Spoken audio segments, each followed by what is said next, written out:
Hello and welcome to Riyadh and the King Abdulaziz racetrack with plenty of action to get stuck into today. As ever, we have 12 races on the card, and as ever, we have Tom Collins to guide us through all of the day's action. Well, we had an amazing day of racing yesterday. Camilo Ospina riding 4 winners in total, and Tom had 7.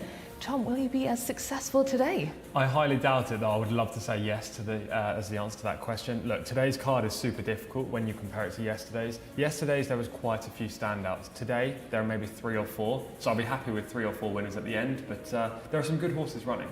Well, here are 3 of the runners we will be keeping a very close eye on today across the action.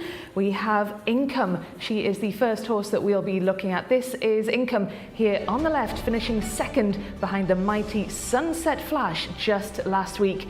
Will Income go one better in the 4th? Well, the White Stable had a great day yesterday with 5 winners in total. Camilo Ospina had 4 of them, and they team up once again in the last with Leila Dora. Leila Dora in the 2nd last, but Camilo Ospina will be riding in the very last race of the day. He'll be looking to end the card with another win. He goes with Afasa in the finale.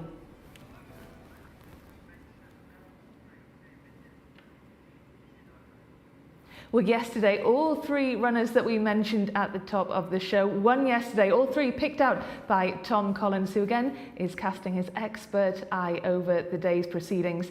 We also have another expert joining us today, our commentator, John Blands, who will be talking us through all the runners and riders for the day's action. John, welcome. Are you as confident as Tom is that you can match his level of winners today? I think that likelihood is very small, Rebecca. I'm touched that you'd even thought it possible, frankly, but there we go. We have got 12 races to get through, so once again, it is a very busy day getting underway at 3:35 local time here in Saudi with a 7-runner maiden for 2-year-olds over the 1,200 metres. Once again, we've got a good chance to compare and contrast. Got 3 1,200-metre races early doors there, a local bred fillies maiden, the 2nd race on the card. Then an Arabian horses handicap for horses rated 0 to 65. And not a single one of them called Al Khaladiyar either, which is quite astonishing. The 505 is over 1,400 metres. That's the apprentice jockey's hands and heels race.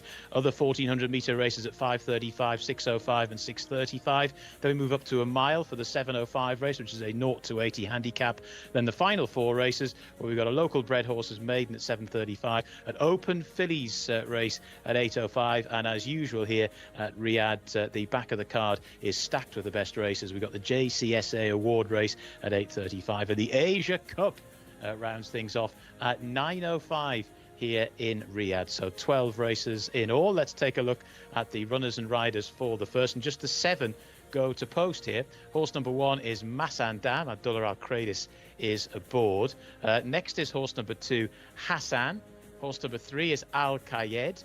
Abdullah Al-Hussein is aboard. Horse number 4 is Anfal. Asil Al-Sahani. Horse number 5 is Thalim. Horse number 6 is Al-Ashkar, Adel Al-Furedi, of course chasing Camilo Ospina in the Jockeys Championship. And horse number 7 is Daisk. That's the mount of Luis Morales. So a fairly small field for the opener. We've got Camilo Ospina, of course, had a really good day yesterday. And so too did Luis Morales, who's got a ride in this race on Daisk, and plenty of Ospina coming up as well as the day goes on. Anyway, the horses are in the parade ring. It's back to Tom and Rebecca. Many thanks, John. We'll be joining John a little bit later on as the action gets underway. Tom, let's have a look at horse number 1, who we just saw there, Masandam. Finished 8th on debut back at meeting 56. That was just last week. He needs more today, but it's a small field, and connections will be hopeful that he runs well. What do you make of Hassan, number 2? First-time starter by a horse called Unified, who was actually a 4-time winner for James Jerkins in the US. Now, James Jerkins obviously training over here, so he'll know exactly the pedigree for that one. Looked okay in the prelims too. Al-Kayed, 3. Consistent efforts in defeat so far, finishing 5th, 4th and 4th, rated 67. Needs a little bit more today. Well, we are racing through these horses. This is Thalim, number 5. Thalim, £23,000 purchase in February 2022, represents Jimmy Jerkins. Interesting runner in here. Al-Ashkar is number 6. Adel Al-Furedi takes the ride, first time starter by a UK sprinting sire called Kotai Glory. and Deshk is the final horse in this race, Tom. Local bred, Connections had a lot of success yesterday. Prince Saud bin Salman Abdulaziz and Louis Morales. Good start to life here in Riyadh. This horse will probably come on for the run, judging by how he looks in the paddock. And we didn't mention horse number 4, Tom, Anfal. Yeah, the only filly in this race. She was placed on 3 occasions for Tom Clover in the UK. Now owner Sheikh Abdullah Amalek Al Sabah has moved her to Saudi Arabia, and this is her first try here, so it'll be interesting to see how she goes. Well, a smaller field, Tom, to kick off the day's proceedings. You said you weren't that confident of finding as many winners today as yesterday, but with a field of just 7 runners, who's your most likely winner? Yeah, we've got a field of 7 runners, but we've only got 2 that have prior experience in Saudi, plus 1 horse who's run in the UK but not run over here. So there's a lot of unknowns in this field. Thalim's very interesting for Jimmy Jerkins' first time up, as is Deshk, horse number 7. But I'm going to go for Anfal, the ex-Tom Clover filly from the UK. She ran great in all 3 runs over in Europe, and she's a daughter of Dark Angel, so this 6 furlong trip will be perfect, providing she handles the track. I think she's probably got the ability to beat the majority of these, if not all of them. Well, we had a very, very quick look at the runners as they passed us by there, but Tom, we can see over our shoulders the horses just coming by us now, and just want to know who you like the look of best, having seen them in the flesh now. Horse number 5, I think Thalim is the best looker. I don't mind my selection either. Horse number 4, Anfal. She's quite a scopy filly compared to the boys. You wouldn't know that she was a filly in this lineup, which I think is crucial. All the others are a bit much of a muchness. I do think horse 7, Deshk, will probably improve for the run though. It'll be interesting to see, and do let us know your thoughts on YouTube. Last week when Jimmy Jerkins had a couple of runners and a couple of winners, the comment section was rife with activity, so please let us know what you think of the day's action. There are many Jimmy Jerkins fans out there, so do let us know what you think of his chances today. So Jimmy Jerkins, he has Thalim. We didn't see any Jimmy Jerkins runners yesterday, Tom, but he's adapted well, hasn't he, to life here in Saudi Arabia? Very well. He had a good week last week with 2 winners. He's just going to have more and more runners as we get through the season here. You know, he's a trainer who wasn't necessarily, as we can see him on the screen right now, wasn't necessarily targeting the races over in Taif. He was using them more of a prep coming towards Riyadh, which suggests that he was just getting his horses ready and primed. And you know, the fact he had 2 winners last week kind of proves that. But he's just going to have lots of opportunities to get some big prizes this season. And Prince Faisal bin Khalid bin Abdulaziz, the owner that Jimmy Jerkins trains for in the Red Silks, will be hoping to move up to 2nd in the owner's title behind the White Stable, and the only way he's going to do that is via Jimmy Jerkins' winners. That is a big ask though, isn't it, Tom, given what we saw yesterday? It is. He's going to get nowhere near the White Stable, there's no doubt about that. The White Stable are miles clear right now, but he could easily, Prince Faisal bin Khalid could easily move into 2nd. I think he's 1 behind the Al Qaladir stables currently. Al Qaladir stables have 1 runner today, so it'll be interesting to see how they get on. It really will, and we already have a Jimmy Jerkins fan tuning in on YouTube, and Dark Shell has left the comment, "Let's go Thalim." So Tom, you are in company there, going for, no, you went for number 4, didn't you? Yeah. Thalim is horse number 5. I do think Thalim is the danger though. He's a nice looker. His first time up, we just don't really know what to expect from him. Jimmy Jerkins' horses, that all of them, the horses I've seen him run so far in Saudi Arabia, have come on for their reappearance or their first start. So I'm expecting him to leave some improvement in this Son of Zophany, but at the same time, he could easily have more talent than all of these. I'm going to go with Anfal because I think she's the most solid option in the race. Her 3 placed runs in the UK are good enough to probably take this if she handles the track, but that is a concern because she's only run on the all-weather surface in the UK and on turf, so she has a question to answer there. And what about Massendam and Al Qaed numbers 1 and 3? They're the only ones who've actually had any time on the racetrack. Yeah, I just watched Massendam go down to start. I wasn't overly enamoured by how he was going down. As you can see right there, he's at the back of the shot in the blue and the red with the white sleeves. He's going down a little bit fierce. Plus his debut wasn't great, so he's not for me. Al Qaed is probably the form setter, well, is the form setter on what we've seen from the Saudi-based horses, finishing 4th last time, just last week. It was a creditable effort, but at the same time, I'd be disappointed if he was good enough to win this race. You know, I think there are probably more unexposed types, or even the UK shipper, that have got to have more talent than him. The horses making their way down to post now. And Tom, I just wanted to ask you about Jimmy Jerkins. We've got the comment section really blowing up now with so much support for him. And this race, of course, is for local and imported horses. And Jimmy Jerkins, well, he's an imported trainer. Do you think we'll see more trainers from abroad coming to work here in Saudi Arabia? It would be interesting to see if we do. I don't know the answer to that question, to be honest, but Jimmy Jerkin's presence here at least opens the door for others to come if they want to. You know, we've had plenty of UK to US trainer moves and vice versa. We've had one or two as well. So, you know, there is an option for that to be the case, but it's a long way to come, and you basically have to start from scratch over here because you can't necessarily bring all of your horses across if you're, for example, in the UK or the US, unless you have the backing of one of the major Saudi owners who, you know, you have the backing in your native country and then you come here with those horses. Jimmy Jerkins is virtually, if not completely, starting afresh. So, you know, it's a big jump, but he's proved that it's definitely possible. Big jump indeed, a real challenge, but nevertheless Jimmy Jerkins is not short of supporters, so thank you to Mitch and Doc on our YouTube comments. We'd love to know what you think after this race is over, what you think of the action. So Tom, you're going for Anfal, that's horse number 4, but you also look like the look of number 5, Thalim. I'd love to know who John Blantz likes the look of. Well, yeah, I like Anfal as well. I mean, he's no great shakes, or she was no great shakes, I should say, over in the UK on the 3 runs thus far. But she did look as though a race was very much within her compass prior to importation to Saudi Arabia. Obviously, there's always the proviso when it comes to the horses that haven't run before here. And Thalim is a definite concern. But I think Anfal, on the basis of what she achieved in 3 runs in the UK, I think there's every chance that she's going to be good enough here, and would be the logical choice really in this race. This daughter of Dark Angel. The horses are milling around. There's Al Qayed, the green colours in the background, slightly different colours to those that you may have. They're still green based, but green and red sleeves and red epaulets in my colours, but slightly different in reality. There's Thalim in shot, and also there in the background is Hassan, sheepskin noseband for that one, a debutante here. So the overall form is probably not going to be particularly high in this race, but it'll be a good indicator as to where we stand conditions and time-wise, early doors as well.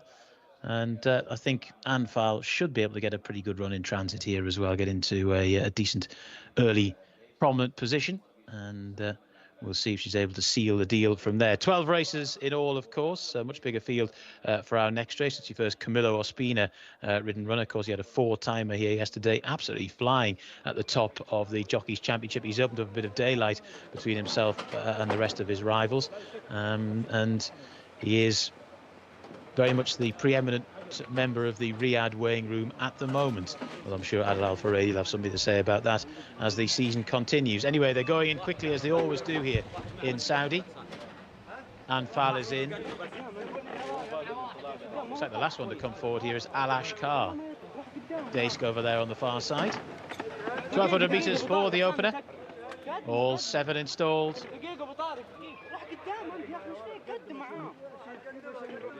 Ready and waiting.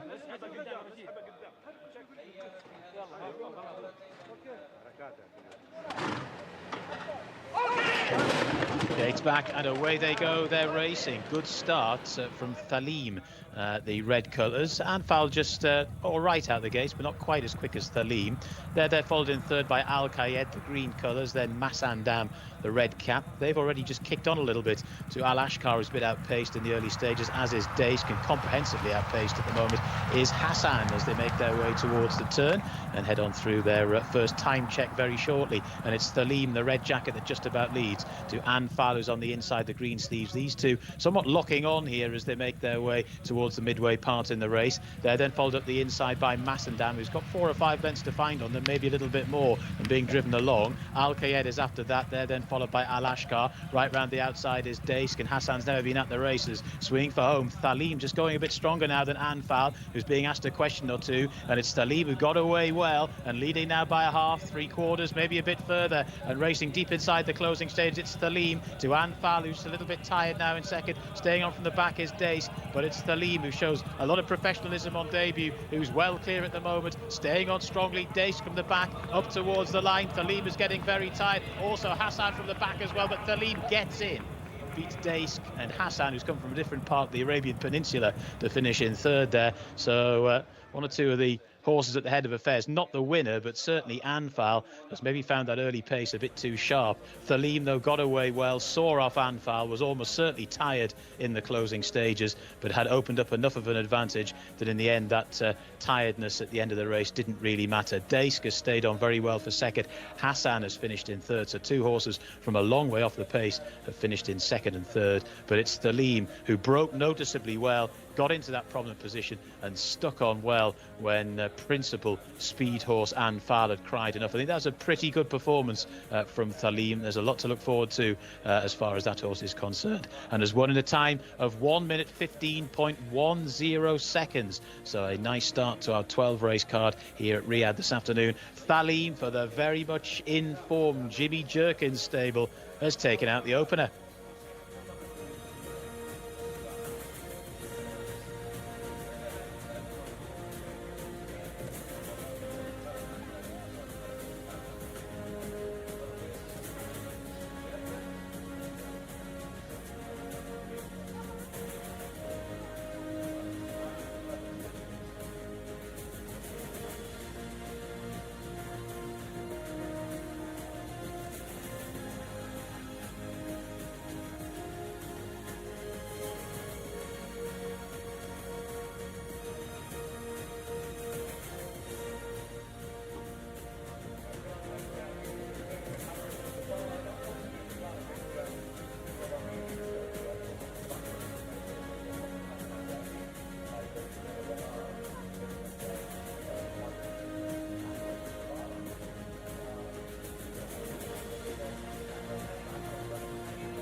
Winner of the first race, Thalim, the first-time starter for Jimmy Jerkins, the son of Zoffany, makes a winning debut, and he was professional from the outset. This horse jumped out beautifully from the gates, immediately went towards the front with the experienced Anfal. The two horses I liked in the race, to be fair, coming in on paper, and Thalim had to battle to get the early initiative, but once he did, he really kicked clear in the straight. Maybe the final 100 metres, he got a little bit tired, and that advantage was being reduced by the deep closers, but he never really looked in doubt for victory. The son of Zoffany, as I say, 2-year-old, already gelded Thalim, so he won't be having a future career at stud. But he's got a career on the track, that's for sure. Plenty of speed over this 6-furlong trip. He's definitely going to improve for the run. I'm sure Jimmy Jerkins would agree with that, as his first-time starters don't tend to win. And this horse cost 23,000. Yet he's already won, that was pounds, and 25,000 Saudi Riyal for winning this race. So he's already got back roughly a quarter of the price that they paid for him. And this is just his first run. So there's plenty more to come from him. He looks like he could be a potential money spinner if he keeps showing that great gate speed, that good early speed in the race, and the ability to put the race to bed.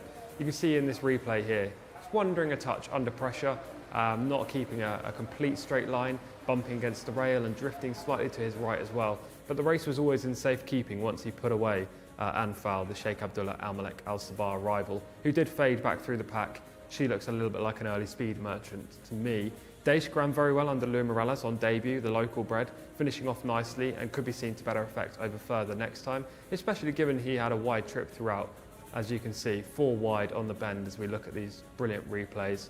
This was the point where Thalim just asserted, putting his head in front, switching leads and putting away Anfal up the inside, who is flat out and on the wrong lead as well. So she was finding it pretty tough on this dirt track here in Riyadh. Thalim kicked 2 lengths clear, 3 lengths, and then the closers started coming and eroding that deficit. But first race of the day and a first winner for Jimmy Jerkins. Very well done to Doc Shirl and Mitch in the comments as well. Both said that they liked Jimmy Jerkins' horse in this race and have congratulated Jimmy since. Doc says, all you have to do is say that he cannot do it and he can. Well, exactly. Jimmy Jerkins is defying all kind of logic and trends right now with his success here in Saudi Arabia. Rebecca hopefully has gone down to meet Jimmy Jerkins in the winner's enclosure after this race, but we will see about that very soon. I believe he's just collecting his prize. I can see over my shoulder that Rebecca is waiting for the man as we see the full race replay. Look at this start, perfect from Thalim in the middle in the red silks, broke away beautifully, immediately into stride.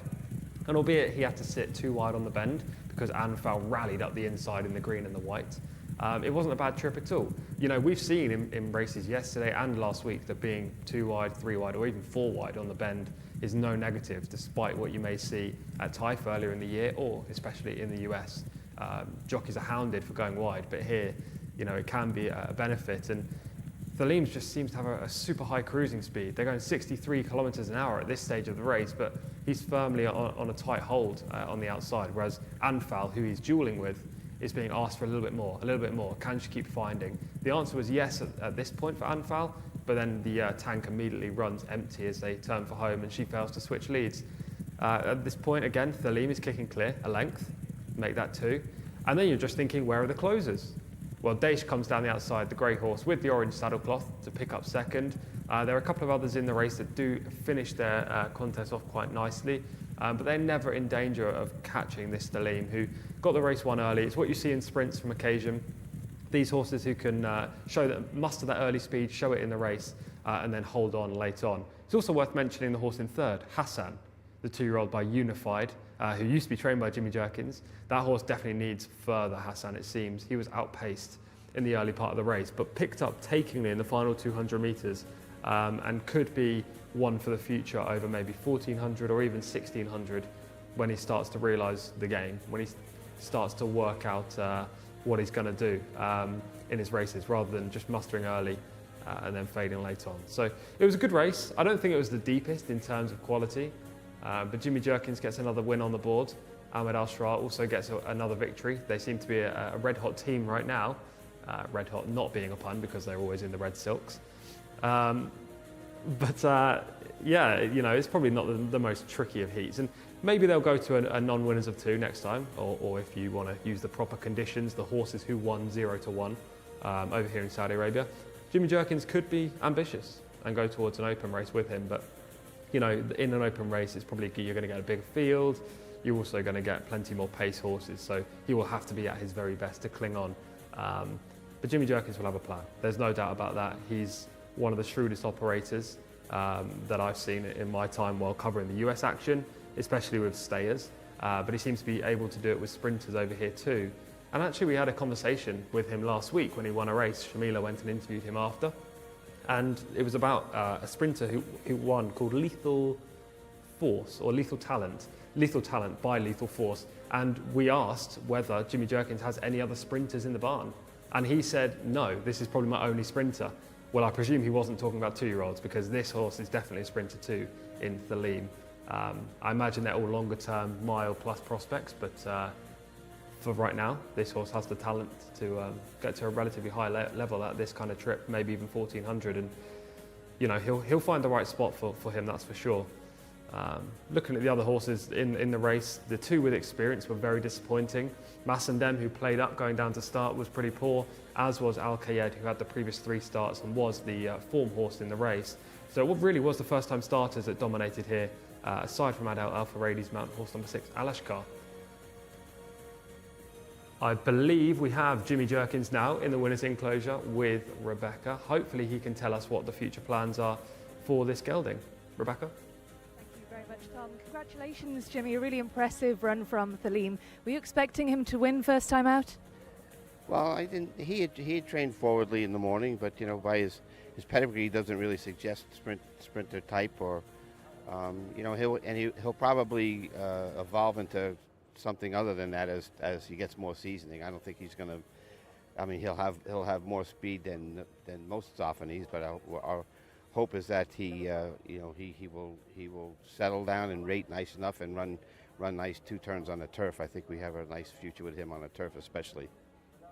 And how many unraced 2-year-olds do you actually have, Jimmy? Because we spoke to you last week and you said you just had the one sprinter, but I'm not sure that's actually the case. Well, I still wouldn't label this horse as a sprinter. Michi, the one that won last week, is a 3-year-old. He's bred like a sprinter and trains like a sprinter and runs like a sprinter. Although I think he does have I think he can go a little further than 6. I wouldn't doubt that. Especially he won pretty handily the other day. But we still got about 4 or 5 local 2-year-olds yet to run, and a couple of another imported colt and a filly getting pretty close. So it's getting exciting. And how good do you think Thalim can actually be? I'm hoping he keeps his head screwed on right, and he, although it's always good to see a horse show talent, even though I don't think his forte is sprinting on the dirt. But it's always good when they show that kind of speed and win anyway. That's a good sign that a horse has quality. And Jimmy, I don't know if you know this, but you've got so many fans here watching our YouTube comments. Every time you have a runner, the comment section blows up with so much support for your runners. What do you make of that? It's great. It was tough leaving home. I had made a lot of friends, and a lot of and it was to get up and go 6,500 miles away in a different different life, and just took a chance because the horses were there. I had a very good record back in America in the last few years. I couldn't muster up any business and get any horses, and it was very discouraging. So at least there I'll have some horses. So I gave it a go. And will you be watching the Breeders' Cup this weekend? Well, it's 10 hours difference, but it'll be tough. But I got a lot of friends in the Brendan Walsh, good friend of mine, has got a few in there, and got a lot of friends in the races. But I'll certainly do what I can. At least I'll tomorrow I'll look at all the charts and look at all the reruns, whatever I miss. Fantastic, thank you, Jimmy. Yeah, excellent there to hear from Jimmy Jerkins talking about the Breeders' Cup and this horse in general. He said that this horse wasn't a sprinter, which is astounding for me given his early speed. Maybe he's a mile prospect or even further in time, but that is generally the Jimmy Jerkins way. John Blance is our commentator today, and he will run us through the runners and riders for race 2. Thank you very much, Tom. Yep, we've got a bumper field here for our next. We're over another 1,200-metre trip, and horse number 1 is Thawari. Camillo Ospina aboard. Draws a gate today, Thawari. Could be very, very difficult to peg back. Hossein Al Bayan is horse number 2. Yasser Al Hussein is aboard. Horse number 3 is Nafalati. Turki Alofi rides. Horse number 4 is Motaba Deyar. That's horse number 4. 5 is Sofiana, Ahmed Al Khamis. Horse number 6 is Zinat Alafraz, Feras Al Sunayetan, the jockey there. Horse number 7 is Oral, the mount of Ali Al Memoni. Horse number 8 is Zarat Al Yasmin, Ahmed Al Kredis. Horse number 9 is Fruziat Watan, and Neweth Al Mudiani rides. Horse number 10 is Migwara, the mount of Ahmed Al Shra. Horse number 11 is Saidi Anna. That's the mount of Abdullah Al-Lofi. Horse number 12 is Al Rila, Eddie Castro. Number 13 is Gomood, the mount of Rahid Al Fayrouz. 14 is Durat Al Bar, Alexis Moreno. Horse number 15 is Al Mahamara. Mohammed Saeed is riding. Number 16 is Mota Janessar. That's the mount of Ayad Al Turisi. Horse number 17 is Etafard in the white stable colours, and horse number 18 is Aliat Aliyah. So that's your 18 runners and riders for this local bred fillies maiden over the 1,200 metres. It's for 3-year-olds, and they are in the parade ring now. And we can get back to Tom, who's going to talk us through them.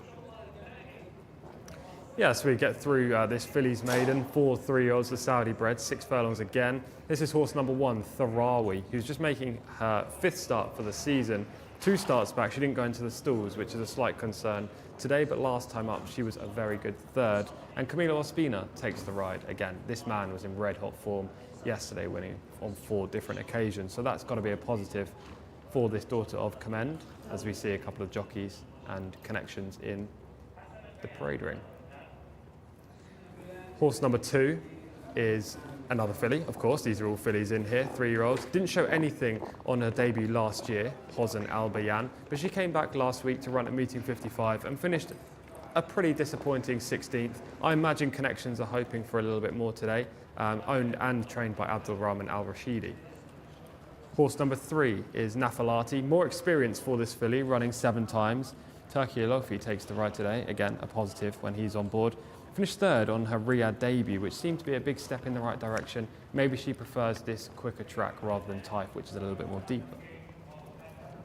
Horse number 4 is Mota Badea. Only had the 1 run, that came last year, finishing 7th on debut in July. She's coming off a long layoff and she'll need to prove her fitness today. She looks relatively nice in the parade ring, but she is carrying a little bit of condition, as we can see under the number cloth. Thank you very much, Tom. Well, let's have a little look at horse number 5, Sofiana, who should be popping up next. Yeah, this filly's also only had 1 start. She finished 14th back at meeting 26. She wasn't even seen as a 2-year-old, so she's a late developing type. And as you can see, that's probably because she's such a big unit. She's a very tall filly. It wasn't a very good run back at Taif, but at the same time, she could easily improve for the switch to Riyadh. And Zinat Alafras, we've seen recently, Tom. Yeah, this daughter of Orb, who used to be a very good horse in the US, won the Kentucky Derby, I believe, in 2013. This horse finished 15th on the seasonal reappearance here last week at meeting 55. Last year was 0 from 5 as a 2-year-old. Number 7, Aural. Just the 1 outing again for this filly.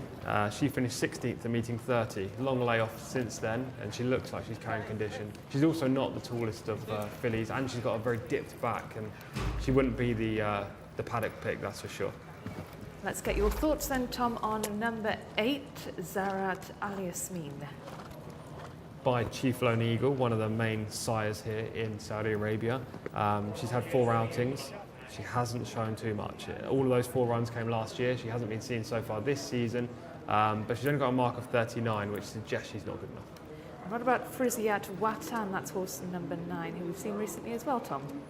Yeah, just last week, finishing 9th at meeting 55, as we see Alex Moreno, all smiles in the prelims. Friziat Watan rated 47, so again, would need a big chunk of improvement to match the best of these. And number 10, sorry, Tom, is next up. That's Migwara. Yeah, first-time starter, Migwara. Never been seen on the racetrack before, and the first-time starter that we're covering in this deep race. I do want to see what she looks like, because I don't know too much about her pedigree. She looks like she's sweating up a fair bit, and her coloration's slightly unusual. She'll come on for the run, and she's also pretty small. Well, we've had so many comments on our YouTube channel here, all in support of Jimmy Jerkins. He really is a conversation starter. Doc, Ed, as ever, Ed joined us last week for the whole 3 days of racing, so it's good to see Ed back and commenting. We have Shirley, we have Mitch, so please do join them, join the conversation. It seems to be predominantly about Jimmy Jerkins, so let us know what you think of his win in the last. Let's return to the runners then, Tom. We've missed Saidi Anna, but we can come back to that horse. Let's have a look at number 12. Yeah, horse number 12 is Al Rila by Flashy Bull, had 7 starts, all as a 2-year-old. Again, this is her seasonal reappearance. Eddie Castro takes the ride and is seeking his first win at Riyadh. And Gomood, look who's on board, Tom. Yeah, Riyadh Al Fairuz. This horse had 19 outings, rated 60, so you'd think probably not one of the most likely types. Also getting very sweaty, as you can see right now. It's not a warm day here in Riyadh when it comes to Saudi Arabian weather. We're talking low 30s, and that would be a big negative for me. I was going to say, Tom, it certainly is a warm day, but it depends what you're measuring that by. Certainly by Saudi standards, like you say, it's not as hot as it has been. Let's just talk quickly about number 14 then, Tom, Jurat Albar. Alex Moreno rides this Commend filly. She drops down from 1,600 metres after finishing 12th on her debut last week. Connections must think she's more of a sprinter, so they're trying 1,200 today. And number 15, who we'll be having a look at, Alma Hamara. Rated 39, missing around slightly in the parade ring, just on her toes as well with the two handlers. She's a big horse. She hasn't run so far this season and didn't show enough last year to suggest she's got any talent. Jcsa, number 16. Another Commend filly in this race. Finished third on her debut this season. That came last week. She isn't really in her coat right now. Another one that's sweating up a little bit and on her toes as well. Quite a few of those in this race.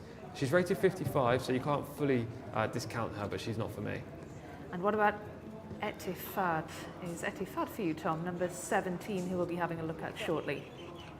White stable horse in a very weak race, you'd generally say yes, but her two runs so far have been pretty poor. You know, she finished 13th on her debut when I was expecting a lot more, and then on a seasonal appearance just last week, she finished 10th. Represents leading connections. If she underperforms today, I don't think she'll be with White stable for long. And what do we know about horse number 18, Tom, just behind there, Aliad Alalia? Had 5 outings, again getting sweaty. You can see the white sweat under the saddle cloth right there. Finished 14th last time, pretty disappointing. Prior to that was 3rd, which was a big step in the right direction, but I don't really know what to expect from her now. Do we know what to expect from horse number 11, Sadie Anna? We skipped past number 11 a little earlier on. Not overly, she's had 2 runs so far, but they both came last year, so fitness is a big question mark with her. She did finish 5th on debut, and it wasn't a bad run at all. Then she was 19th. Maybe something went amiss there, and that's why we haven't seen her since. But she is running in the Prince Faisal bin Khalid Red Silks, not trained by Jimmy Jerkins this time. But, you know, these connections have lots of powerful horses and very talented ones at that, so they wouldn't mess around in this kind of low level otherwise. Absolutely. Well, Tom, having looked through the card, what's the standout for you? It's a good question, because I was going to put up Gamood, horse number 13, despite the fact she was north from 19, but I hate what she looked like in the parade ring. She's really on her toes, sweating up a great deal. The jockey's currently not even on board, and you know she's on the point of boiling over right now, so I can't have her. Give me a couple of minutes and I'll find a separate selection. There's quite a few of them down there, Tom, looking quite worked up and lively. It's a bit of a fraught atmosphere down there. Let's have a look, though, at horse number 1. That's the horse in shot right now, Tharawari. This was a fine effort last time up at Taif at meeting 49. You can see he showed some early speed in this race, was relatively close to the front. Didn't switch leads, which is a big concern of mine. We've seen this numerous times here. The horses don't switch leads, cannot run the whole straight in Riyadh. Again, she's still on the wrong lead right now, and she does okay to finish 3rd, but that's because there wasn't much strength in depth in this race. And prior to this, she didn't go into the stalls. So, you know, there are tendencies down at the start which, you know, will have her supporters on edge. So you think she's can be a bit unpredictable, perhaps? Yeah, very much so. And this is Jcsa, number 16. This is the best piece of form in the race. I don't have much doubt about that. She ran home nicely from an unpromising position here at Riyadh last year. She was picking up nicely down the home straight. Look, she never looked like she was going to win, but at the same time she was closing from a poor position. The negative with this Commend filly is I just don't know. You know, last season she wasn't great. This season she just had the one run, rated 55. She's probably beatable, but this really isn't a very deep or competitive contest. Well, Tom, all the runners are now out onto the track, making their way down to post. I'm going to ask you again, who you like in this one, because you look like you're struggling here. Very much so. To be honest, my actual answer will be none of them. I have no strong convictions in any way. Most of them are much of a muchness. I think Gamood has the most consistent profile, but is playing up in the prelims. Jcsa looked good on her last run that we just saw there, but at the same time, I don't know whether she's going to build on that. Maybe I'll take a chance on Sadie Anna, horse number 11, for Prince Faisal bin Khalid bin Abdulaziz. She could be the best of these and just didn't show them at 2. Again, I have fitness worries about this horse, but you know I've got concerns about all of them, so I'll take Sadie Anna. Well, let's see how Sadie Anna gets on. That is your pick there, Tom, the grey horse number 11. Well, there are so many YouTube comments coming in. People still discussing Jimmy Jerkins' win in the first. Ed says he watches Saudi racing not just when Jimmy Jerkins has a runner, so we have a big fan of the Saudi racing in Ed there, so many thanks for tuning in. We have Shirley also on the comments, Mick, we have Doc, so thank you very much for letting us know what you think of the day's action. We've had just the one race so far, but what a race to kick the day off, and we still have plenty more to come. There are 12 races in total on the card today, so do stay tuned and do let us know what you think of the action. And let's join our commentator John Blantz, who's going to give us the run through of this next race.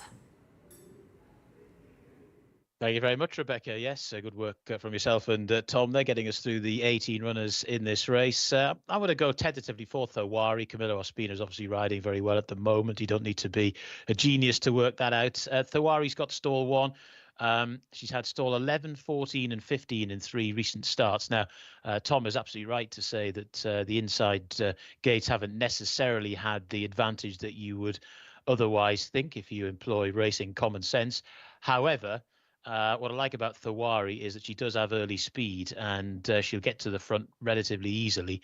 And that just gives Camilo options at the head of affairs, and he can decide where he wants to place her, whether he wants to sort of maybe gravitate away from the rail a little bit given the chance, or whether he wants to stick to it. And there's no better person aboard any of the horses here in Saudi Arabia than Camilo Ospina, certainly if you give him the chance to almost choose where he wants to be in the run. So Thawari for me in this spot. There is Zarat Al Yasmin in quite similar colours to Thawari. Maybe I'm using this as an excuse to think out loud or worry out loud as to how I'm going to identify them in the next few minutes. There's source number 16, Mota Jcsa, did come home really well, as Tom was suggesting in that piece of form that we saw. There's Nafalati in shot. There's Mota Badea in the yellow and maroon colours. Horse number 7 is Oral, who has to improve a little bit on all-known form. As they are starting to move in, though, the Wari seems to be about to be offered up. Then we've got Saidiana in those red colours of Prince Faisal bin Khalid bin Aziz, looking for that quick double for the stable. There's Hossan Al Bayan in the background. 16th at meeting 55, so quick turnaround. Maybe they think this horse can improve a little bit for that rather unprepossessing outing not so long ago. They are down at the start. To go in here, we have Zarat Al Yasmin. Zarat Al Yasmin goes forward. This is Hossan Al Bayan to go in alongside Thawari. Badea is in. Sofiana has gone in as well. 7 is Oral to move forward.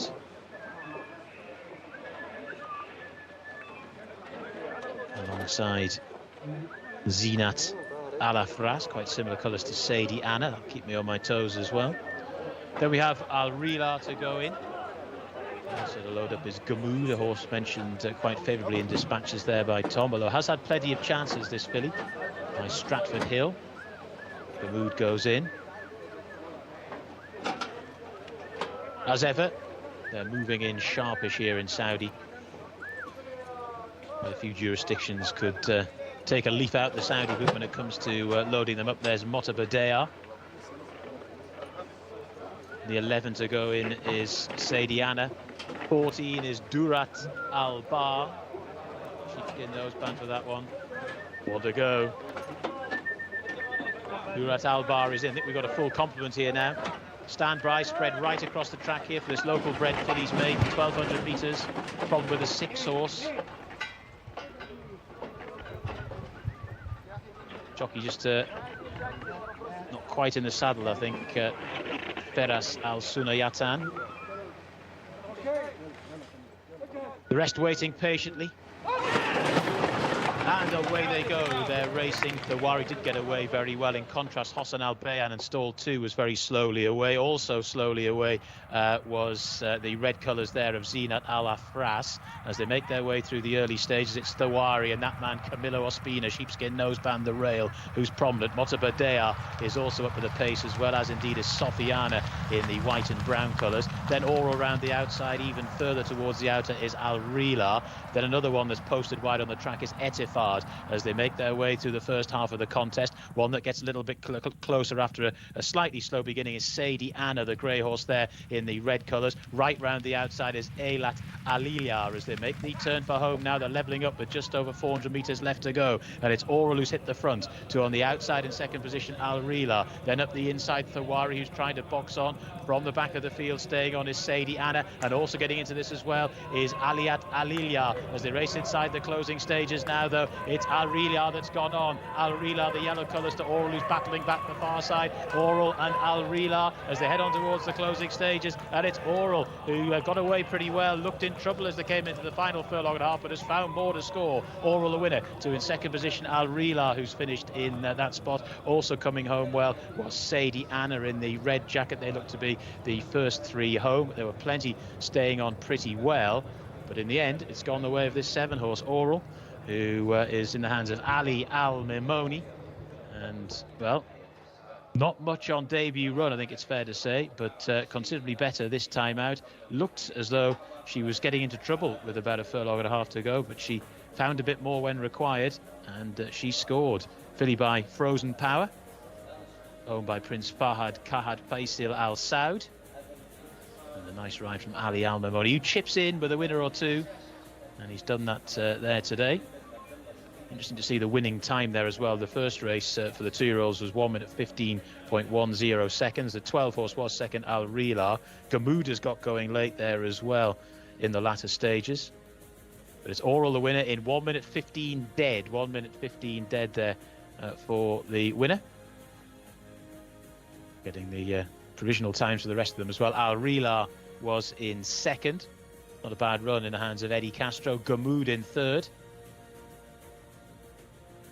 Aliat Alalia, get that right in the end, has finished in fourth, and Nafelati is in fifth. Anyone wants to correct me on my Arab pronunciations, feel free to do so in the YouTube comment section. Every day a school day. But it's Oral who has won race number 2 in the end. Not much on debut, good bit better second time up. She's certainly improved, and she's gone on to score in race number 2. Back to the guys in the studio.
Well, Oral or Oral, depending on which way you look at it. John, I'm not going to try and correct you on your Arabian pronunciation, but I'm not sure about the English words either. 16th on debut, but wins second time out, Tom. You didn't see that coming, did you? No, as I say, this race was all much of a muchness. Horses that hadn't shown much, or what they had shown was not good enough to win a race of this nature, and those who had actually the reasonable level of form were playing up in the prelims. So there was a lot of question marks there, and it was primed for a bit of a shock. And I would say this is a shock for this Frozen Power filly.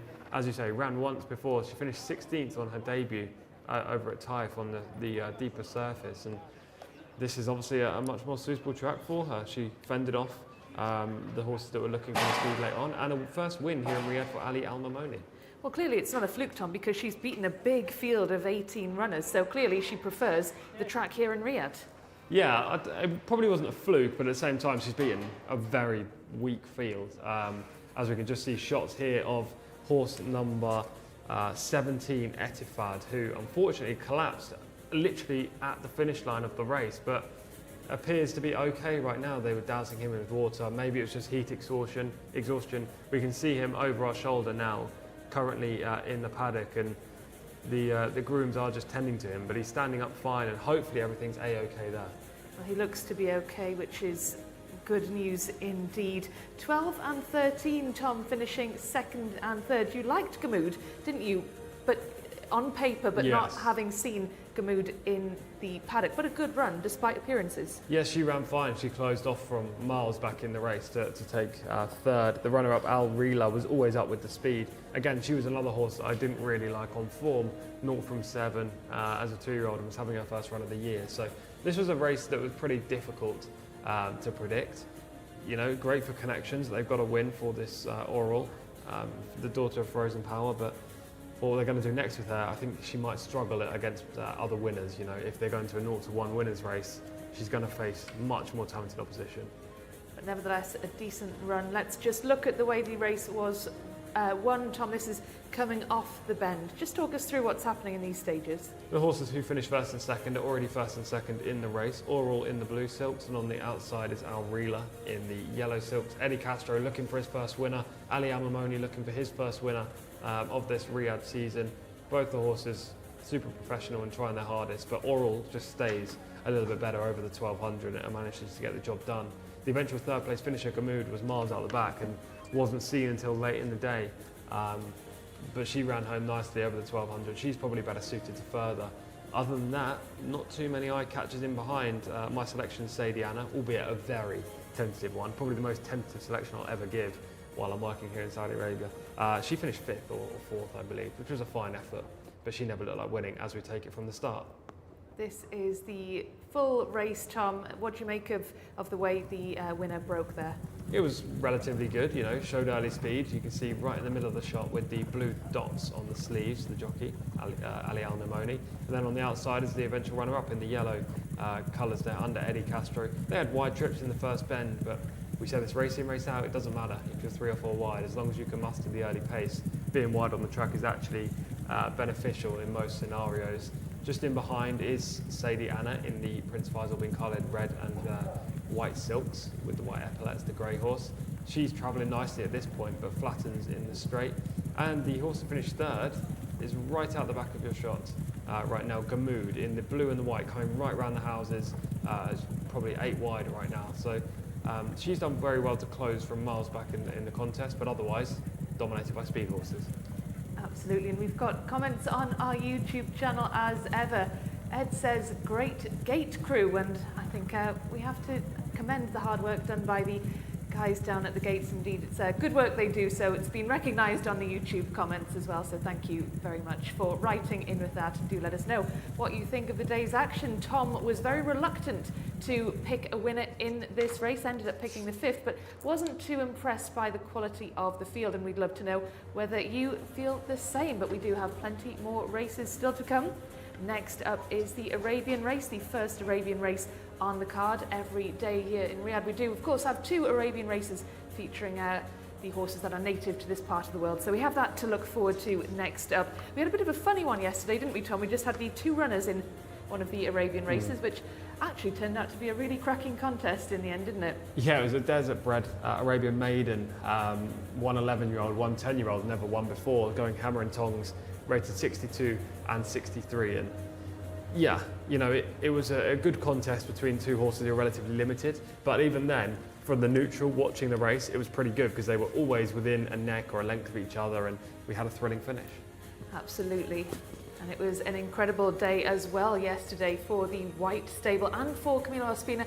The White Stable with 5 wins throughout the day. Camilo Ospina riding 4 of them. He was the leading jockey in Taifi. Looks like he might be continuing that trend as well, Camilo Ospina, with a fantastic day yesterday. Let's take a look then at the current jockey standings. This is just the 2nd week of the season in Riyadh, but here's how things stand at the minute. Camilo Ospina is running away with things still, 57 points so far. He's ahead of Adel Al-Faradi by a total of 18. Adel had a winner yesterday as well, so he just narrowed the deficit by 1, but Camilo had far more success. Louis Morales had 3 winners yesterday. That boosts him up into 3rd in the table, ahead of Naif Alanazi, who I don't think has had a success here in Riyadh so far, and Alex Moreno, who's had 3 or 4 since we've moved here from Taif. Well, let's move on to the trainers table then, and of course, as you'd expect, it's the white stable on top. Yeah, Ahmad Mohamoud only had, I think it was a 2 or 1 win lead yesterday, but had a great day yesterday, including winning one of the cup races. So he's up to 40 total points right now. In second is Mutlaq bin Mishrif on 33. He hasn't had a winner so far this week, but he has got a runner later on in the second of the Arabian races for Al Khaladia stables. And then there's a big gap, as you can see, back to Bedan Al Sabai in 3rd. And let's have a look at the owners table then, the standings in that. Dominant. I said this exact word yesterday at this point when we were covering the tables. The white stable, King Abdullah bin Abdulaziz and Sons, the white silks with the green cap and the red dashings on the sleeves, 44 points clear at this stage, winning 54 different races, 6 cup races and an award prize as well. It's been a great season so far in Taif, well, ended the season so far in Taif, and they've started Riyadh in a prime position.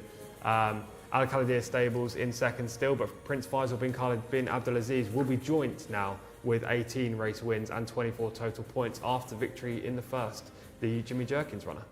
Yeah, there's a huge gulf there in the table. Tom, can they be caught at the top? No, absolutely not. They're not going to get anywhere near. Maybe 30 or 40 will be the winning margin at the end, I'm sure. Their dominance won't be the same as it was in Taif or what we saw yesterday throughout the whole course of this season, because the races get tougher, they get deeper as well, with more of the big ownerships involved. But yeah, that margin is way too much for any of the other owners to get involved at the top.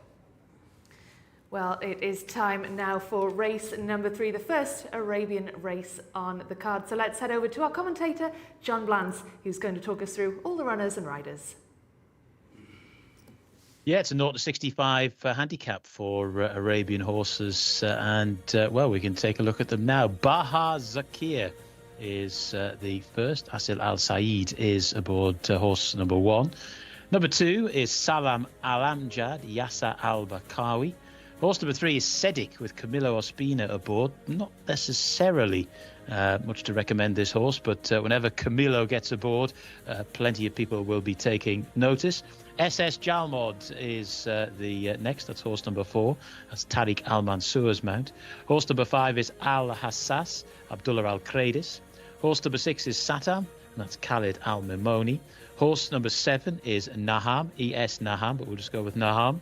That's the mount of Adil Al Faredi. Horse number 8 is Zahar Al Kanya. That's the mount of Nawef Al Mudiani. Horse number 8 is Al Mash Al Bahar. Nawaf Al Fayroz is aboard. Horse number 10 is Laheb. Abdullah Al Khamis is aboard. My idea of a horse would run pretty well here. Horse number 11 is Mansoura Al Gaya. That's the man of Abdul Ella Al Hussein. Horse number 12 is Zayin Zaipirian, Sultan Al Mimoni. And horse number 13 is Nur Al Fadel in the hands of Abdullah Al Kridis. So 13 runners got a post for race number 3. It's the Arabian Horse, the first of the Arabian horses races for the day. They're in the pre-parade ring now, and we can get back to Rebecca and Tom. Thank you very much, John, for that run through of this Arabian race. Well, Tom, interestingly, we were just looking at the tables there, and it was the Al Khaladia name that appeared second in the table, which is interesting because they only train Arabian horses, and yet they're second overall. Yes, they've had numerous successes, 25 total points so far this Saudi season, just in Arabian races. They're not represented here, but they are in the second Arabian contest on the card later on. But the fact that they don't have any representation in this 0 to 65 handicap, which is largely due to the fact their horses are generally better than a 65 rating, allows a great opportunity for other stables or other connections to get a win on the board. Well, very unusual indeed to see the race card with the Arabian names on there without Al Khaladia's being featured. But Tom, having had a little glance through this, where do you think that the most likely win is going to come from? It's a difficult race. Again, I found it quite tough. You're lacking quality in these events, and when you get lower grade horses, lower quality horses, they can become very inconsistent and hard to predict. Not only who's going to win, but just hard to predict how each horse is going to run. I ended up siding with horse number 4, SS Jalmod, rated 64, so towards the top of the handicap. Finished 5th last time up, but that was in a 0 to 85 handicap. This is a 0 to 65, so facing much weaker opposition today. Also last season finished 2nd in a 0 to 70, so we know that this horse is capable of performing to a higher level, but he is now an 8-year-old. This is the slight negative. Maybe he's regressing at this stage of his career. Nevertheless, Jalmod is my selection in the race. But we do see a lot of older horses in these Arabian contests, Tom, so I'm curious as to why an 8-year-old being an 8-year-old is necessarily a negative. It's not a negative necessarily, but as you get older, you regress like humans. You know, in anything, it could be football. You see footballers retire at the age of 30 to 35 because they just can't keep going. Their fitness isn't there anymore. They don't have the movement, the agility, and that can be the same with horses too. Generally, thoroughbreds don't race until they're 8 or 9, especially on the flat. Over jumps, yes, but on the flat, no. So here, okay, Arabians do tend to last a lot longer, and they don't start racing until they're later in their development, but you can easily regress as you go into 8, 9 years old, and Jalmod is 8 now. Well, there are some younger horses in this contest as well, 13 in total. The jockeys just making their way down to the parade ring to greet their horses, to have some last-minute chats with owners and trainers, talking tactics, I'm sure, before this first Arabian race on the card gets underway. Over 1,200 metres as well, Tom, which is certainly something I find quite interesting, given these horses are often bred for endurance and can travel over such incredible distances. And there are endurance races for these horses covering up to 150 kilometres, and yet here they are going over 1,200 metres. Yeah, obviously that's not a race. Well, it is a race, but it's not, races that we see here in Riyadh. The majority of these runners here do want further. You're completely right about that. This horse, for example, horse number 1, Bahaz Zakir, is taking a big drop down from 2,400 metres last time when he finished 7th. Now he's down to 1,200, so it's half the distance. It was not going to be suitable for most of these, and it's probably not suitable for horse number 1, but there are very limited spots for these horses to run in. There's only 2 Arabian races per card, which is a big increase on what we've seen previously, and it's great news that they're upping the Arabian racing. But at the same time, how many of those 2 per card are 0 to 65 handicaps? Not very many is the answer. So you have to run where possible, and just so happens this race over 1,200 metres. Salam Al-Amjad is horse number 2. Tom, you talked about the last horse needing to go a lot further. What do you think of this one? Again, needs to go further. Last ran over 2,000 metres, finishing 13th. First time up this year. I have a lot of doubts about horse number 2. Do you have doubts about Sedic, horse number 3? No, probably a leading player in this race. He's by TM Fred Texas, a US Arabian sire. He hasn't featured in handicaps over 1,600 metres the last twice. The drop back could be favourable for him, actually, and Camilo Ospina rides, which is a positive. And this is the horse that you like, Tom, SS Jalmod. I just think he's the best horse in the race in terms of natural talent. Maybe he's not going to show it. As I say, he could easily be regressing and not the same horse that he was. But he ran in 0 to 85 last time, and it wasn't a bad performance. Prior to that, he ran in 0 to 70 and finished 2nd. Those 2 form lines suggest he's more than capable of winning a 0 to 65 handicap like this.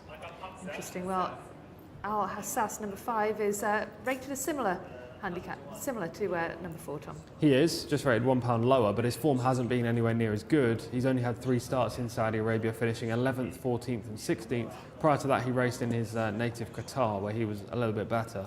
But at the same time, I want to see more from this horse to be able to put him up as a likely winner. Well, horse number 6 is another one by TM Fred Texas. This is Satam. Won over 1,600 metres in this grade last year, so we know he's capable of winning a 0 to 65, but that came over a mile, and this is a lot shorter distance. It's also his first run of the season, and he's very unique looking with those black freckles on him. Maybe he will come on for the run. He looks a little bit deep in the girth area. Number 7 then, Tom, ES Naham. 6-year-old colt, not a gelding in this race. Maybe they're looking for a future stallion career for him. Rated just 62 though, and he will need to show more on the track to become a stallion. Finished 6th just last week, where he ran at meeting 55.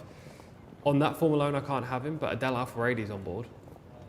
So always one to look out for. Well, Zaha Al-Harkani is number 8, Tom.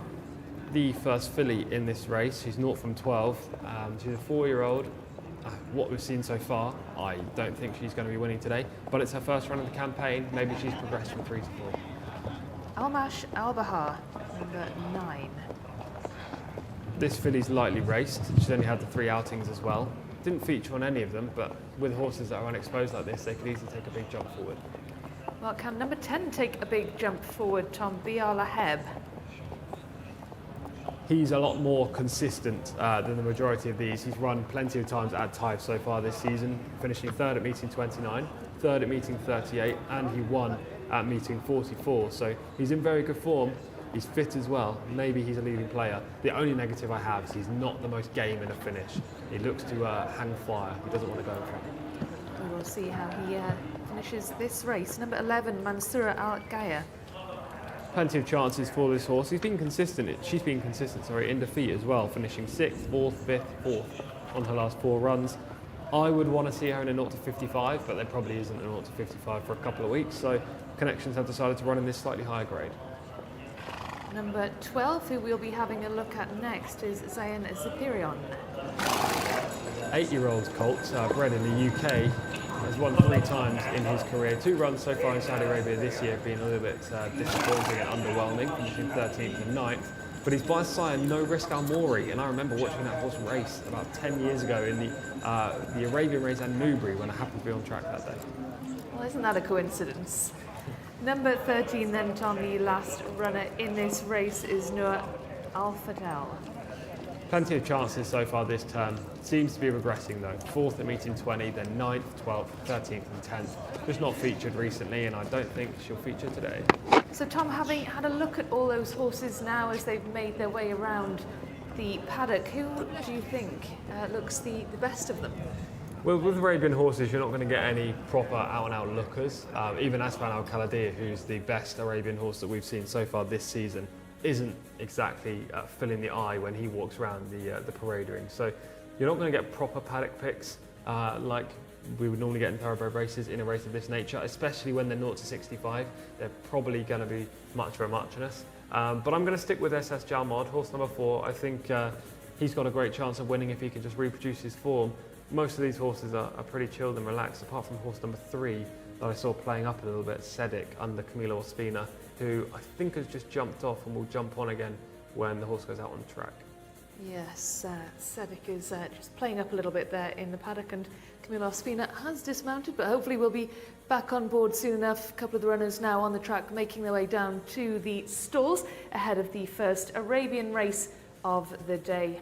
Plenty of people here today, Tom, to enjoy the action. We were saying yesterday about when you were a child and you were given a jockey's goggles, and that really sort of sparked your love for this sport, and we can see there are plenty of children here at the King Abdulaziz racetrack, and who knows, they could be race goers for life, having had this experience here, seeing these horses and watching the racing.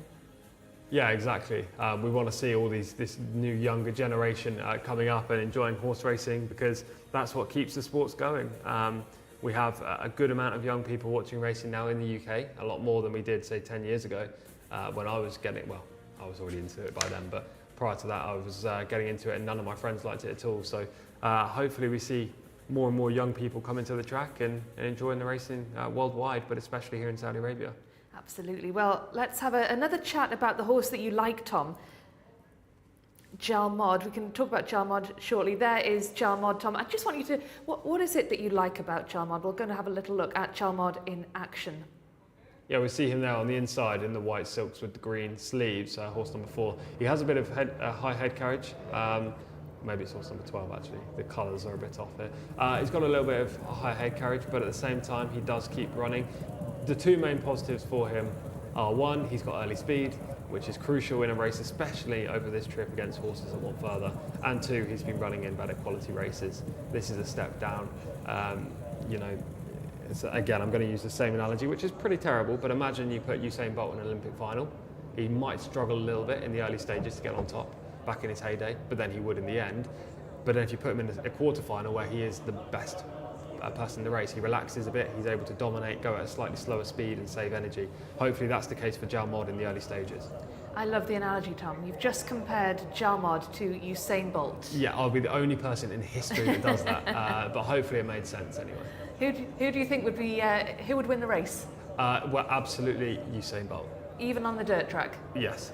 So Usain Bolt would beat Jalmard a horse. That's interesting, Tom. I guess we'll never actually see that race happen, but it's an interesting one to think about anyway.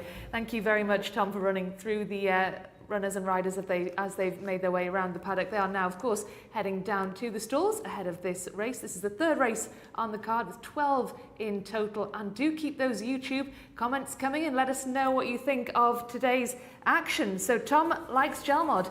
John Blance, do you like Jalmard? Yeah, definitely got a chance. It's a tricky race. Once we get into these Arabian horse handicaps, when they're not just conditions races, they get even harder still. I'm going to go with BR Laheb tentatively. Showed some pretty good gate speeds over the 7 furlongs last time to get into a decent early position. And I think that'll come in handy here because granted we're over 1200, so it won't be probably quite as easy to take up a front-running posse like last time. I think he'll still be not too far away. We know this horse hits the line pretty well over the slightly longer trip as well, so should be there or thereabouts at the finish. But it's a tricky one. It's not a selection that I would take to the bank, metaphorically speaking. Anyway, they are just down at the start now. There is Laheb in shot in the rather bright yellow sheepskin noseband. No missing that one. In the background we saw Almash Al-Bahar. I think I've got the pronunciation of the 8 right in the end. I've been doing some practice off mic. Zaha Al-Harkani, which sounds all right coming from the mouth of a northeasterner. But there is Laheb in shot. And I think from stall 4 as well will be positioned up pretty prominently in the run. The 7 is Naham, Adel Al-Faradi aboard. He's just not been quite as prolific here at Riyadh as he was at Taif. Those of you who've been enjoying your Taif action over the summer will be pretty familiar with a lot of these names now in terms of trainers and jockeys. Maybe if you just joined for the Riyadh season, you won't be too aware of Adel Al-Faradi's work, but he is a former champion jockey here in Saudi, and he did have a very good Taif season, but he has just dropped a little bit behind Camilo Ospina, who's been cooking on the old gas of late. And he's got Sedik Qatari bred to ride, who has finished 8th in each of its last 2 races. Sedik, you can see in the background there the grey. That's not a great point of curiosity in an Arabian race. There are lots of greys. Sedik could probably go okay. I think there are 1 or 2 others with more pressing form claims. There's Almash Al-Bahar, now off Al-Fayruz aboard. The brown colours there of Al-Hassas, another Qatari bred. Blue blinkers for that one. The different coloured headgear certainly helps the race caller as well. Coming forward now, though, this is Satab in the maroon jacket. Satab goes in. Obviously this 1200 metres will be completed a good bit slower than the 2 thoroughbred ones we saw earlier on. Salam Al-Amjad goes in. Number 30, Nur Al-Fadel, to move forward as well. Abdullah Akridis is riding. 7 moves in Naham.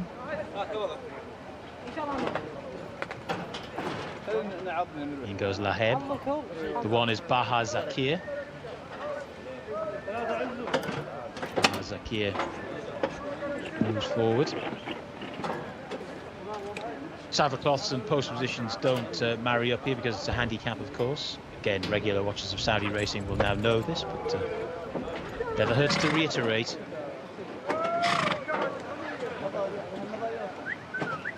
Almash Al-Bahar to go in as well. Yellow colours of Zayn Zyperian. There is Laheb to come in as well. This is Jalmod now moving forward. So Jalmod goes in alongside Salam Al-Amjad. 1200 metres, Arabian horse handicap. With a 9 Almash Al-Bahar. Backing out.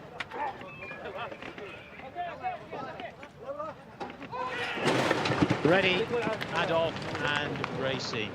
extremely slowly away was Mansoura Al Gayar as they make their way through the early stages of this 1200 metre contest. Good start from SS Jalmod, comes through to take it up to Laheb, who races in second. They're then followed on the outside by Zain Zyperian in the yellow and blue colours. One that's pushing forward from a wider gate is Nur Al Fadel as well. Another one that's up for the pace is Sedik for Camilo Ospina, and after that getting a little bit nearer in the run too is Nur Al Fadel. So they make their way around the turn and got a lovely position at the head of affairs. Jalmod leads by about a length or so to Sedik, who races in second. Then right round the outside, Nur Al Fadel. That is your leading trio. They just kicked on a little bit as well to Zain Zyperian.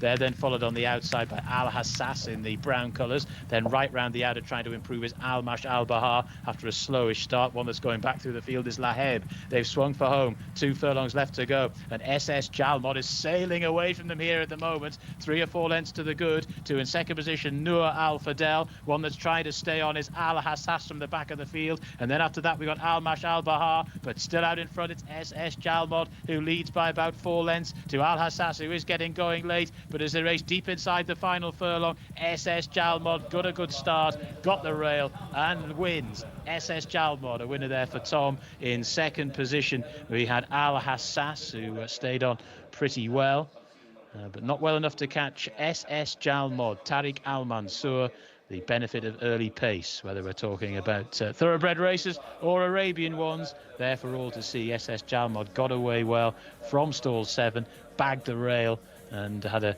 shorter trip than many of principal combatants there, and has won in 1:22.04. Good indicator there of how much slower those Arabian races are over 1200 than thoroughbred races are. Al Hassas has stayed on into second. Sedik has run a solid enough race for Camilo Ospina there in third, and the 4th horse home was Zain Zyperian, and also staying on quite well was Almash Al Bahar. But it was SS Jalmod, like a pristine ocean liner out in front, sailing away to victory. Has gone on to score by 4.5 lengths in the end. Al Hassas staying on for second, and Sedik there in third.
Well, a first winner for you, Tom, first winner of the day, and it was a pretty straightforward win for Jalmod. Yeah, glad to get a win on the board. As I say, today's a lot harder when you're trying to predict who's going to come out on top, but race 3, the first winner, I'm happy with that. If we can continue with that kind of theme throughout, then we'll end up on 4 winners, which is kind of my aim. A good ride as well by Tariq Al Mansour, getting to the front. This is his customary celebration that I've started to realise. He loves the both arms aloft celeb in the winner's enclosure. This horse showed that early speed that I thought he would. We saw the footage prior to this race where he ran last time, and he showed the early that day, and he did it again. Getting to the rail wasn't necessarily crucial, but it allowed him to cover less ground, and he just kicked clear. Being in front in Arabian races, especially over 1200 metres, where you're facing other horses that need further and lack natural speed, is a huge bonus, and he just dominated. Well, our commentator John Blance described this horse as being like an ocean liner cruising to victory. You've described this horse as being like Usain Bolt. I mean, I don't think either's really very accurate, do you? No. I think Ocean Liner is a little bit more accurate. We'll stick with that and won't build on that one. But he was good off the front end. This is a horse who had proven form in the book in much better races. He's facing weak opposition today. This was a very winnable spot. Second time up this season when fitness has been improved from the reappearance. And although he does have a high head carriage, as you can see here, head's a little bit up in the air and he's looking around, it doesn't stop him from running in a straight line. And when there are no closers in behind that are properly going to erode the deficit, and quickly at that, he can just keep rolling, and he was never really in danger. Now he's got that crucial spot on the rail there. Tom obviously had to cover less ground than the others, but he didn't really have any real competition, did he? No competition at all. Al Hassas ran an okay race in second, the Qatari bred, who had previously run to a reasonable level in his native homeland. But his 3 previous efforts in Saudi Arabia were pretty poor, finishing 11th, 14th and 16th. So this is a big step back in the right direction for him. But then again, the fact that he was second suggests this probably wasn't a great race. As we pick him up off the bend here, SS Jalmod in the lead with the green sleeves already has the race won. And we saw Sedik in the prelims, and you didn't like the look of him. He was just acting up a bit. Camilo Ospina had to dismount before getting back on again, but he ran well for third. Yeah, he ran fine. With the fact that Camilo was on board suggested that he had a good shot in the race, because owners and trainers don't tend to call up on Camilo in Arabian horse races unless they think they've got a horse that can win. So he had to be a major player. I didn't like him in the prelims, as you say. He was messing around a little bit and burning some energy where he probably shouldn't have been. But he's ran fine in third. As we can just look over our shoulder now, the weather seems to be coming in here in Riyadh. It is getting darker. Hopefully the rain stays away, but we'll keep you in touch there. Yeah, it looks like it might already be starting to rain, which I never thought we'd see here in Riyadh, but apparently it does rain. Here is the start. We're going to look now at the full race. Tom, as we can see, Jalmod gets off to a great start. He does. 2 horses that miss it. Satam, the big grey of the inside, missed the kick, as did Mansoura Al Gaya, horse number 11, the 4-year-old filly. They were right out the back and never had a chance. But Jalmod broke very well from stall 7, immediately came across to the rail. As we just saw the bend there, there's a little bit of a stumble from horse number 1, Bahar Sakir, just as he went into the bend, in the red blinkers and red cap, back on the rail, probably 5th last at this stage. But yes, Jalmod dominated in front, was briefly pushed right now with a couple of horses on his outside, including the eventual 3rd place finisher Sedik, that's the grey horse, and the other horse in the white and blue, who I believe is Nur Al Fadel, but it could have been Almash Al Bahar. But right now he's 2 lengths clear, Jalmod, 3 lengths clear, and that's game over. These horses in behind are never going to back run someone like Jalmod in a race of this nature. Do you think Jalmod's rating of 64 is fair given that race? Yeah, he's probably a little bit better. He's probably high 60s, maybe low 70s at his best. But the thing is, the handicap is going to put him up for this win, of course, which means then he cannot run in 0 to 65s. He's an 8-year-old now. He probably doesn't want to be running against much better opposition because he won't be able to get easy leads like he did today. Yes, he's quick from the gates, and therefore he's always going to get a prominent position, but he's not. He hasn't got the most natural all-round speed when it comes to the higher graded horses in Arabian races. So he's probably going to struggle now that he'll go up to a high 60s, I imagine, and Connections will just wait until his mark comes down to around 65, 64 again, enter a race of this quality, and he'll win. How much more racing has an 8-year-old got in him? Well, yesterday we saw a 2-runner race between 11-year-old and 10-year-old, so you could guess maybe at least a year or 2, maybe 3 if Connections believe he's still enjoying his racing.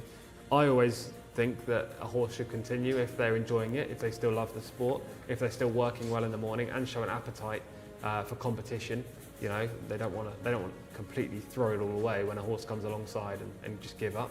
So providing he still has all of that, I don't see why you wouldn't continue into next year and beyond.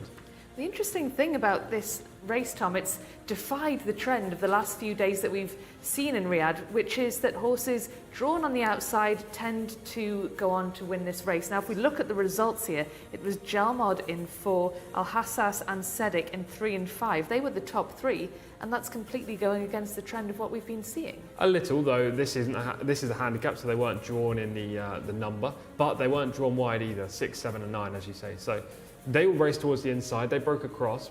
They were middle draws, but again, it's an Arabian race, isn't it? Full of horses that have lots of stamina. So the majority of these don't have early speed. No matter where you're drawn, if you somehow have early, you've got a big advantage over the rest of the field. Absolutely. Well, thank you very much, Tom. And thank you to all of those who have commented on the YouTube chat. We do love to hear from you. There was plenty of talk when Jimmy Jerkins had his winner, in fact. He's got a lot of fans clearly watching, so do keep those comments coming in. We have plenty more action across the rest of the day as well. And somebody else who's got a lot of fans is our commentator, John Blunts. Oh, what a line. What a line, Rebecca. The horses are about to be put on your screen for race number 4 on the card. Looks like the weather's getting a little bit un-Saudi-like as well. Al Washmi is the first that could be seen. Abdullah Al Kradis is aboard. Number 2 is Fazze. That's the mount of Turkey Alofi. Second last time out. Fazze gets gate 10 here. Walad Al Matrefa is next in the hands of Ayan Al Turisi. Number 4 is Al Mozger, Rahid Al Fayroz. Number 5 is Beehive, Ahmed Al Shra. Number 6 is Al Otaibi, Tariq Al Mansour. Number 7 is Karaginsky, Khaled Al Mimoni. Horse number 8 is Income, a very interesting runner for Mohammed Al Yami. Horse number 9 is Modern Artist, Abdulaziz Al Yesh, look out for that one late. Yoshka is horse number 10, Nawef Al Mudiani. Number 11 is Yesabek Al Ri, Omar Maki. Horse number 12 is A.E. Houseman. What a poet he was. Abdullah Al Khamis is aboard. Number 13 is Gevont in the hands of Abdul Ella Al Hussein. Number 14 is Abu Khalaf. That's the mount of Rakin Al Obeid. And horse number 15 is Matching Socks. You can never find them when you need them, can you? Muhammad Al Shamari is riding. So there we go, 15 of them here. This is an apprentice jockey's race as well, hands and heeled, so no persuaders allowed. It's for horses rated 0 to 85. They are in the parade ring, and the rain is definitely appearing here at Riyadh, just to maybe cool things down a little bit as we make your way back to the studio. And it's Rebecca and Tom again. Thank you very much, John. Well, I love that name, Matching Socks. It's fantastic. So maybe my favourite name of the week so far, Matching Socks. So John has run us through the card for this one, the next race, over 1,400 metres, local and imported fillies and colts. And I want to know what you think, Tom, of the runners and riders for the next one. Well, we're fresh off the back of a win in race 3, the Arabian race, and hopefully we can back it up here. I don't like necessarily hands and heels events, as we can see. Lovely, lovely shot there. It's raining, but the sun is still out. As we can see, floodlights going on at the track, and it's getting a bit breezy outside as well, so conditions are completely changing compared to what we've seen yesterday and the whole of last week. Back to this field, I like this race because I think there is a standout, and it's a horse called Income, who we showed right at the start in the menu. She's a 4-year-old filly, horse number 8 in this field. She's by a cycle Profitable, who was a very good sprinter turned 7-furlong-mile horse in the UK for Clive Cox, I believe. And this filly used to be trained by Richard Hughes in the UK and showed a decent level of form as well. Came over here, disappointed on a few occasions in Taif, but on the last run, on the end of season meeting 54, she showed great encouragement when she finished 3rd. That looked like she was rounding into form. She came here last week, meeting 56. I believe that was Friday last week, and she finished 2nd to a horse called Sunset Flash, who is one of the better horses here in Saudi Arabia, and she actually gave that runner a very good race as well. It was pretty close in the closing stages. Now, this is a 0 to 85 handicap for apprentice riders, but she's rated 94, so she's £9 higher than the handicap bandwidth allows. That's because she's only just been reassessed, but she was entered in this race prior to her handicap rating going up. So Income is quite clearly the standout here, and hopefully she gets the job done. Well, we'll have a little look at Income in action shortly. Income is the number 8 horse, and we'll have a look at her as she enters the parade ring as well. And we can have a look and see if the viewers like her as much as Tom does. That's Income horse number 8. Of course, you mentioned the mighty Sunset Flash, Tom. She was one of our highlights of last week, a really incredible horse that we all really enjoyed watching. Well, this, Tom, as you mentioned, is for the apprentice jockeys. Just give us a bit of context around that. Yeah, so the seasoned pros don't get to ride in here. There's no Camilo Ospina, there's no Roberto Ramos, Adel Alfaredi, you know, Lou Morales, I could keep going. There's none of the big names in this race, but I like to see that, a little bit of a warm-up. But there are plenty of jockeys in here that we are accustomed to seeing in these events in Saudi Arabia. So you've got Turki Alofi, for example, Abdullah Al-Kharadis, Tariq Al-Mansour, who just rode the last winner, Khalid Al-Mamoni's in there as well, and you know, there are plenty of others that we're used to seeing race in, race out. It's a good opportunity for them to get a win on the board when the best riders are not in the field. I love this. So much energy and exuberance down there as the jockeys make their way into the paddock. Well, we will shortly be running through the horses in this next one. A bit of a bigger field than we've seen recently, 15 all in all. We had such big fields last week, Tom, 20 on occasion, which made your job really difficult to pick a winner. But I want you to do that after we've had a look at the horses, had a close-up look at them as they make their way around the parade ring. And like we said, the rain is starting to fall here in Riyadh, and how will that change the conditions, Tom? It depends how much rain falls. It can affect the track, but at the moment it's just a light spattering of rain. It's not a proper downpour. If this rain was to get heavier, then it would really affect how the track pans out. Maybe it'd be inside or outside bias. Al Washmi is our first horse, Tom. What do you make of this one? A winner here last week at meeting 55 on Thursday. Got to be a contender considering he's in great form. We'll see the footage of that win after we go through the runner by runner. He's rated 88. This is a 0 to 85, so he's just out of the bandwidth, yet he's able to run. Faz Zay is the next horse we'll be seeing. Al Washmi looking very alert indeed down there. He's seen something he's interested in. The rain, probably. They're not used to seeing that here. And horse number 2 is Faz Zay. Yes, an 8-year-old in here, another grey with the black freckles on. Turki Alofi rides, which is a definite positive given his experience. This horse finished second on the reappearance at meeting 49. He's also pretty prolific, winning 13 times in his career. That's got to stand him in good stead. Absolutely. Well, let's move on to horse number 3, and that is Walad Al-Matrafa. This horse finds winning pretty difficult. He's had 65 tries with just 2 successes, one of those obviously in a maiden. So winning isn't his forte, but he is very consistent. His last 5 runs, he's finished 5th, 6th, 4th, 5th and 4th. Super consistent. Yet to break into the top 3, but I imagine he's going to get another top 5 finish. Well, this horse has had 65 runs, but the next horse has had even more. This is number 4, Al Mosca. 79 runs for this 8-year-old. He's a bit of a veteran now in this scene, able to run in 0 to 85 after his mark has come down, following 4 pretty disappointing displays this year. The reappearance back at meeting 2, finishing 5th, wasn't bad at all. But since then, 9th, 6th, and then 13th, and a layoff since his last effort is a bit concerning. Beehive is number 5. By Fountain of Youth, a sire that you may recognise. This horse had 42 starts, winning 7 of them, so again, pretty prolific considering the grade. Finished 8th last time, just last week. Needs to improve from that, but prior to that was a good 3rd. There's currently a cat on the track, Tom. You've rated all these horses' chances. You know, you've compared horses to Usain Bolt to cruise ships, but you know, this is the first time we're seeing a cat on the track. How would you rate that cat's chances? Very slim. I've also heard that this cat can be a bit of a menace, so I'm not a fan, I have to say. Well, this horse looks a bit of a menace too. Al-Atabi playing up a little bit down there in the paddock. Yeah, he's a son of acclamation, again owned by Sheikh Abdullah Amalek Al Sabah in the white and green silks that we're familiar with in the UK. He's an ex-Brit trained horse, this Al-Atabi. Not really found his stride yet since moving to Saudi Arabia. Has Karaginski found his stride? It's by Dubawi, so you'd imagine he's got the ability to find his stride over here. Well, the pedigree at the very least. This horse was 3rd on his penultimate outing and 2nd last time. Seems to be rounding into a good bit of form. And Income, this is the horse you really like, Tom. Horse number 8 we'll be seeing next.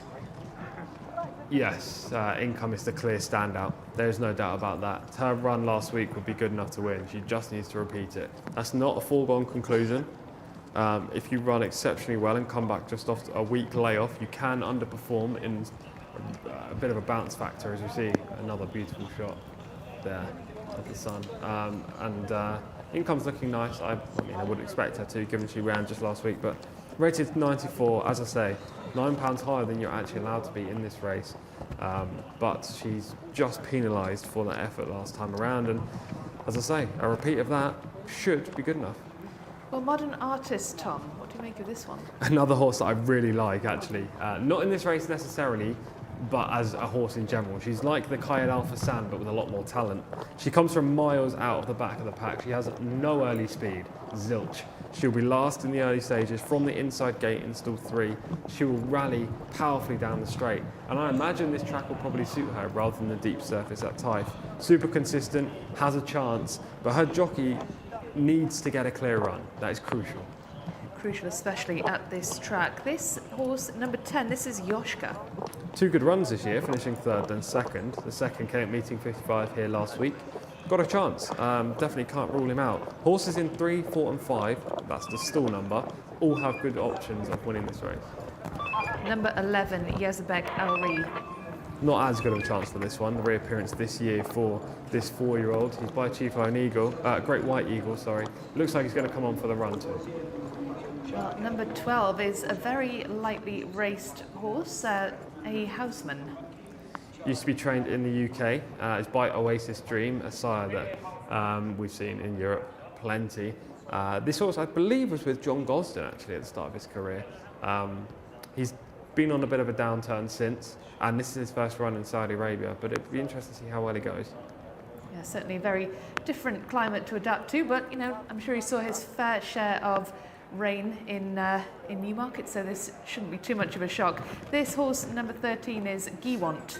Mick Appleby in the UK by Acclaim, a sprint sire.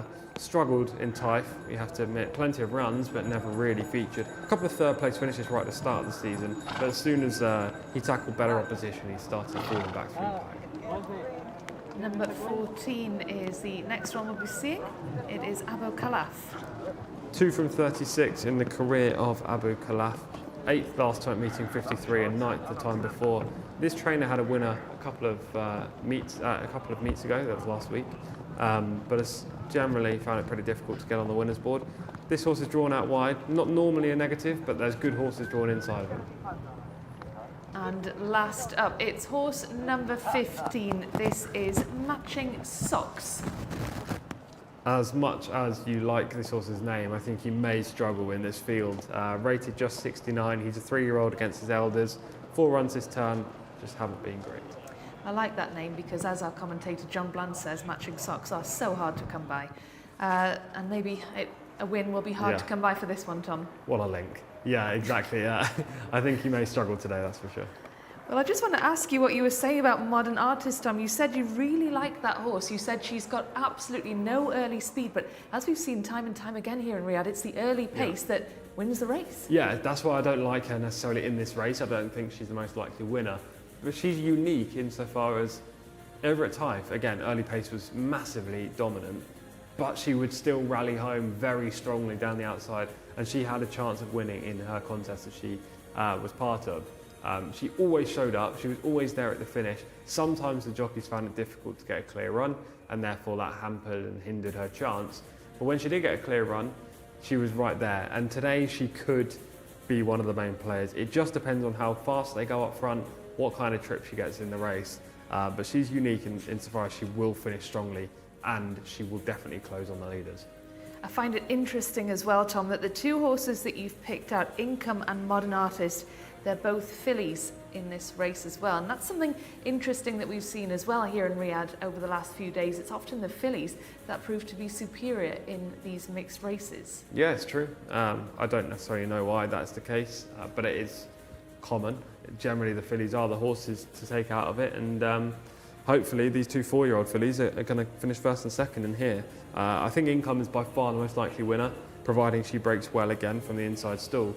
And if she does, the Modern Artist is going to have to fly. Well, shortly we will be having a little look at some form lines. We'll look at some of the past outings of the runners in this race. This is a 1400 metre race for fillies and colts. And let's have a look at Al Washmi, horse number 1. Yeah, this was meeting 55 here just last week. Al Washmi's in the blue silks with the the white cap. Jcsa's also in this in the red, Prince Faisal bin Khalid bin Abdulaziz silks.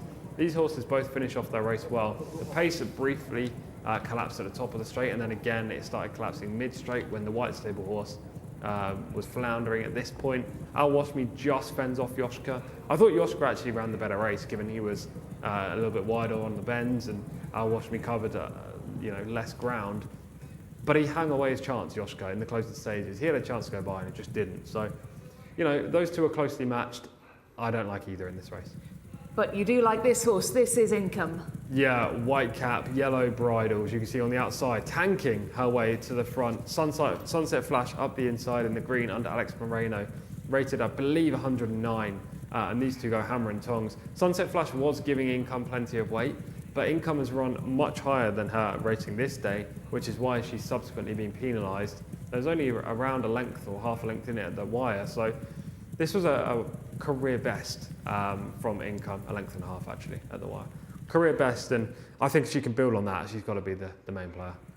And this is Karaginskio, horse number 7.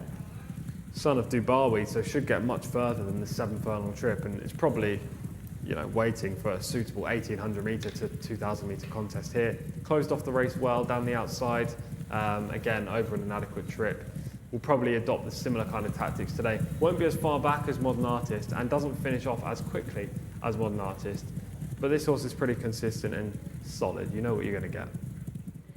Well, as much as you like Modern Artist, Tom, you're very firmly going for Income in this one. Yeah, Income for me. I think she's the horse to beat after that run last week. If she can repeat it, she's got a phenomenal chance. Modern Artist, just keep an eye on her in the orange silks, white sleeves. She should be last after a furlong, and then she hopefully will fly late to give us something to watch, as hopefully Income goes clear.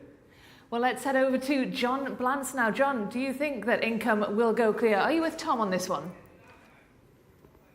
Yeah, she got a very good chance, no doubt about it, and was on the short list. The key horses in this race, though, are probably Beehive, who goes forward pretty quickly. And if Beehive can generate enough pace up front, there's not a huge amount of other really high-speed early horses. So if Beehive can generate enough on her own, or his own, I should say, yes, the likes of Modern Artist, Karaginski going to come into it. But if not, Income, who's going to be more positioned more prominently, I think will be the one to keep out. I'm just, though, going to side with Al Washmi here. It was a pretty decent run last time. Yes, as the handicappers had a bit of a say afterwards, but it's got a good draw installed too here. If you watch the win last time out, this colt was shunted back through the field in the early stage, not back through the field, but was trying to take a prominent position, and then was kind of had the ground or the daylight taken away, and then had to go back 2 or 3 lengths, then had to stay on once more as the race began to collapse out in front. And I think in this particular race shouldn't have as much of a problem taking up a prominent posse. I would expect Al Washmi to probably take up a posse just in behind Beehive. Will be the early leader. Now, Beehive's stamina doesn't generally last out over 1200, so I'm not entirely sure it's going to last out over the 1400 here, but there will be plenty of pace from Beehive. But I think the likes of Al Washmi and Income will just be behind, and I think Al Washmi will go quite well, certainly if you want a horse to at least just give you a decent run for your money without necessarily being the obvious winner. Others of interest, well, we've talked about Karaginski and Modern Artist. Modern Artist will be a long way back in the run, but has already produced some spectacular finishes, slaloming her way through the field. Giewont, I think, has been a bit unlucky with the gates. Ran all right last time, not given the wide draw. Wide draw here again today. As Thomas said, a wide draw, not necessarily an issue, but it's more of an advantage if you've got a wide draw and you've got early speed to get into a prominent position. Horses with wide draws who can't really get into prominent positions are relying on going backwards and then being taken into the race later on at a bit of a disadvantage, I think. A Matching Socks might go okay, but for me, I think the two against the field are Income and Al Washmi, and I will just side just to be different with Al Washmi. Also probably allowed Tom a great sigh of relief that I haven't weighed in with his selection as well, because regular viewers of any of my shows will know that winners are not necessarily always flowing from this particular chair. Fazze to go in. Horse number 5 is Beehive, the obvious speed in the race. Still waiting for the 10 to go in. That's Jcsa. Into stall number 4. Once again, the handicap stips applying here. There's Income in shot. Mohammed Al-Yami rides. Al-Mosga goes in. I think we've got a full complement here, 15 of them. 1,400 metres for the first time today. Starter happy. Income getting a little bit restless in the starting stalls. Off they go, they are racing. Rather slowly away was Yoshka in the red colours, early speed as we thought from Beehive, zipping straight across to the rail there in the blue and black colours. Also prominent in the run is Income. Then just a little bit further out at the moment in the early stages we have Yazabek Al-Ri, who's prominent. Another one that's prominent from a slightly wider gate is Abo Kalaf, that's the 14. One that's likely to be camped out wide is Walad Al-Matrefar. They're then followed right up the inside by Al-Washmi, who's taken up a nice position just behind Beehive there on the inside rail. Then Alotabi, who's not too far away, the green sleeves. One that's also pushing on is Giwant. There's quite a bun fight for the lead here as they make their way through the first 400. It's Beehive that leads on the inside to Income, who's nicely poised in second. Then Al-Washmi, the white cap up the inside. Giwant towards the outer there in the black and red colours. Abo Kalaf in the green and white is prominent. So too in green and white colours with a green cap is Altoabi, who's making very nice headway now. But it's Beehive that leads at the moment to Income, who races in second. These two have been on the sharp end throughout. To Alatabi racing in third, then Giwant down the centre of the track. Now staying on is Karaginski. It's Income and Beehive, Beehive and Income. Income has now gone on here. It's the front to Beehive, who's trying to battle on. Then Alatabi in third, but it's Income that leads, just gravitating towards the centre of the track, but leads by a half, by 3/4 of a length. Racing up towards the line, it's Income with Beehive battling back, but Income is just going to hang on. Income, indeed, the winner. In second position, Beehive. Then after that in third was Giwant. And a good finish to race number 4. Another win for Tom, and this horse ran exactly the way that it could have been expected to, in the sense got out well, stuck in behind Beehive, who's on a really good race actually, at probably a trip which might have been a bit too far for him. But he's got across to the lead easily, Beehive, and therefore has been quite a tough horse to pass for Income. But Income at 1:26.42 has won our first 7 furlong race of the day. Beehive was second. Alotabi's finished in third. Giwant in fourth. That's your 1, 2, 3, 4. And Neck, the official winning distance there. Income beating Beehive. Alotabi in third, coming from the back. And Giwant, who was posted wide, had to take his medicine out there, has run a good race too. And Karaginski stayed on from the back. Nothing much from Modern Artist today, indicative of the fact that there wasn't much of a pace on. They haven't gone slowly, but neither have they really torn things up there, which Modern Artist really normally needs to get into the race, and hasn't been able to bring home that spectacular finishing kick. But it's Income who has won race number 4, second win of the day for Tom in the tipster's chair. Beehive has run a good race in second, once again showing the value of early pace. And Alatabi in third, and Giwant. And as my producer has just said, that's another one for the VT department as well. So it's a team game here at Riyadh. Tom Collins with the form analysis, and well, the VT department, they've had a look at the form as well, and they know the horses to flag up here. And Income has scored and is now the proud owner of 4 wins from 10 starts on her CV, and maybe there's a bit more to come. Further improvement from this one, and a nice ride from Mohammed Al-Yami, who did exactly what was required from a tactical perspective to get Income home.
Well, Tom, you were celebrating wildly there because Income, the winner, just as you predicted. You were really, really keen on this horse before the race, and she came good. That's 4 wins from 10 starts for this horse. A really impressive race from her. Yeah, really impressive performance. As I say, she ran Sunset Flash very close last week, and if you put Sunset Flash in this race, she would have won by a distance. So Income had to be the horse to beat.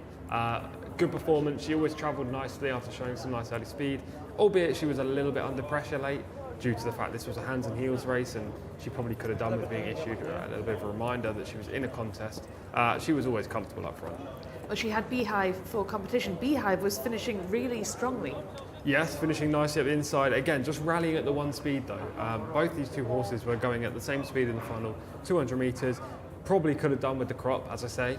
They were just, realising that it wasn't a piece of work and that they were actually in a race. But albeit the gap was eroding slightly, maybe 3/4 of a length to half a length inside the final 100 metres, Income always had her measure.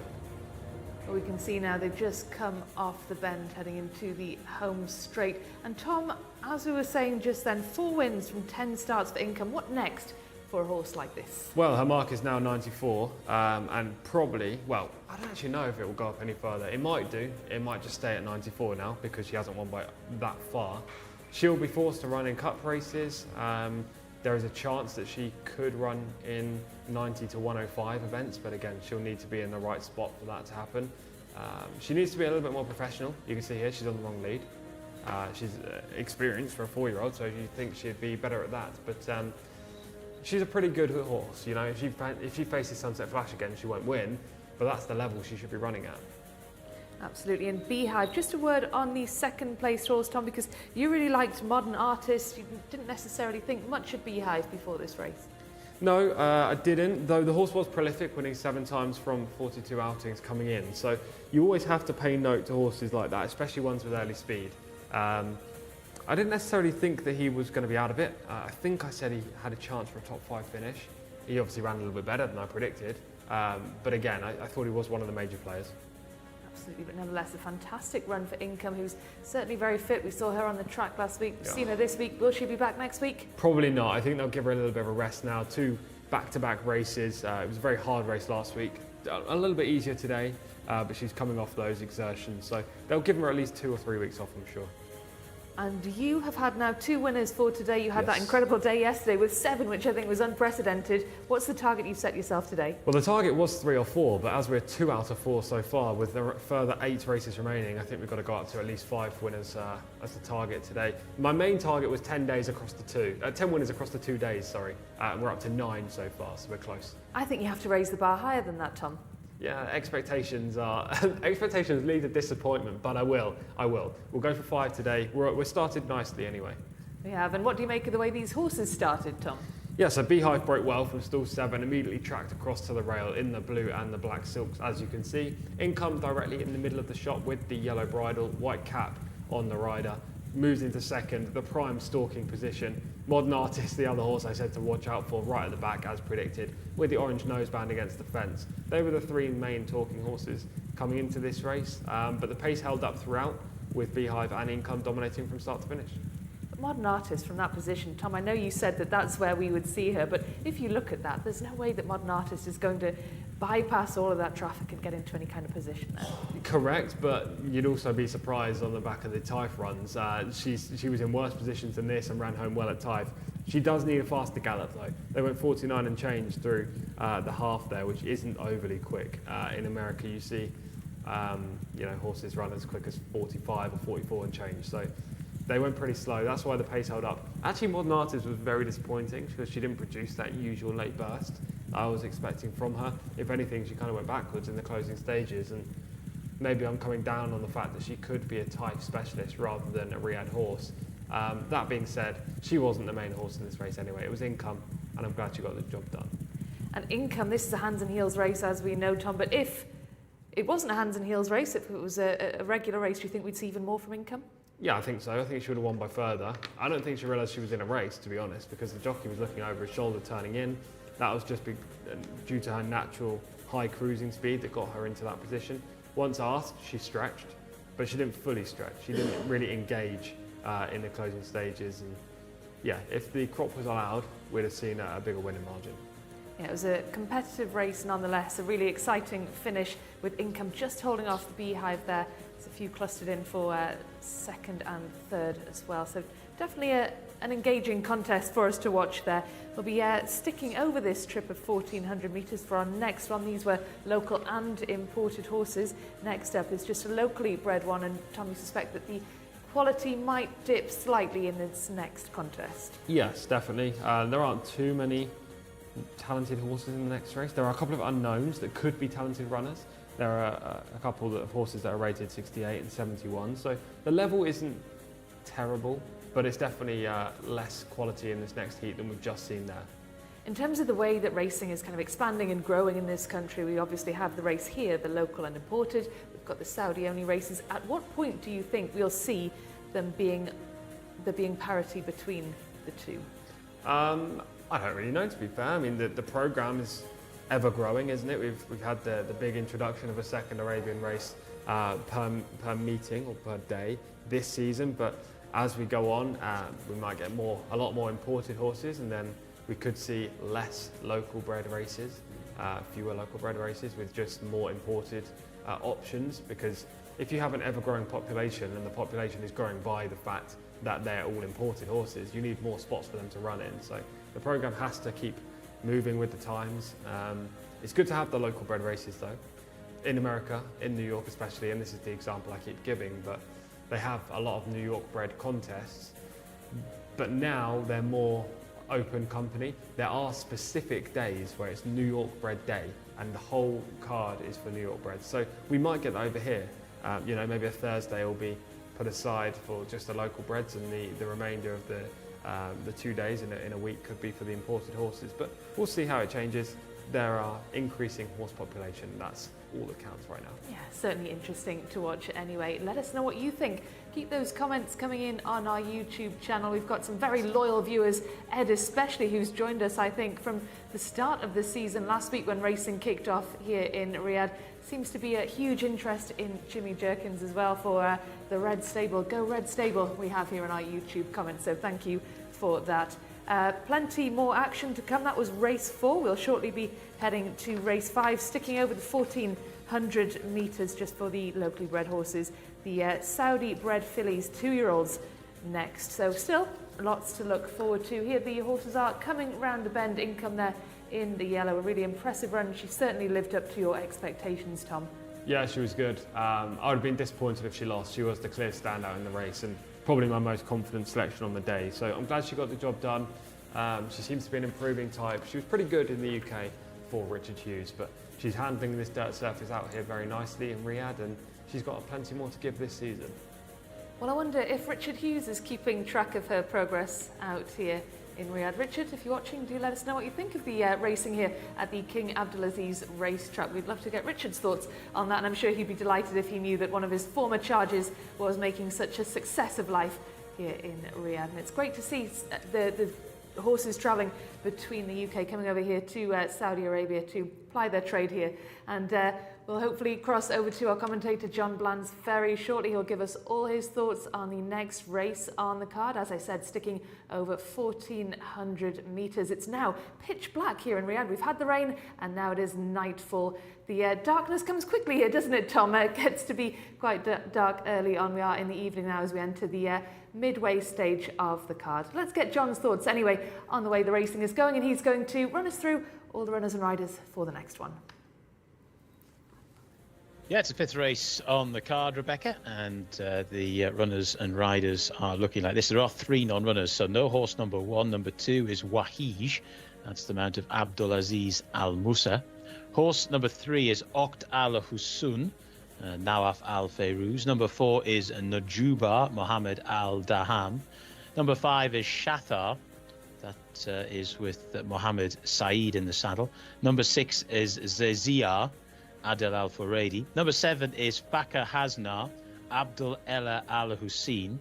Number 8 is Farah Al Anaya in the hands of Abdullah Al Rashid. Horse number 9 is Merba Al Layez. I think this one has definitely got a very good chance. Khalid Al Mimoni is aboard Merba Al Layez.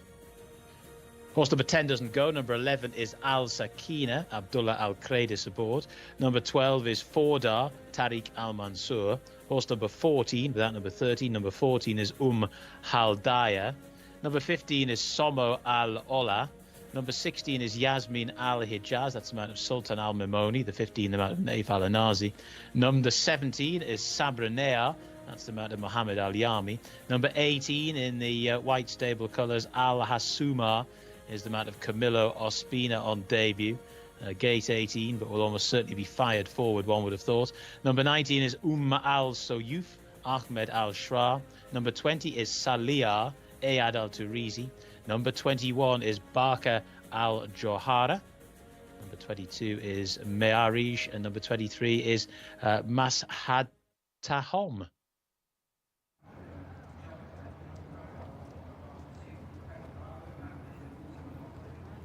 Many thanks, John. Plenty of tricky names for our commentator John Blans to get his mouth around. We'll start with horse number 2, Wahij. Yes, Wahij, horse number 1 is obviously a non, so Wahij will break from the inside here. Actually, no, the reserve will break from 1, but we'll break just 1 off the rail. Rated 69, consistent, had 5 attempts, finished 3rd the last twice. Both relatively decent performances, probably a player in here. Is horse number 3, Okt Al Hassan, a player? Probably not. Rated just 54, seems to be getting better, finishing 15th, then 10th, then 6th, and then last time out was 4th.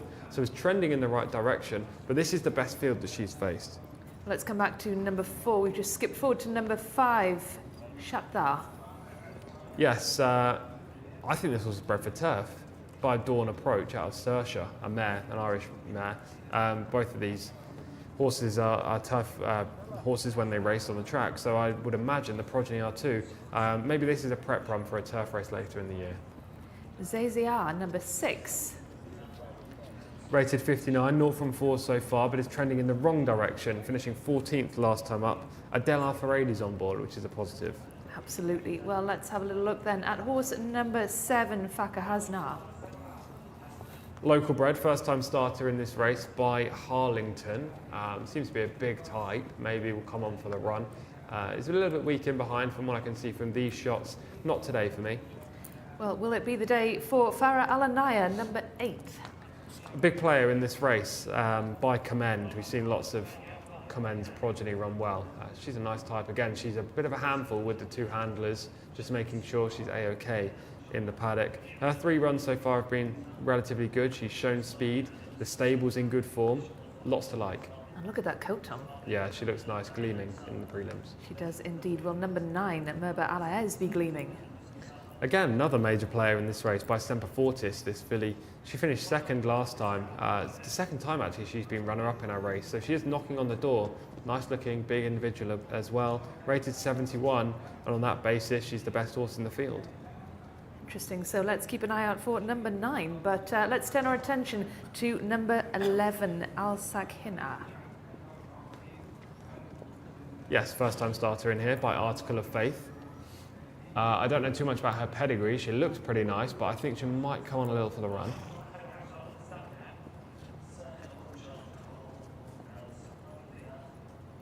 Let's have a look then. The next horse that we're going to look at, we're skipping to 14, Haladaya. She certainly looks like she could use the run number 11, Tom, like you say. We have skipped past number 12. Apologies, I skipped straight through to 14. Can't count. This is Forder, number 12. Tariq Al Mansour's already had a winner on the card, and he had a winner yesterday as well, so he's a rider in form. Again, a first-time starter, not too sure what to expect from her. Do we know what we can expect from number 14, Tom? No, Haladaya? not because she's never run before, but looking at her in the prelims right now, she's on her toes. We just saw her showing a little bit of inexperience, some signs of greenness too, so maybe this is going to be a learning curve. Samuel Al-Ola is number 15, looking a lot more relaxed. Yes, but isn't that nice a looker? Seems to be carrying condition, definitely lacking fitness too. Naif Al Anazi, we'll try to get her out from the wide stool. Number 16 looks a little better, Tom. Yasmin Al Hijaz. Finished 15th first time up. That came at meeting 50 at the back end of the Taif season. First time up here in Riyadh. Sebraniha is number 17. By Dubai Destination, this filly should get a lot further than the 1400 metre trip. This is just a starting point for her. Alazuma, number 18, goes for the white stable, Tom, with that great success yesterday. They'll be hoping to continue that today. I'm going to take a shot on this filly. I think she's the most likely to get the job done. Yes, there are some form horses in here that we've already covered in Farah, Alanaya and Merba Alays, but she's by Premium Tap. She's a lovely looker. She should stay the trip, and I like her draw. Do you like number 19, Al Sayouf? Not overly, I have to admit. First time starter in here. She's outside of the horse I do like. She's a lot slender and skinnier individual. And number 20, Tom, Salia. She's a nicer looker, first time starter again by Assay Claire. Drawn out wide though, is going to have her task made harder by the start. Well, we will see. It will shortly be revealed when we get down to the start. Let's have a look at the next one then, number 21, Barca Al Johara. Rated 46 after just 3 outings, Victor Gutierrez rides. This filly will be breaking from stall 10. Last time up she finished 12th. It wasn't a great run, but at the back end of type. Stall 10, so the midway point. It'll be interesting to see how she goes from there. Number 22, Maya Arich. By Elzama of a mare called Odense, presumably named after the Denmark city.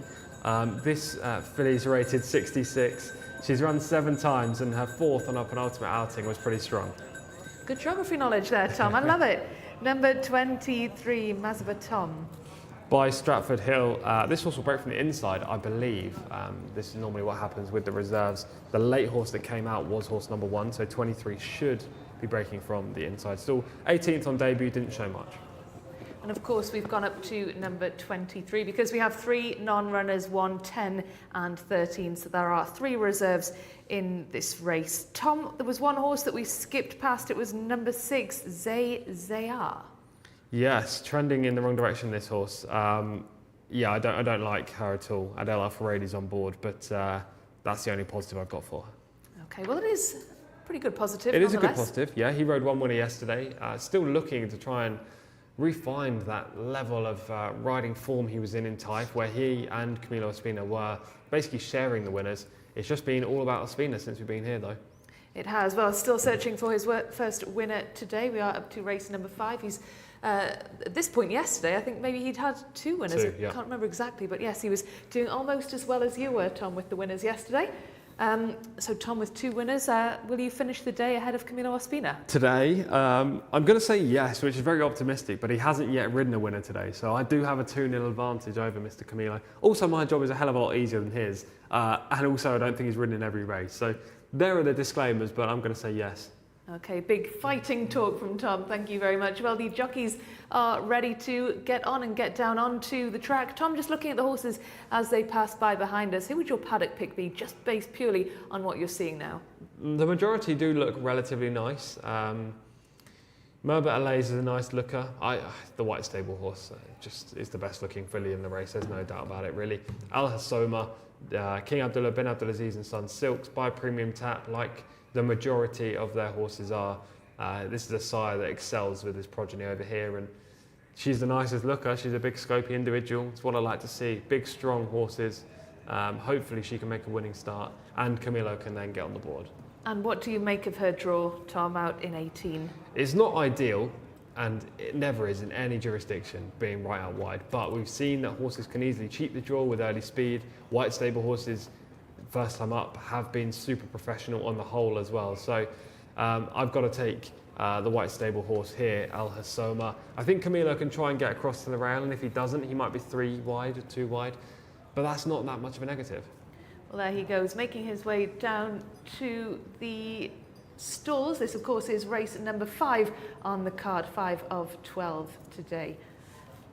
That's a lovely looking horse. Number 9, we'll have a little look at Merba Alays in action. This was from the finishing second rather, on the 15th of September, Tom. Yeah, it was a good run this day. You know, she's rallied nicely from off the speed into a prominent position. Okay, she doesn't get near the lead, and she doesn't change her lead leg. 2 slight concerning points, but she's rated 71. This probably was right up to that level. And if she runs again to 71, she'll probably be in the top 3 or 4. This wasn't enough for me to suggest that she's good enough to be a standard white stable first-time starter. And by the looks of this white stable first-time starter in this race, Al Hassoma, I think she could be above average. What about this horse, number 2, Wahij, Tom? Finishing third this day, the daughter of Two Step Salsa. Right now, she's already under the pump. Blue silk, blue and white stripes on the jersey. Nothing closes from behind, aside from the horse right down the outside. She continues at the 1 speed, again, on the wrong lead, showing signs of inexperience. I don't love this, I have to admit, Rebecca. This wasn't the best piece of footage I think we've seen so far. Well, Tom, you don't love it, but you do love horse number. I've lost the horse number, which 18. was the 18, horse number 18 going for the white stable. So you're very firmly on board with Camilo Ospina's mount, Al Hazuma, for the white stable. Well, they're yet to get a winner on the board as well. They haven't had too many chances, though, throughout the day. There's Camilo Ospina looking very relaxed, looking very focused as he heads down to post with number 18. She looks good, Tom. The horse. Yeah, she looks great. She's a big type. She's got a good muscle definition on the back end. Look, I'm not going to profess to be the proper person to ask when it comes to horses' looks, but I know when a horse looks good and a horse looks bad, and she looks good. And the white stable 2-year-olds always arrive at the track, don't they, Tom? Looking really professional and really well. Yes, yeah, 21. You know, all of these horses are looking great in here. Horse number 21, Barca Al Jarraya, is ridden by Victor Gutierrez. The South American jockey colony is ever growing here. He hasn't had too many rides. Mr. Peralta rode a big winner last week in the Cup races, and maybe Victor Gutierrez can have a similar kind of success this time as well. Yeah, so many South American jockeys here in Saudi Arabia, Tom. What is the appeal, do you think? More rides. They're used to riding on dirt as well. I have watched a fair few races from, obviously I've watched loads from America and Canada, but I have actually watched a few from South America as well. San Isidro, for example, down in Argentina, and it's very similar kind of situation down there. Hippo Chile as well. You've got lots of dirt racing, lots of racing of this kind of quality. The lower grade stuff, obviously there are some much better races here in Saudi Arabia, and so they're used to riding in this kind of, you know, atmosphere, hot weather, hot climate, nice climate, and on this surface. Coming here provides them better opportunities to get winners. The jockey colony was pretty small before the South Americans started coming across, and yeah, ever since Camilo Ospina with Berto Ramos started making a stamp, why wouldn't other riders come and join them? Yeah, absolutely. Well, it's time for us now to join our commentator, John Blantz. Yeah, many thanks, guys. Done a few South American races in my time as well, and yeah, it's great to see such a wide-ranging jockey colony here in Saudi, and I think it will only get bigger. And of course, wherever you go racing in the world, you'll find one or two South Americans popping up and doing extremely well. Brazilian jockeys have become very fashionable over the last sort of 10 or 15 years, and Camilo Ospina representing Colombia, of course. Quite a few Panamanians here as well, but Camilo is from Colombia, and I'm pretty much safe in my view, I think, or assured myself in my view, that you could put a Camilo Ospina into virtually any jockey colony worldwide and he'd more than hold his own. Interesting to see if he'd ever end up in the States or elsewhere, but at the moment he's earning the Riyadh here in Saudi Arabia and doing very well. Now we've got one of the horses that's just been dismounted down at the start there. It's a big field here. Obviously the 1, the 10 and the 13 don't go, but the reserves have been bussed in.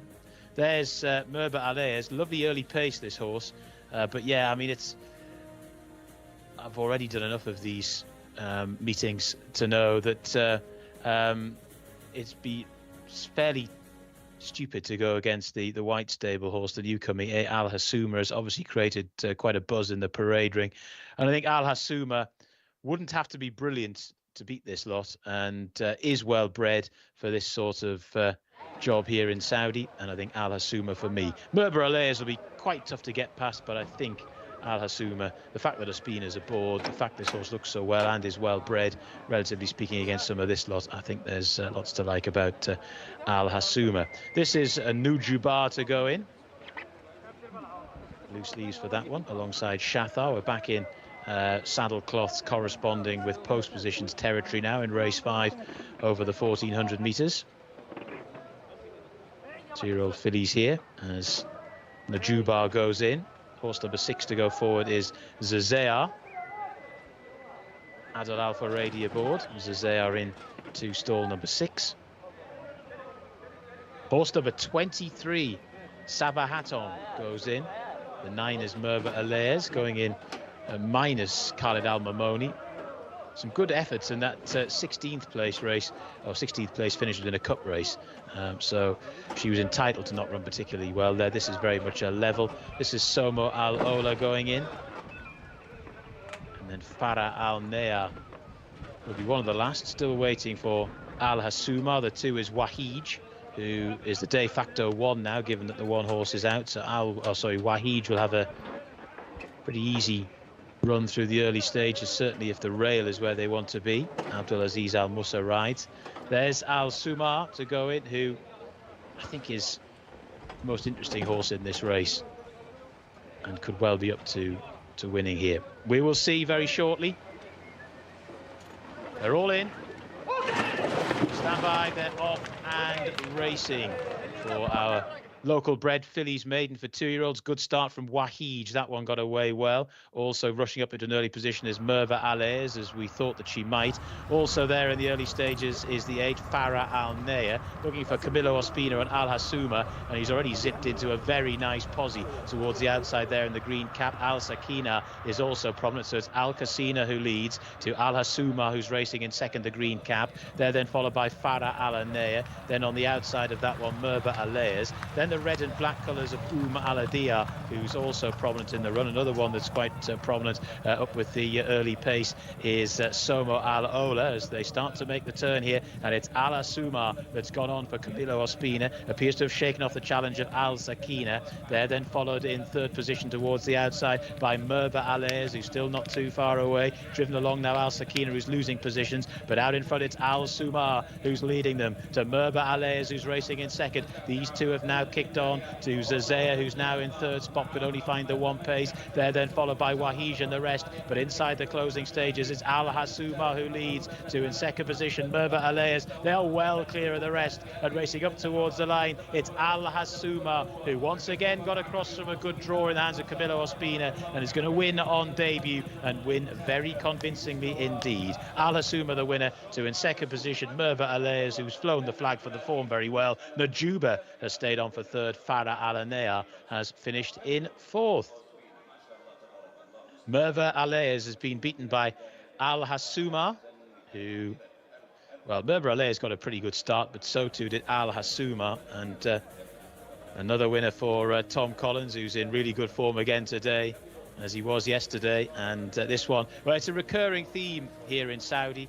You get these white stable horses with Camilo Ospina up into these sorts of races, and this horse has won very easily indeed. 1 minute 27.56 seconds the winning time. And the second there, Merva Alaires, is officially rated 71, and she's been brushed aside with a degree of ease there by Al Hasuma, who was away well, got a lovely position in the run, and never really looked in any danger. Najuba has finished in third, and Farah Alanea in fourth, and Wahij, who was towards the inside there, got away well and has maintained a good position to the line. But Al Hasuma, pretty promising debut. A bit slower than the previous race over the 1400s. These are 2-year-olds here, though, so bear that in mind. But Al Hasuma has won very nicely indeed. Another one for Tom Collins, and another one for King Abdullah bin Aziz and Sons here at Riyadh.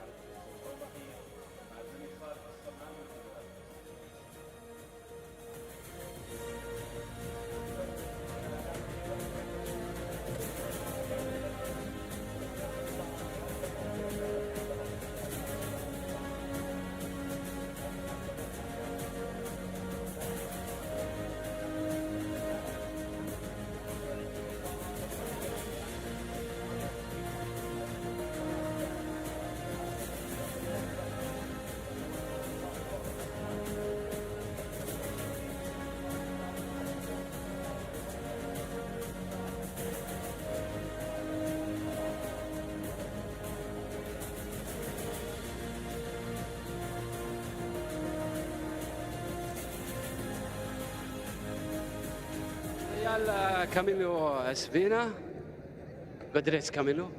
Camilo, tell me about the race. Yes, thank you very much, Salman. Always thank you very much to the print meet. Guys, go to inside. Always thank you very much to the print meet, Tawin Abdullah, the manager Talal bin Talan and Hakme and Abdullah Abba. Thanks God, that field issue is working very good in the morning and she looked very well and thanks God she ran very good today. And she broke very good, I can't be another horse, but I come in very comfortable, When I asked her in the last 400 meters, she responded very good. And thank God she won the race. Shukran.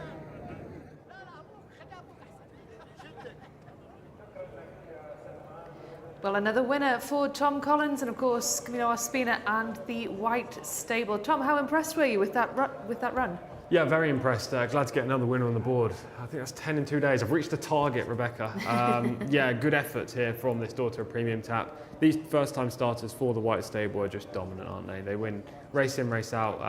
The producer and I were trying to work out the percentage of first-time starters they win with under Camilo. And we were saying it's got to be between 40 and 50%. So they are safe selections when it comes to my role, but at the same time, for Camilo, it must be an absolute joy to ride these horses. All well bred, all well tuned up for their first starts, and the majority do win. And what is it about these White Stable horses? You see these 2-year-olds first time out and they just show up looking like the finished article. Well, it must be what they do in the mornings with them, how they train them. They are, as I say, well bred by Premium Taps. We had a Gormley yesterday, which was phenomenal to see. But they're all well bred and bred to go well on the dirt, which is very crucial as well. This horse broke from a wide stall. You asked me beforehand whether that could be a negative, but when you've got the early speed, you can just get across and dominate from the outset, and that's what Al Hassoma did. Well, you heard there in the post-race interview that Camilo Ospina said that this horse broke really well from stall 18, and that's key, isn't it, Tom? It's what you were saying before this race. She needed to get the good break to get into position. Yeah, when you break well, you can find the spot you want to be in. When you don't break, you kind of get forced into a spot. So it allows Camilo to go to the front. We know he's an aggressive rider, probably the most aggressive rider here in terms of tactics on a regular basis. He wants to be on the front end on all of his horses. That is a team ploy as well from the White Stable. And when he gets on the front, the majority of them kick off the bend and hold. He said in that interview that we just heard that this horse was very good. I think he describes every horse that he rides as being very good, doesn't he? He does. It's a little bit of a PR thing, for sure. But he knows the pecking order. There's no doubt about that. He's never going to come off the back of a winner and say this horse is no good or this horse is average. This filly does look pretty smart, though, I have to admit. She looks, as a physical specimen, like one of the better 2-year-olds we've seen. It was a good dominant display. She broke nicely, showed the early speed, changed leads at the perfect point and quickened, running in a straight line all the way up the straight. So she did everything right. Won decisively, beat a horse in second, rated 71. You'd suggest it was a performance worthy of 75 to 80 maybe, but she's better than this. Where will we see her next? Good question. As I say, they've got so many first-time starter winners that they're kind of running out of options unless they run them against each other. There's actually a race later on where they've got 3 horses in it, all of which are pretty similar. So they're going to have to find a spot for her. I don't know where they will choose. We just see the start there. Horse number 7 unseated the rider. That was Fakir Hasnar, first time starting filly. She unseated after ducking into the left, which is not good for Abdullah Al Hussein, but he looked A-OK getting up after. At this point of the race, Camilo's already made his tactics clear, going towards the front. There is a horse on his inside, Al Sakinaya, a first time starter as well in the white cap.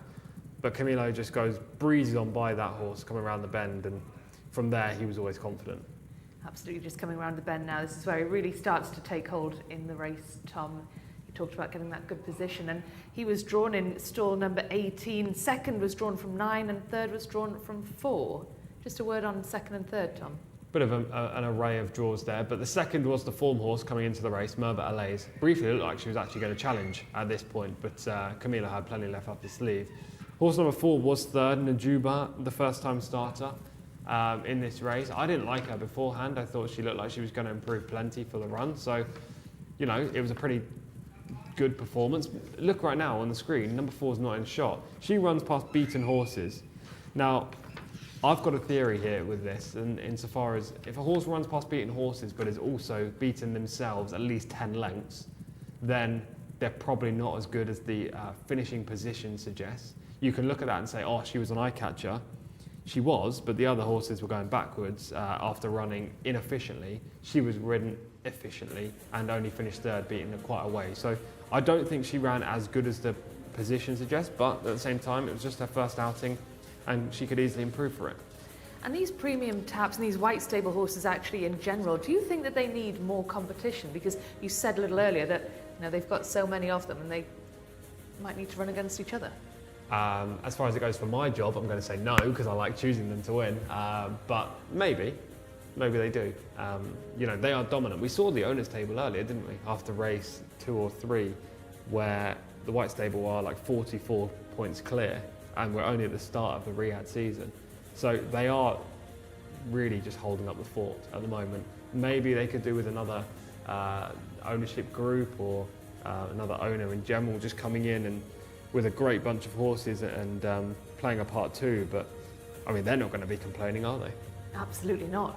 Do you think we'll ever see any of these white stable horses running abroad in Europe, the US maybe? No, I don't think so. I don't know why you would. There are big prize money on offer, but at the same time, there is no real star that's, say, a Frankel of Saudi Arabia or an Enable being a filly of Saudi Arabia. You're not going to have any of these horses that are able to go abroad and show their dominance. These are good horses, but they're running to the level on a track that you don't see in Europe. These kind of dirt surfaces you only see in America. So you could have one go to America, but it is a very long journey. Jimmy Jerkin said earlier, 5,500 miles to the US. I wouldn't send a horse over there for nothing, No, it's a long journey unless you absolutely desperately want to do what I have to do, or it's really worth doing, certainly. I remember when Black Caviar came across from Australia to run at Royal Ascot, that was well documented, the journey that she had, which was really quite incredible. And luckily, when she came to Royal Ascot, she maintained that unbeaten record. So yes. That was worth it. That was worth it, albeit she only just did it. Only just. She was fat, Tom. Very questionable ride as well. Absolutely. But you can do that. You can go across the globe to win a big prize. Royal Ascot is a much bigger draw, for sure. None of these horses will be Royal Ascot horses.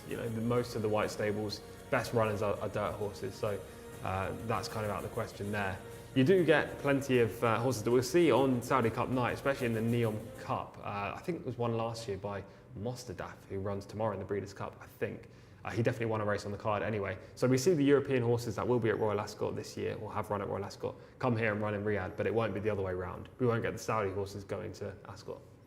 Well, still plenty more Saudi horses to come here at the King Abdulaziz racetrack. We are on the verge of looking at race number 6. That one is for local and imported horses. And who better to run us through the card than John Blantz? Very kind of you, Rebecca. Yes, it's the 6th race on the card. Ryan's Party is horse number 1. Camillo Ospina is looking for a quick double after that very impressive winner in the previous race. Horse number 2 is Groom. Abdullah Al-Ajmi rides that one. Horse number 3 is Uncle, the mount of Asil Al-Sahani. Number 4 is Niklaus, in the hands of Tariq Al-Mansour. Then horse number 5 is Assad, likely to go forward. Alexis Moreno is aboard. Number 6 is Meshael and Nawef Al-Mudiani. Number 7 is Infrared, who's definitely got a solid enough chance. Horse number 8 is Bakil, is the mount of Franklin Peralta, who was on the board last week. Honky Tonk Man is next in the list. Number 10 is Minwa Luis Morales. Number 12 is Al Bahar, and horse number 13 is Hod Hari, the mount of Sultan Al Memoni. Horse number 11 is the non-runner. So we have a field of 12 in all for race number 6. So they are just about ready. They're in the pre-parade ring here at Riyadh. So we're almost, but not quite, at the halfway point yet. And, well, good to see some younger race goers as well.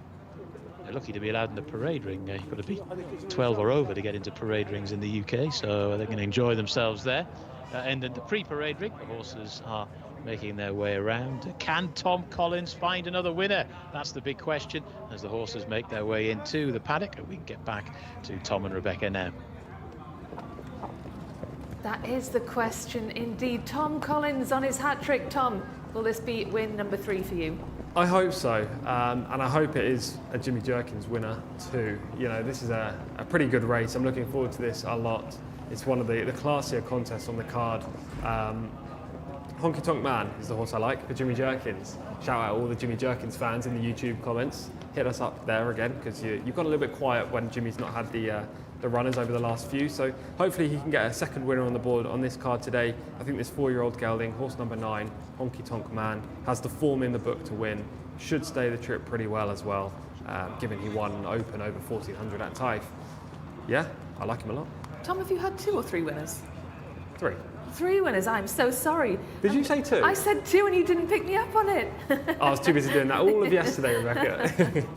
The Tom 3 winners, I'm so sorry I'm diminishing your achievements. Tom, you're on the verge of win number 4. Possibly. Who do you fancy in this one, Tom? You like the Jimmy Jerkins runner? Yeah, Honky Tonk Man. The biggest dangers are Uncle and probably Bakil, both of the 2 Sheikh Abdullah Al Malek Al Sabah horses. Uncle used to be trained in the UK by Kevin Philippot de Foy for a certain period of time. Over here in Saudi Arabia, he's been improving, so he's got to be a good player in this race, and he's drawn inside. Bakil, another horse that used to be trained over in UK and Ireland, is sired by Sioux Nation, who was fantastic on the racetrack for Aidan O'Brien, and is also ridden by Franklin Peralta, who won one of the Cup races last week. I believe it was on Saturday. It was his first ride here as well for an owner who can be a little bit picky with trainers and his jockeys, so he got off to a good mark. Well, will this horse get off to a good mark? This is Ryan's Party. I think he's a bit of a Taif specialist. He's very bulky. That's not because he's unfit. He is definitely fit after lots of runs, but he just carries condition. He's by Memas, so should be a sprinter. 1400's fine. Groom is horse number 2. He won back at Taif at meeting 45, and it was a good, strong travelling performance before he unleashed a nice turn of foot. He was 3rd last week when he came from off the pace. He does need a bit of a speed collapse to win. And what about Uncle, horse number 3? This is one of the ones that you've picked out already, Tom. Talented performer by Harry Angel, who was fantastic for Godolphin and Clive Cox in the UK. Uncle finished 3rd last time, meeting 47. He's a nice horse. I think he'll go close. I like the inside stall for him. I don't generally like it here, though. Now we've seen most of these successes come from out wide, so it'll be interesting to see how Uncle gets on there in stall number 3. Horse number 4 is Niklaus. Rated 65 by Exceed and Excel. This horse is an 8-year-old, so will probably come on for this effort as well, first time up this year. Only rated 65, as I say, so not in this grade, really. Well, we are yet to catch a glimpse of Niklaus. There he is. What do you make of him, Tom, having now seen him in the flesh? He's a relatively nice looker, but as I say, his ability isn't there. You can look as good as you want in the prelims, but it's what you do on the track. He'll also come on for the run. He's got a pretty big belly. Yeah, pretty big belly. Assad is horse number 5, Tom. That was a great assessment there. Is that the technical term? Not the technical term, no, but that's the one I've gone for there. Hopefully, I think deep girth might be the better technical term. I think that sounds a bit more professional. He is number 5, Tom, Assad. Yeah, this horse is rated 73 by Lope de Vega, whose progeny generally wants soft grounds. This horse might be a turf horse in time. He's a 7-year-old, as in turf horse in time this season, I mean, when the turf track is laid. Finished 2nd back at meeting 46. Alex Moreno rides.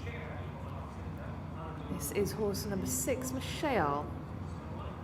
Rated 81, this 7-year-old, absolute stalwart of the racing scene over here, had 92 starts, winning just 2 of them. Finished 10th last week. Needs to improve on that. Number 7 next up is Infrared. Rated 93, so has to be a player on that basis alone, by Pivotal. Finished 7th in meeting 57, 4th the time before in Taif. He has a high cruising speed, but he does lack a kick on occasion, and I just think there are better horses in here. He's looking very relaxed indeed out there in the paddock. Bakil, number 8, Tom, this is a horse you've already mentioned as potentially one to watch in this one. Yeah, it's got a good chance of running into the top 3, that's for sure. Ridden by Franklin Peralta, who had success on this track last week. For Sheikh Abdullah Al Malek Al Sabah. By Sioux Nation, his progeny generally wants 6 furlongs, but 7's absolutely fine. This horse was 4th in the Sprint Championship at Taif, meeting 53. He could go close. Keel could be a contender then. What about number 9, Honky Tonk Man, the Jimmy Jerkins runner? I'm sure our YouTube comment section will light up now that Jimmy Jerkins is set to appear once again. Seems to be a very popular figure here in Riyadh. Here's his runner, number 9, Honky Tonk Man. I like this horse a lot in this race. He carries a bit of condition, as we can see there, but I don't think he's lacking in fitness. He ran at meeting 38. Maybe he'll come on a touch for this just because it's a few weeks, but I think he's good enough to do himself justice today.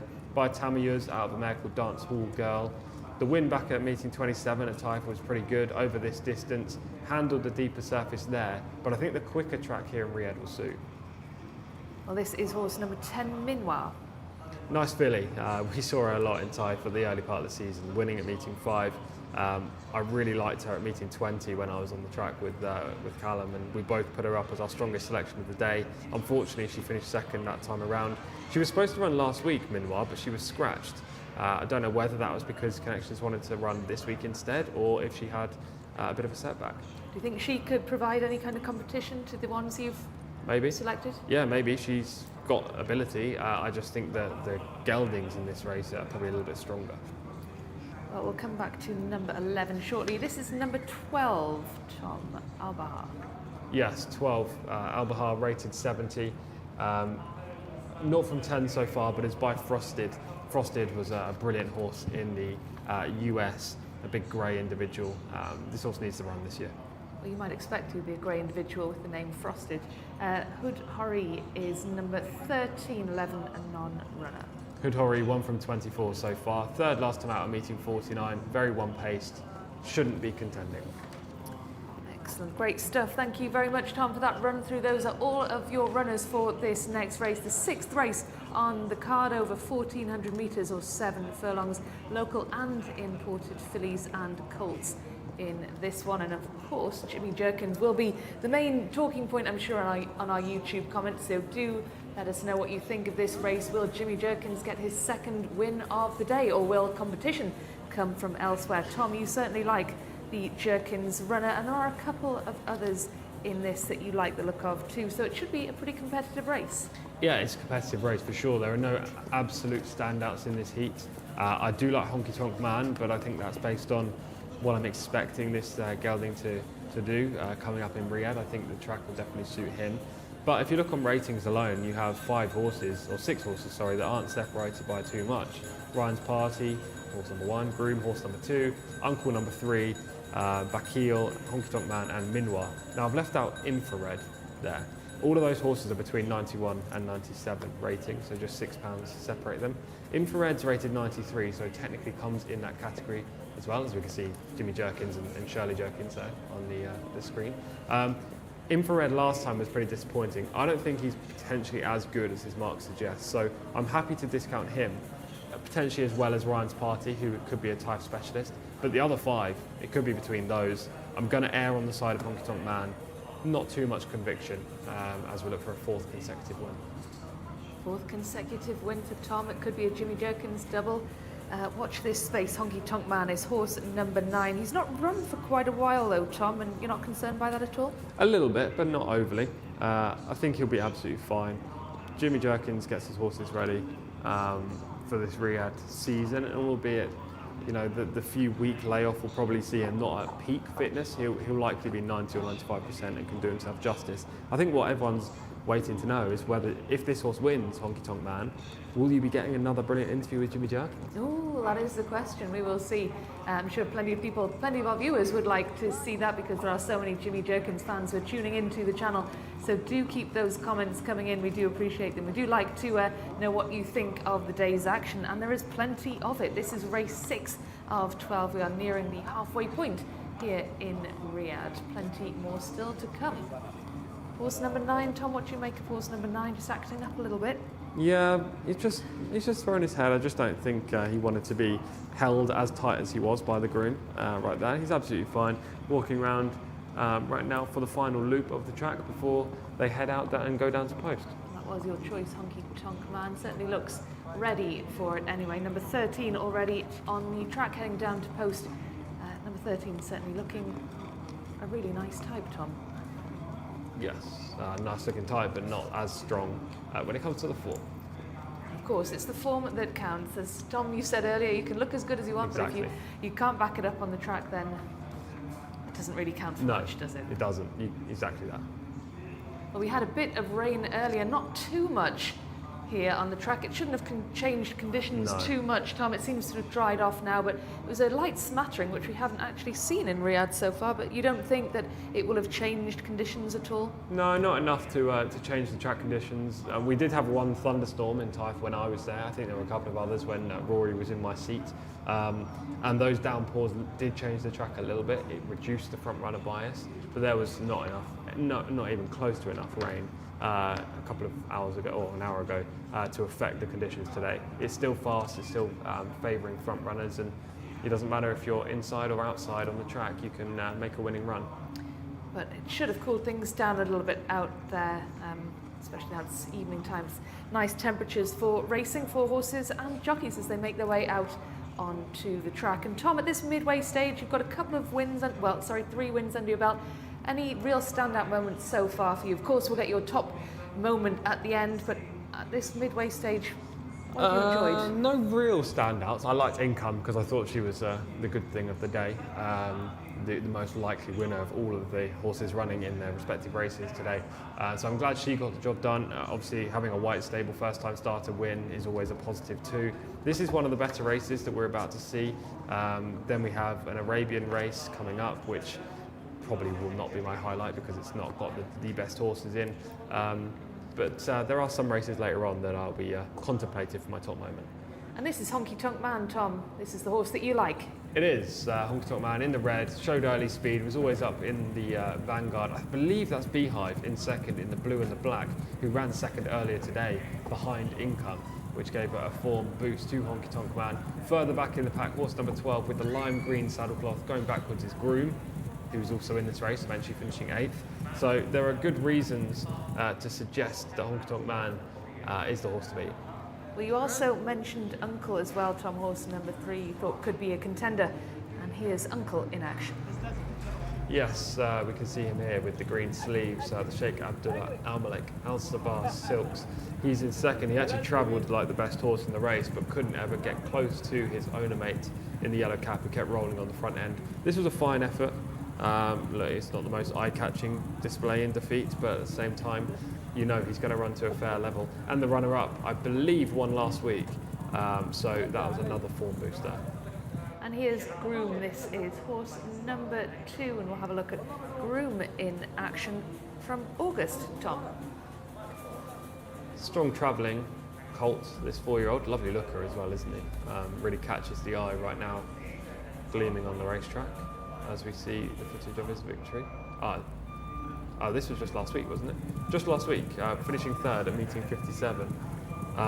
It was a fair effort, was wide on the track, strong traveller. You know, he had every chance to win this race, but he just couldn't get close to the Prince Faisal bin Khalid rivals, who eventually gets the job done in the red silks, the silks of Honky Tonk Man. Maybe it'll be the same case today, with Honky Tonk Man dominating and Groom closing late. Ooh, it just adds a bit more intrigue to the race, that one, to see those horses last week who will come out on top this week. Well, you obviously think Honky Tonk Man will, Tom, but Groom certainly could be a contender, and Uncle as well. Some really strong horses in this race. Those cheap pieces definitely need amending. One is ridiculously high up and one is very low down. Hopefully the handlers at the start will sort that out for horse number, I believe it's 13, Hod Horry. I'm sure they will. So Tom, you are absolutely definitely going for Honky Tonk Man. You can't be swayed. No, Honky Tonk Man, number 9, hopefully gets on the speed early and holds them all off.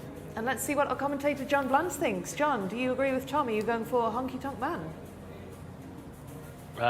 No, I'm not. That might be a mistake to go against Tom Collins. Certainly it has been over the last couple of days. But I'm with Bakil here, horse number 8, Franklin Peralta. Back up to ride this one. Bakil had to make ground at the wrong part of the race last time out, and I thought stuck on pretty well. Hopefully that won't happen again here. Prior to that, had run well in a pretty high quality race too. So I mean, we're talking about some of the better horses that we've seen so far today in this open race, and I think Bakil in the distinguishing red cap there too, in the hands of Sheikh Abdullah Hamoud Al Malek Al Sabah. Bakil in the distinguishing red cap, I think could go pretty well in this contest and should take up a pretty prominent position. Anyway, the horses are now about to load. Groom to go in. We'll probably settle up around about mid-division. Likely speed in this race, well, there's not absolutely masses of it. In fairness, Assad will probably go forward. Probably quite cheap speed, that one. Rated only 73, so isn't rated to really hang around. Meshayal to go in. Horse number 7 is in for a red to come forward. There's Assad, who's already in. Still waiting for one or two others to come forward. Nicholas is at the back. Niklaus or Nicholas, obviously named after the golfer who was probably properly to be pronounced Niklaus, but everyone just called him Jack Nicklaus, didn't they? But there we go. And my earliest sporting memories is him winning the US Masters as a middle-aged man in 1986.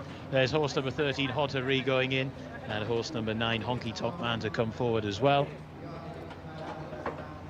Tom Collins selection, Honky Tonk Man. Full complement, 1400 metres, stand by. Gates back and away they go. They're racing. Honky Tonk Man just a little bit crowded out at the start there, alongside with Bakil and Minwar as they make their way through the early stages. In for a red has gone forward in the pink jacket.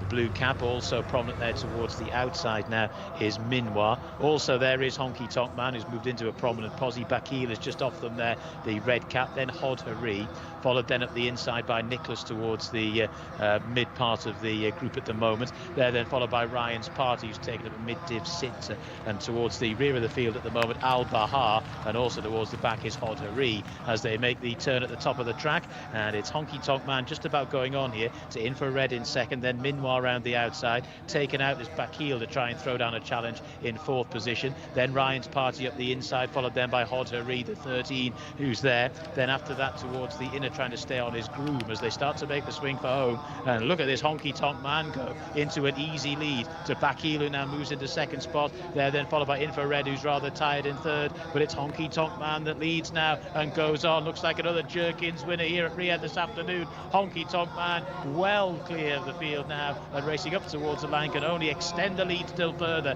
Groom is trying to box on, also from the back of the field. Uncle is coming late, but this is all about Honky Tonk Man, who's won this as he likes. Honky Tonk Man, an easy winner, has panelled them. Uncle in second, then in third was Groom. Fourth horse home was Ryan's Party. Yeah, the Jerkin stable just going really well at the moment. Tom Collins going really well, another winner for him, the fourth on the card. And this horse could have been named the winner quite a long way out. Bakil tried to go with him in the sort of middle part of the race, had to come wide, and by the end of the contest those exertions had taken their toll. But Honky Tonk Man by Tamayuz, and well, Jimmy Jerkins, second winner on the day for him, second win for the stable as well, the Prince Faisal bin Khaled bin Aziz stable, and a long way clear of the rest. 1 minute 25.38 seconds, the winning time there as well, just to give you a bit of context. Honky Tonk Man, Uncle has finished in second, 6 3/4 lengths the winning margin. Groom was third. Ryan's Party has finished in fourth. 1, 2, 3, 4 for the VT department as well. Everyone's in absolutely flying form here at Riyadh this afternoon. Honky Tonk Man for Tom Collins, who's tipping plenty of winners once again. A fourth on the card for him and a second for the Jerkin stable. Plenty of congratulations going on there in the winners enclosure. Honky Tonk Man, the winner of the sixth.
And another winner for Jimmy Jerkins today, 2 from 2 on the afternoon. He had a winner earlier on with the first-time starter. We've just seen a flying dismount, Frankie Dettori-esque.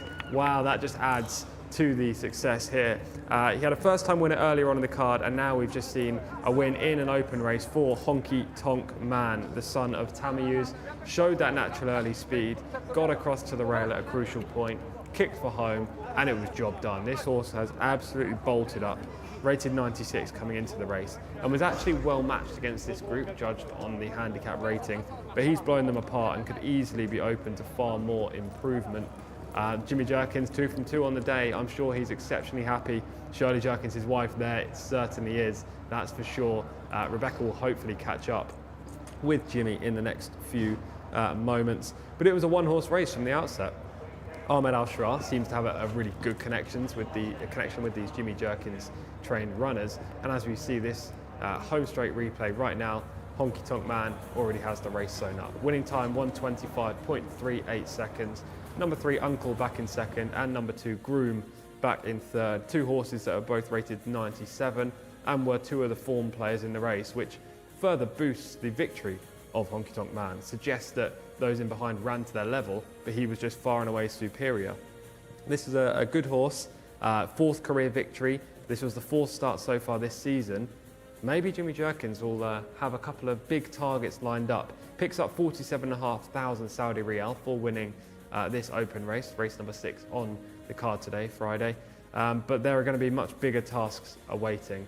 And when you have natural early speed over this middling distance of 1,400 metres, the distance between proper sprinters and proper milers, you can really exploit it and go straight to the top of your game. There's a horse in the UK right now called Kinross, who wouldn't necessarily be the most talented of horses, but when you run him over the 7 furlongs, others seem to fail to get the trip, or they need a little bit further, whereas he is perfectly suited by it. And that could be the case with Honky Tonk Man.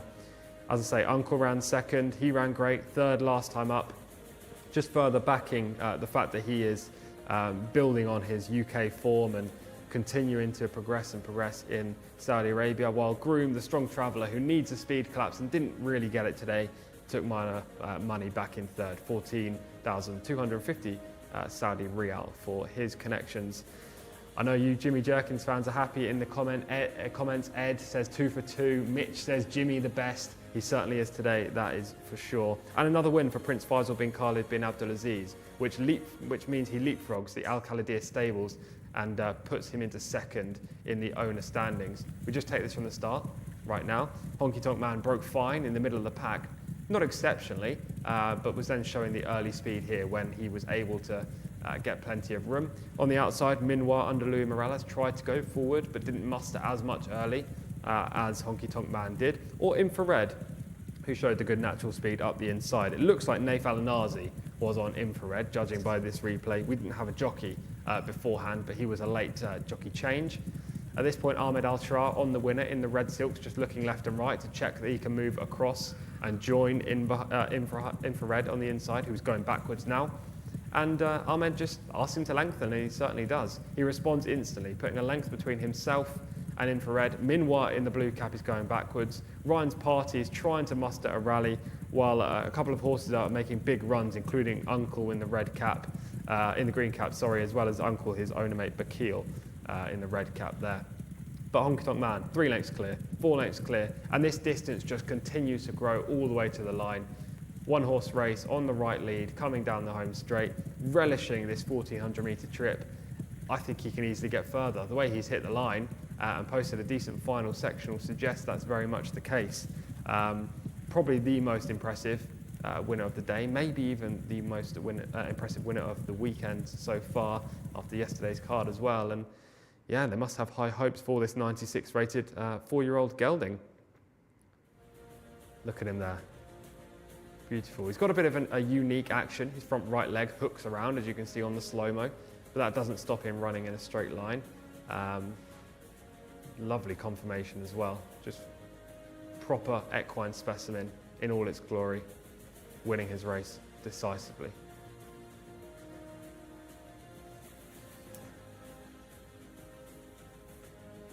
Look at him fully stretched to the line. what's this, maybe 6 or 7 length winning margin over 2 horses rated 97 with only half a length between the two.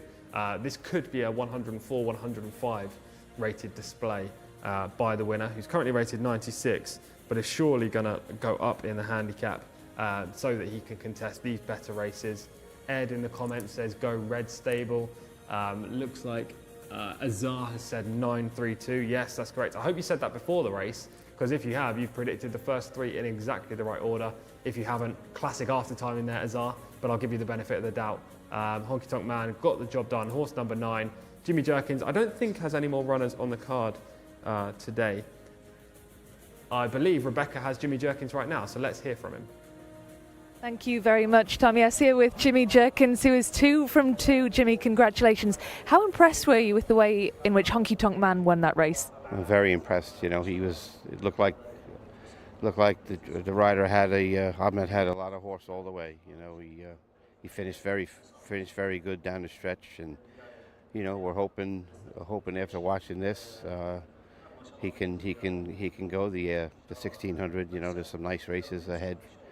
A lot of good races always here going 1600. So you know, he gets on edge as in the paddock. He was tough, and he was the first time we ran him in Taif. Matter of fact, he was almost a scratch because he was very bad, both places, paddock and the gate. Today it was just a paddock. He was fine. He was fine at the gate. We had a good handler on him up there, but he's trained sensational. I mean, he worked a couple of times here just amazingly well, almost too good. I was kind of scared he might have went over the top a little bit, breezing so fast. But that's the way he is. He wants to, you know, he's hard to gauge in the morning. The riders can't tell how fast he's going. He's got a very economical way of going. He barely lifts his legs off the ground, which is why I think he handled the deep track in Taif so well. You know, instead of plowing through it, he just kind of stayed on top of it. And was able to handle it better than most horses. But he's been great for me this year, and I couldn't be any more proud of him than I am now. Do you have any specific targets in mind for him? Not really. I don't really do that. I just, you know, now we can, and make sure he pulls up good. It looks like he did. He's a basically sound horse, and you know, I don't like to get ahead of myself too much. I like to, you know, because racing's hard on horses. You got to make sure they come out of them the right way. To campaign them, you have to can't just throw them in there. You need to really observe them and make sure they're heading into the race the right way. And you know, we're not gonna skip the obvious. You know, if we can help it, skip the obvious places to run them, but we're not gonna. You know, as you can see, the way he's not a horse you can run every week. It doesn't look like, you know, but some of them do, and they run very, very well. And but he looks like a horse that likes to have a little bit of time between races and work up to his race as opposed to running a lot. And everything must just be clicking for you at the minute. You've got 2 winners today. You had a good week last week as well at the start of the season here in Riyadh. Things must be working well at home. Yeah, we had that in mind in Taif. We weren't going to over race the horses. We wanted to have them good and ready, of course, but we didn't want to over race them. So we were relatively fresh coming into this season. So far it's worked out, but it's a long season. You just got to keep your nose to the grindstone and just try to keep it that way. It takes constant work. Horses are a lot of work, but it can be very rewarding also. And do you have a message for all of the people who are watching our YouTube channel? Because every time you have a runner, the comment section takes off, and we just spoke to your wife there who said there are family and friends back home watching. So do you have a message for them? Yeah, thanks for your support, and miss everybody, and I'll take a trip home in March after the season's over to see everybody before we head back, and it'll be good to see everybody. And just a quick word on your jockey as well, Jimmy. Yeah, Ahmed is he's been great here. Like I said, he seems to have a knack. He places horses right, and they seem to give him a good effort. He's not over demanding. He doesn't send them off their feet. He'll send them out of there, but then he'll coax them back in a nice way, and He's got a nice. We got a lot of nice young riders working for us, and hopefully we can be able to support them all. Great, thank you, Jimmy. Well done again. Thank you. Excellent again to hear from Jimmy Jerkins there after his second winner on the card. We're on to race 7 now here in Riyadh on Friday's afternoon, and John Blance is going to talk us through the runners and riders. Yeah, another Arabian horses race, Tom, and we start with horse number 1, Murdes Al Khaladia. Adel Al Faradi is aboard. Number 2 is Umran Mohammed Al Yami. 3 is Jcsa Al Khaladia, Thurb Al Timyat. Horse number 4 is Merheb Al Sirah. Eddie Castro rides. Horse number 5 is Janobi Al Khaladia. Horse number 6 is Searat Al Dahab, in the hands of Nawef Al Mudiani. Number 7 is Marussia Lotoise. That's in the hands of Luis Morales. Number 8 is Al Muzan. Abdullah Al Khamis is aboard. Number 9 is Fertile de Cruat. Jimmy Carrion gets the leg up. Horse number 10 is Jazem Athbar. Rahid Al Feiroz rides. Horse number 11 is Jara Al Khaladia. Alexis Moreno is aboard. Horse number 12 is Agap Al Khaladia. That's the mount of Abdullah Alofi. Number 13 is Tabea Al Naif, the mount of Abdulaziz Al Yesh. Number 14 is Batash Al Khaladia. Abdullah Al Kradis aboard. Number 15 is Munir Nawaf Al Feirouz. Horse number 16 is Samadea Athbar. That's the mount of Khalid Al Mimoni. Horse number 17 is Tay Al Mashna, the mount of Tariq Al Mansour. Number 18 is Ez Al Shaydam, Ayed Al Turisi. And horse number 19 is Mutahed Al Khaladia. Yasser Al Bakawi is aboard. So there we go. Hope one or two of those don't get involved in the driving finish when we get into the final furlong or so, but we will see. They are making their way into the parade ring. A preponderance of greys as well, as we always get when it comes to these grey races, these Arabian races, and they're making their way into the parade ring now. Tom Collins is still in the studio. Rebecca hasn't quite made it up yet from the second Jimmy Jerkins interview of the day, but we can hand back to Tom now. Yes, thank you, John, taking us through the infinite amount of runners and riders in this 7th race today. A 0 to 80 Arabian horses handicap over the 1400 metres.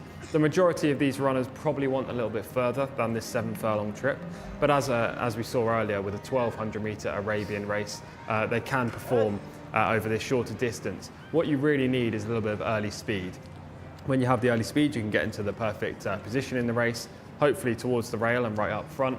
And from there you have a phenomenal chance of winning. This list of runners and riders is pretty deep, and it's pretty hard to separate most of these horses. They're all rated between 80 and all the way at the bottom 67. But if you even go from horse number 13 up to horse number 1, there's just £7 separating 13 of these Arabian horses. So we should get an enthralling race, hopefully an exciting finish as well. I think the two main standouts are probably horse number 9, Fertile du Croat under Jimmy Carrion, and horse number 12, Agap Al Khaladia for the Al Khaladia stables, Mutlaq bin Mishrif and Abdullah Alaufi. Those are the two that really come into the race with a solid form in the book.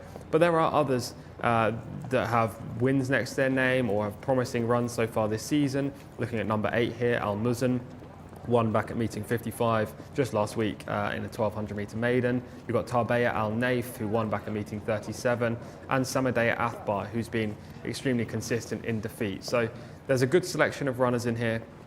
I'm yet to decide between horse number 9, Fertile du Croat, and horse number 12, Agap Al Khaladia. But it'll be between the two for my main selection. Hopefully we can rack up 5 winners in a row. Fortunately today has been pretty good on the winners scale as well as yesterday, and yeah, we're continuing to build throughout the card. As we can see, the horses about to come in the paddock now and doing their first circuit around the venue. The jockeys and trainers are in the parade ring. And soon we'll get into the runner by runner. Yeah, well, Tom, you said you like 2 horses in this one. You're reluctant at this point to be drawn into choosing. You don't want to obviously put your winning winning ways into any kind of danger, do you? Well, it's a difficult race. This is far from the easiest analytical heat, I'll tell you that. I could easily make a case for at least 10 of these, 10 of the 19, but I'm happy enough to narrow it down to the 2, horse number 9 and 12. But I'll just see them in the prelims, and that will sway me either way. We will see shortly. This, of course, our second Arabian race on the card, and I think our commentator John Blantz used a fantastic word earlier. I can't remember what it was. It began with a P, and it was just to describe the abundance of grey horses in this one. We see so many greys, don't we, in the Arabian racing. Very rare that we see that. No, preponderance, that was the word. What a fantastic word it was from John. My producer in my ear just reminded me as to what that word was. Thank you very much. I'm going to use that one. Preponderance of greys in this race anyway, which is nice to see as well. So the jockeys down there in the paddock just having some last minute chats with owners, with trainers. What do you think they're talking about down there, Tom? They'll be talking about what to expect from these horses, some tactics as well, potentially. Some of these jockeys are pretty inexperienced, some are more experienced, like Eddie Castro and Adela Ferredi, Alice Moreno, Lou Morales, etc. are the experienced riders, but there are some apprentices in here too, so they'll be discussing whether they should go forward on these horses, what to expect, whether they've got early speed. I imagine most of the jockeys will have done their homework, maybe watched a replay or two back of these horses if they've never ridden them before, and therefore kind of know what to expect, but some of them might not have, and therefore these little conversations in the paddock before they get on board are very important. In terms of taking a ride on one of these Arabian horses, what do they need to do to adapt? If a jockey is used to riding a thoroughbred, how is an Arabian horse going to differ? Well, a horse is a horse to a certain extent. They're going to break from the stalls naturally, they're going to run naturally. That's just what horses do. But at the same time, on Arabian horses, you need to know that they are not quickeners, they're gallopers. Therefore, you can need to be a little bit more urgent, and you shouldn't expect them to really find a lot in the home straight. They don't have the turn of foot that thoroughbred horses do. So there's the difference there. You expect a little bit more aggressive riding, trying to get into a good prominent position, and I imagine the pace is going to hold up in this race. So any of the top 4 or 5 in the early stages could be considered players. And let's just chat a bit more, Tom, about the horses that you like the look of, the 2 that are really standing out for you. What is it about those 2? Yeah, horse number 9, Fertil de Croat, consistent performer, finishing 3rd, 4th, 4th and 4th in 4 runs so far this season. 8-year-old, but we saw an 8-year-old win the other Arabian race on the card today. I just think he's got a huge chance from a decent outside draw. And then the other one is Agap Al Khalidia. This horse, I didn't really like the win last time, I have to admit. I watched the replay back and I thought it was he was asked for maximum effort for a long way out, and well, we'll see the footage in a minute of that race, so I won't spoil it too much. But he won, but I wasn't overly enamoured by the manner in which he did it. However, he is owned by the Al Khalidia stables and trained by Mutlaq bin Mishra, so any horse with those connections have to be considered in an Arabian race. We've already seen on the owners' table their dominance. Absolutely. Well, should we have a little run through all the horses for this one, Tom? Let's go through and get a bit more of a detailed insight into all the runners for this one. Let's look at horse number 1, Tom Murder's Al Khalidia. By Laith Al Khalidia, so it's bred to be excellent and has that Khalidia suffix, albeit spelt a little bit odd. Won a desert bred maiden. I said yesterday that I hadn't seen a desert bred maiden before when there was a 2-runner race. Well, this horse had won one previously, so there must have been more. That came over 1,600 metres and was back in December. 1,400 metres should be fine. It's just his first run this year. Umran, horse number 2. Seems to be going the wrong way, finishing 15th last time up. Not for me here. Jcsa Al Khalidia, number 3. Finished 10th last week, never showed up. Second run this time. Merheb Al Sarah is horse number 4. 0 from 10 so far in his young career, just a 4-year-old tackling the elders. Return to Riyadh could suit. Well, there is horse number 2, Umran, who you didn't really like the look of, Tom, heading down to post. Janobi Al Khalidia is horse number 5. Plenty of chances. He's a gallant 11-year-old who will run his race. I just don't think he has the talent anymore. Number 5, Siarat Al Dahabab. Finished 13th in Saudi Open on his debut here. He hasn't run for 14 months though, which has to be a concern. Marussia Lotoise is number 7. She's a 9-year-old. She's been running in open races. She's won 3 times. These connections won both Arabian races yesterday, so she has to be considered. And Zadef Al Muzn, number 8. Won a 1,200 metre maiden last week, comes into this race in good form. And there's number 9. That is the horse that you mentioned a little earlier, Matilda Croat, and we'll be seeing this one in action. If you want to just talk us through the last race for this horse, Tom, when we see it. Yes, he's been very consistent this year, as I say. You won't miss him with the orange silks and the grey coloration, as we just see horse number 17 before we see the footage of Fertile de Croat. Fertile de Croat, of course, we saw last week, didn't we, Tom? And were you impressed last week at all? Not overly, but it was a decent run. You know, this isn't the best of races. It's super competitive, but it's not the best. Watch him here in the orange. He doesn't come off the bridle until a little bit down the home straight. You normally see horses pushed along far before that. No, he doesn't have natural early speed, which is a slight concern given the way these races tend to pan out here. And he's on the wrong lead, so can be doing things wrong in his contest, but he stays on nicely. If he can be a little bit more aggressively ridden today by Jimmy Carrion, then he could play a major part. Look, in a couple more strides, he would have finished 3rd in this race. I think that form's as good as anything has shown this year. And this, Tom, is Agap Al Khaladir. Yeah, as I say, I didn't like the replay. Watch this back and tell me how Agap Al Khaladir wins the race. Gets past easily there by the horse in the red with the yellow noseband and bridle. Somehow switches out, which doesn't normally work insofar as revitalising a horse, but this horse just keeps running all the way to the line. I actually like the other Al Khaladir horse in this race. I was there this day at Taif, and he faded right out the back of shot. It seemed to be a contest where plenty of the most likely winners disappointed, and he just benefited from that. Well, those are 2 horses that we'll be keeping an eye out for in this race. Horse number 12 there, Agap Al Khaladir, who we were just talking about there. Tom, just some last minute tack changes, it seems, before the race gets underway. The horses are still heading down to post. We haven't finished running through all the horses in this last race, Tom. I don't know if we'll have time to get through all of them. But just your few standouts. Which ones are we really looking out for? You've mentioned a couple of them already. In Fertile de Croat, you weren't too impressed with. Agap Al Khaladir, perhaps more so.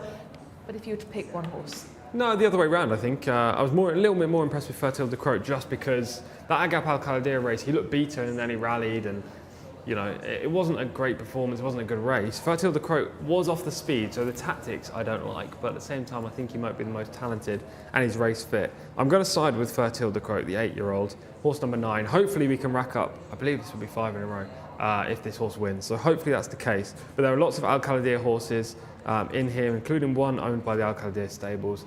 It's a wide open race, hopefully it's enthralling and exciting as we enter the final furlong.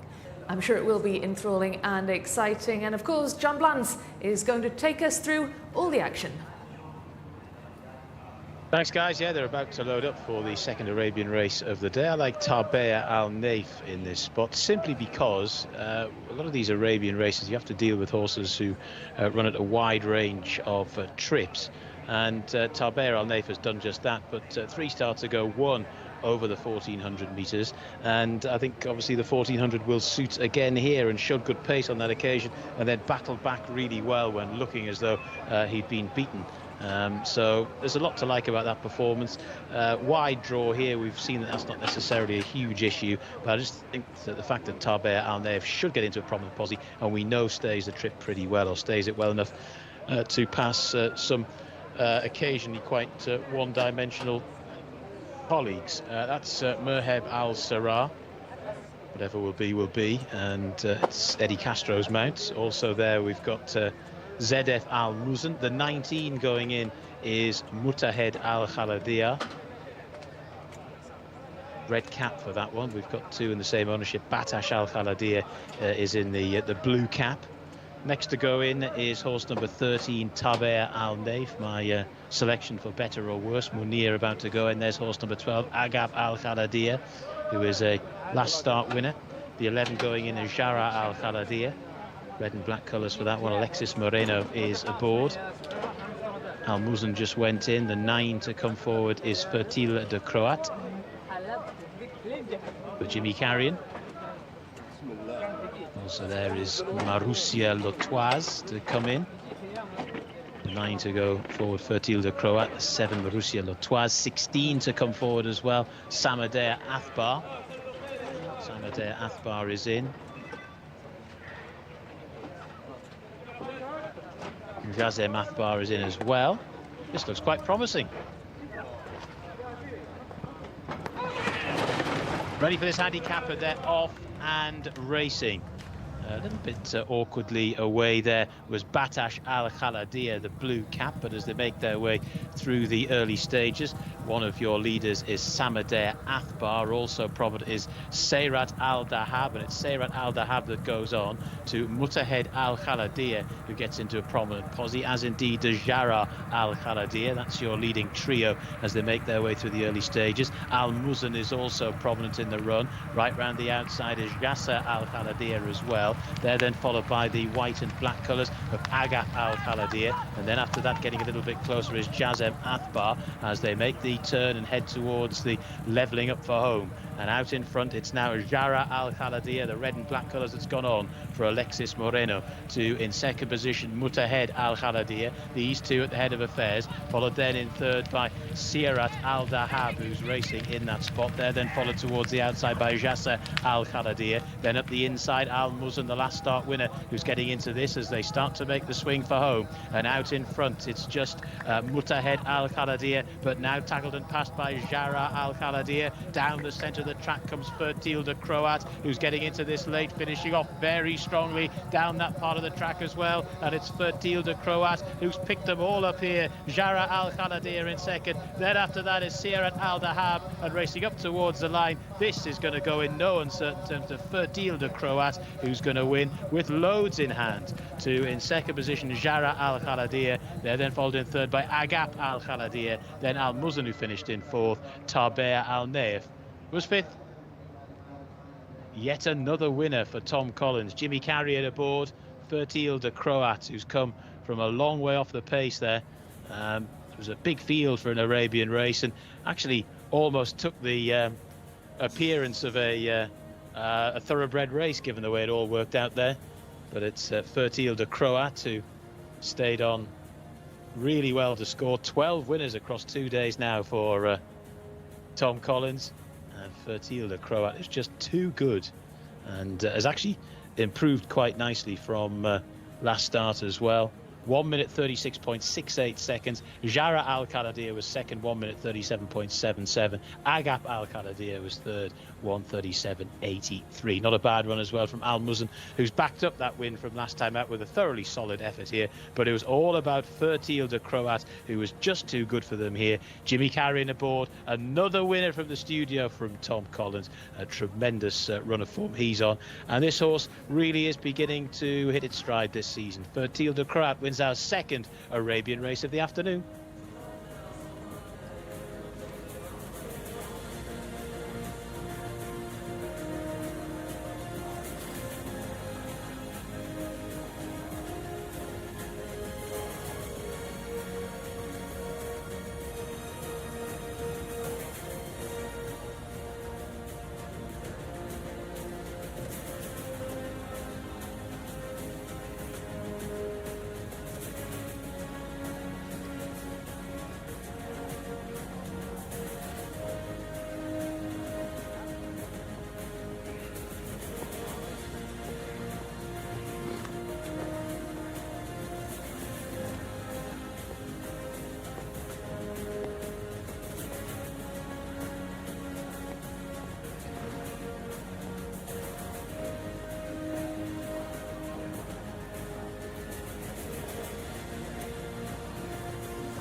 Fertil de Croat just too good, and Tom Collins just too good. A fifth winner for you today, Tom.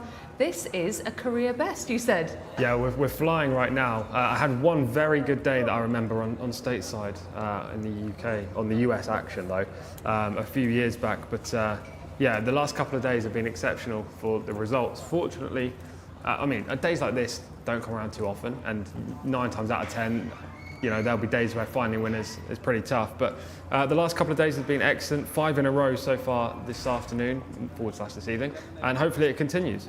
Hopefully indeed. I think we need to get you a pay rise, Tom. based on Producer, this. yes please. If you're listening, Tom wants a pay rise. Well, that was a fantastic performance as well from Fertil de Croat, the winner of this race. Just a class above, really, Tom. Yeah, he was off the speed from an early point, as expected. He's not a horse that has that early. We talked about that in the build-up to this race. We watched the footage back of his last run where he closed all the way to the line, but he was ridden miles off the pace that day. Today, he was a little bit closer. He made a good move up as they turned for home between horses, and then managed to continue that high-end speed all the way to the line, closing down the outside. The pace collapsed a little, which definitely suited him. Jimmy Carry-On seems to be all smiles right now, and yeah, I'm glad he got the job done. To be fair, the horse deserved it after a number of very consistent efforts. Well, here's the race in the latter stages, just coming off the bend. Tom, just point out who's where at this stage. Fertil de Croat on the outside in the red cap and orange silks, the big grey horse. The eventual third is Agap Al Khaladia in the black and white with the white blinkers just in behind, just to the right shot now, and the runner-up was in the red and black, again, just in behind, the yellow bridle on the horse, Jcsa Al Khaladia. Jabra Al Khaladia, I should say. So Fertil de Croat got the job done well in the end. It did look like it was going to be a struggle at certain points, but when they turned in, he was always going further and further clear as we take it from the start. What do you make of the way he broke here, Tom? Yeah, it was fine. We don't expect him to be right up there anyway, so providing there was no stumbling or interference at the start, it was always going to be okay. There's only 3 horses behind him here. You can see right in the centre of shot in the orange with the red cap. He's got 3 behind, but he's been found a nice spot. You just need a little bit of luck when you're riding horses like this. And Jimmy Carry-On got that. The splits open just at the right time.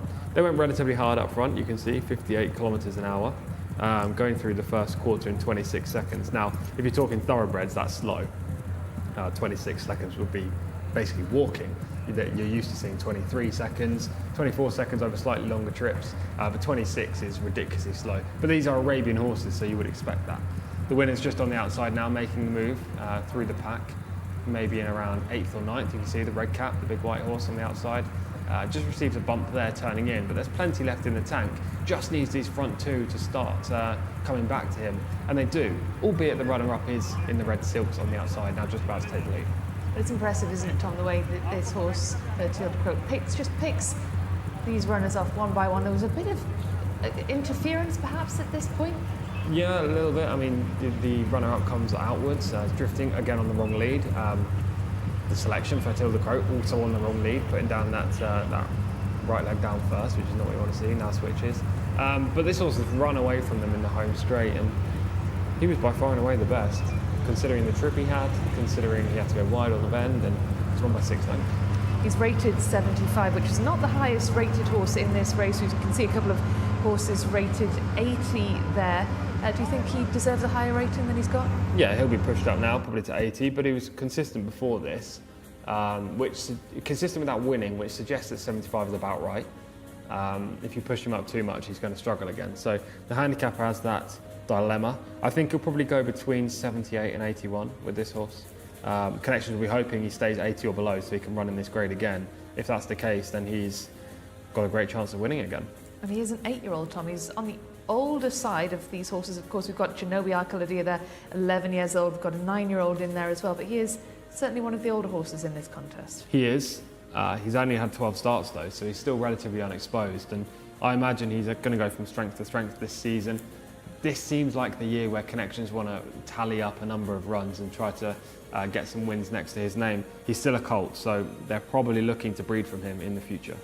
So these races, of course, they want to get more and more wins on the under their belt, so that when it comes to breeding season, that they've got more options and can command more money for him. Exactly, and these Arabian horses can be extremely expensive. So that's why if you go down the race card for even like a 0 to 65 Arabian handicap, the majority of the boys will still be colts, not geldings, because they're expensive horses who have futures at stud. You know, there aren't too many of these breeds, and the majority come through very good bloodlines. So that's why they're all kept as colts. We can see in these closing stages, he still looks like he's got more in the tank, Tom. He's got his ears pricked. He doesn't look too troubled. He didn't have to be asked for maximum effort today. The race was won with 200 metres to run, so Jimmy Carrion was able to slightly ease down in the closing stages, and the horse is probably not used to that, considering in the last few efforts he's been finishing 4th and 3rd, and he's been closing off nicely under maximum effort. Today he had the race won earlier on. And the horses that finished in 2nd and 3rd, Jared Al-Khaladir and Agab Al-Khaladir. Tom, what do you make of those two horses in the race for 2nd? The runner-up ran well, showed early speed in the race, which was crucial to his chance. Hung a little bit to in the home straight to his right-hand side before he switched lead, but it was a decent performance. The 3rd, I didn't really like the run last time, as I say. I think he's going to be better suited to 2,000 metres or even further. He just seems to be an out-and-out galloper for me. Well, there is a big field in the next, and we are going further in tripwire up to a mile for this next one, and John Blance is standing by. Thank you, guys. Yeah, looking forward to the 8th race on the card. Motalahem is horse number 1. Number 2 is Entehard, Camilo Ospina aboard. 3 is Hilal and Eddie Castro. 4 is Dadan and Naif Al-Anazi. Horse number 5 is Violent Star, Abdulaziz Al-Yesh. Horse number 6 is Weshawala. We'll confirm the jockey there in a moment. Horse number 7 is Alea Aleilm. That's the man of Tariq Al-Mansour.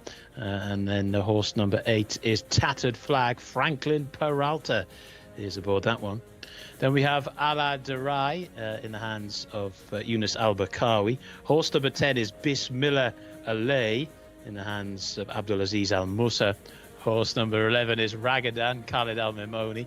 Horse number 12 is King's Guard, Abdul Ella Al-Hussein. Horse number 13 is Emblem War. That's the man of Adil Al-Faradi. Horse number 14 is Nordic Lights, flashed home last time at a sprint trip. That's the mount of Abdullah Al-Kridis. Number 15 is Emblem Leader, Fahid Al-Faradi. Horse number 16 is Hafa Al-Batin.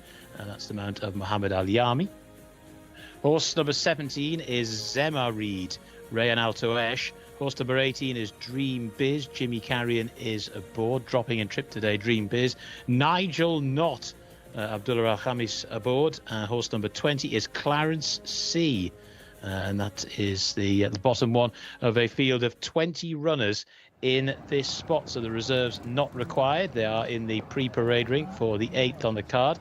Just to say, we've got a local bred horses maiden coming up as the 9th race. Then we've got an open fillies race, race number 10. Then we've got a decent awards contest, the Jcsa Awards fillies and colt race. And then we conclude with the Asia Cup, which is a very competitive way of rounding off the 12 race card here this afternoon. Right now, though, it's race number 8 that we're focusing on, and we can get back to Tom and Rebecca. Thank you very much, John. Well, plenty of horses for us to look forward to in this next race, Tom. Big field, a lot of runners in this contest, over a mile. This one for local and imported fillies and colts. Having glanced through the race card, Tom, what are your initial thoughts on this one? Well, that was a big sigh. I feel like I've said this for the last 3 races, but then I've picked the winner, so it sounds a bit stupid, but this is very difficult, and it's wide open with a big field, and I'm not overly convinced about just one horse. So I don't know. My luck is in today, and was yesterday too. Maybe it will continue, but again, as I say, there is no real standout. At this point, I think I'm going to go for number 14, Nordic Lights, but I'm still open to changing. Well, we saw a few of these horses in action here in Riyadh last week as well, Tom, the likes of Dadan, Violent Star, Ragadan. So these horses, they should be fresh in your mind from having seen them run last week, so that should make your job a little bit easier, given that it's not so long since we've last seen some of them. The horses are in the pre-parade ring, that area there, just behind our studio, before they head into the paddock, and then we'll have a proper look at them before the jockeys get on board and they make their way down to post. We'll run through all the runners and riders shortly. 20 of them in this race. They're making their way out into the paddock now, under the floodlights at the King Abdulaziz racecourse. Keep those YouTube comments coming in. This is race 8 of 12. We still have 5 more races to go here in Riyadh. Plenty of action still to enjoy. Lots to look forward to still in Riyadh, and we do love to get those comments. We had lots of them for Jimmy Jerkins. He's 2 from 2 today, so let us know what you think of the Jimmy Jerkins wins. Let us know what you think of the rest of the day's action. Horses just in the pre-parade ring still. It will take quite a while to get all of these from one place to another. This big field going over a mile, local and imported horses. And what I find really interesting about this, Tom, is a lot of these locally bred horses, they aren't known to us. We don't necessarily know much about their breeding or anything like that. But when we look at the imported horses, we can look down the race card and we see some names that are very familiar to us indeed, in terms of the likes of Oasis Dream, for example, Caravaggio, all these really successful horses that we've seen running in the UK and Europe. And that just adds an extra level of intrigue, I think, to the racing here. Yeah, exactly. All of these, well, not all of them, but the majority of these sires we know in this race. You've got a mixture of the locals, the likes of Premium Tap and Tapiture, albeit Tapiture was a US racehorse.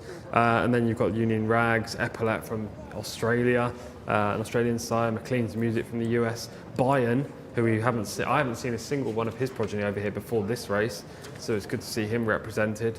Dutch Art, Caravaggio, Muhara, albeit Muhara's on the sire of one of the reserves who's not running, but a good mix of the sires, lots of talented horses in here, albeit they are rated between 0 to 80, so they're talented but limited. Well, let's go through all of the horses now in a bit more detail, Tom. We've just had a look at horse number 1, Motalahem. Yeah, I don't like him today. Drawn in 13's fine, but it's his first run this year and he just doesn't have the level of form to win. Does horse number 2 have the level of form to win, Entedha? Maybe, but he's trending in the wrong direction. He won back at meeting 21 on the seasonal reappearance under Camilo Ospina for the White Stable, but recently finished 10th and 14th in underwhelming performances. I'm going to take him on. Even though he is a White Stable horse, Tom? Yeah, I don't like him in this race. If this was a 2-year-old race, then I'll definitely be with, well, the likelihood is I'll be with him, but not in this. This is Halal.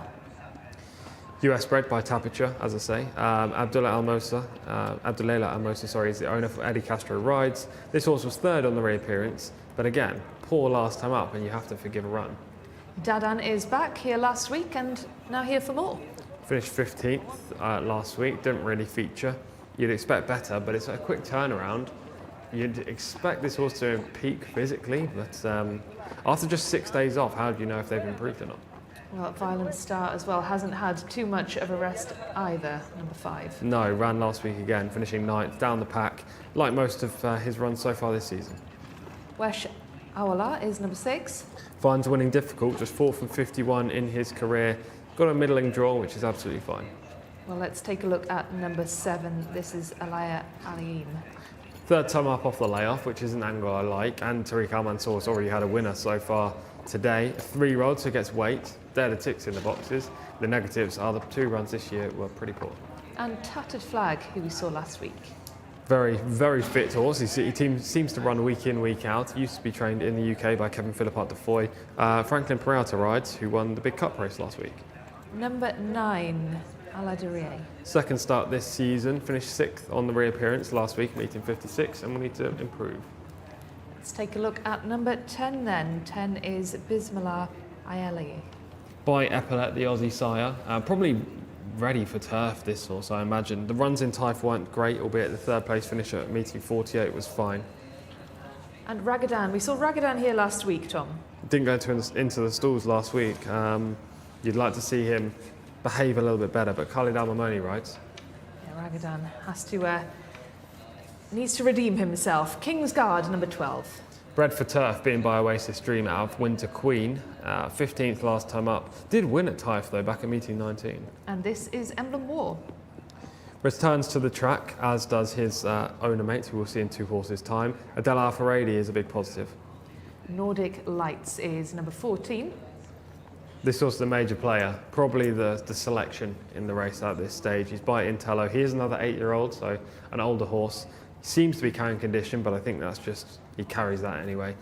He's a horse who's not on the skinnier side. Good second last time up at this venue. He seemed to improve massively for the switch to Riyadh.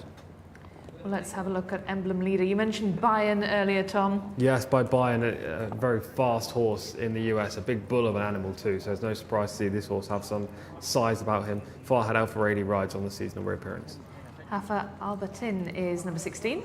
14th on the return, seems to still need the run. And number 17, Zamarid. Another white stable horse, the second representative in this race, drawn out in 19, so we'll need to break well, but is a premium tap, a good looker as well. Last time effort, 15th, was pretty dismal.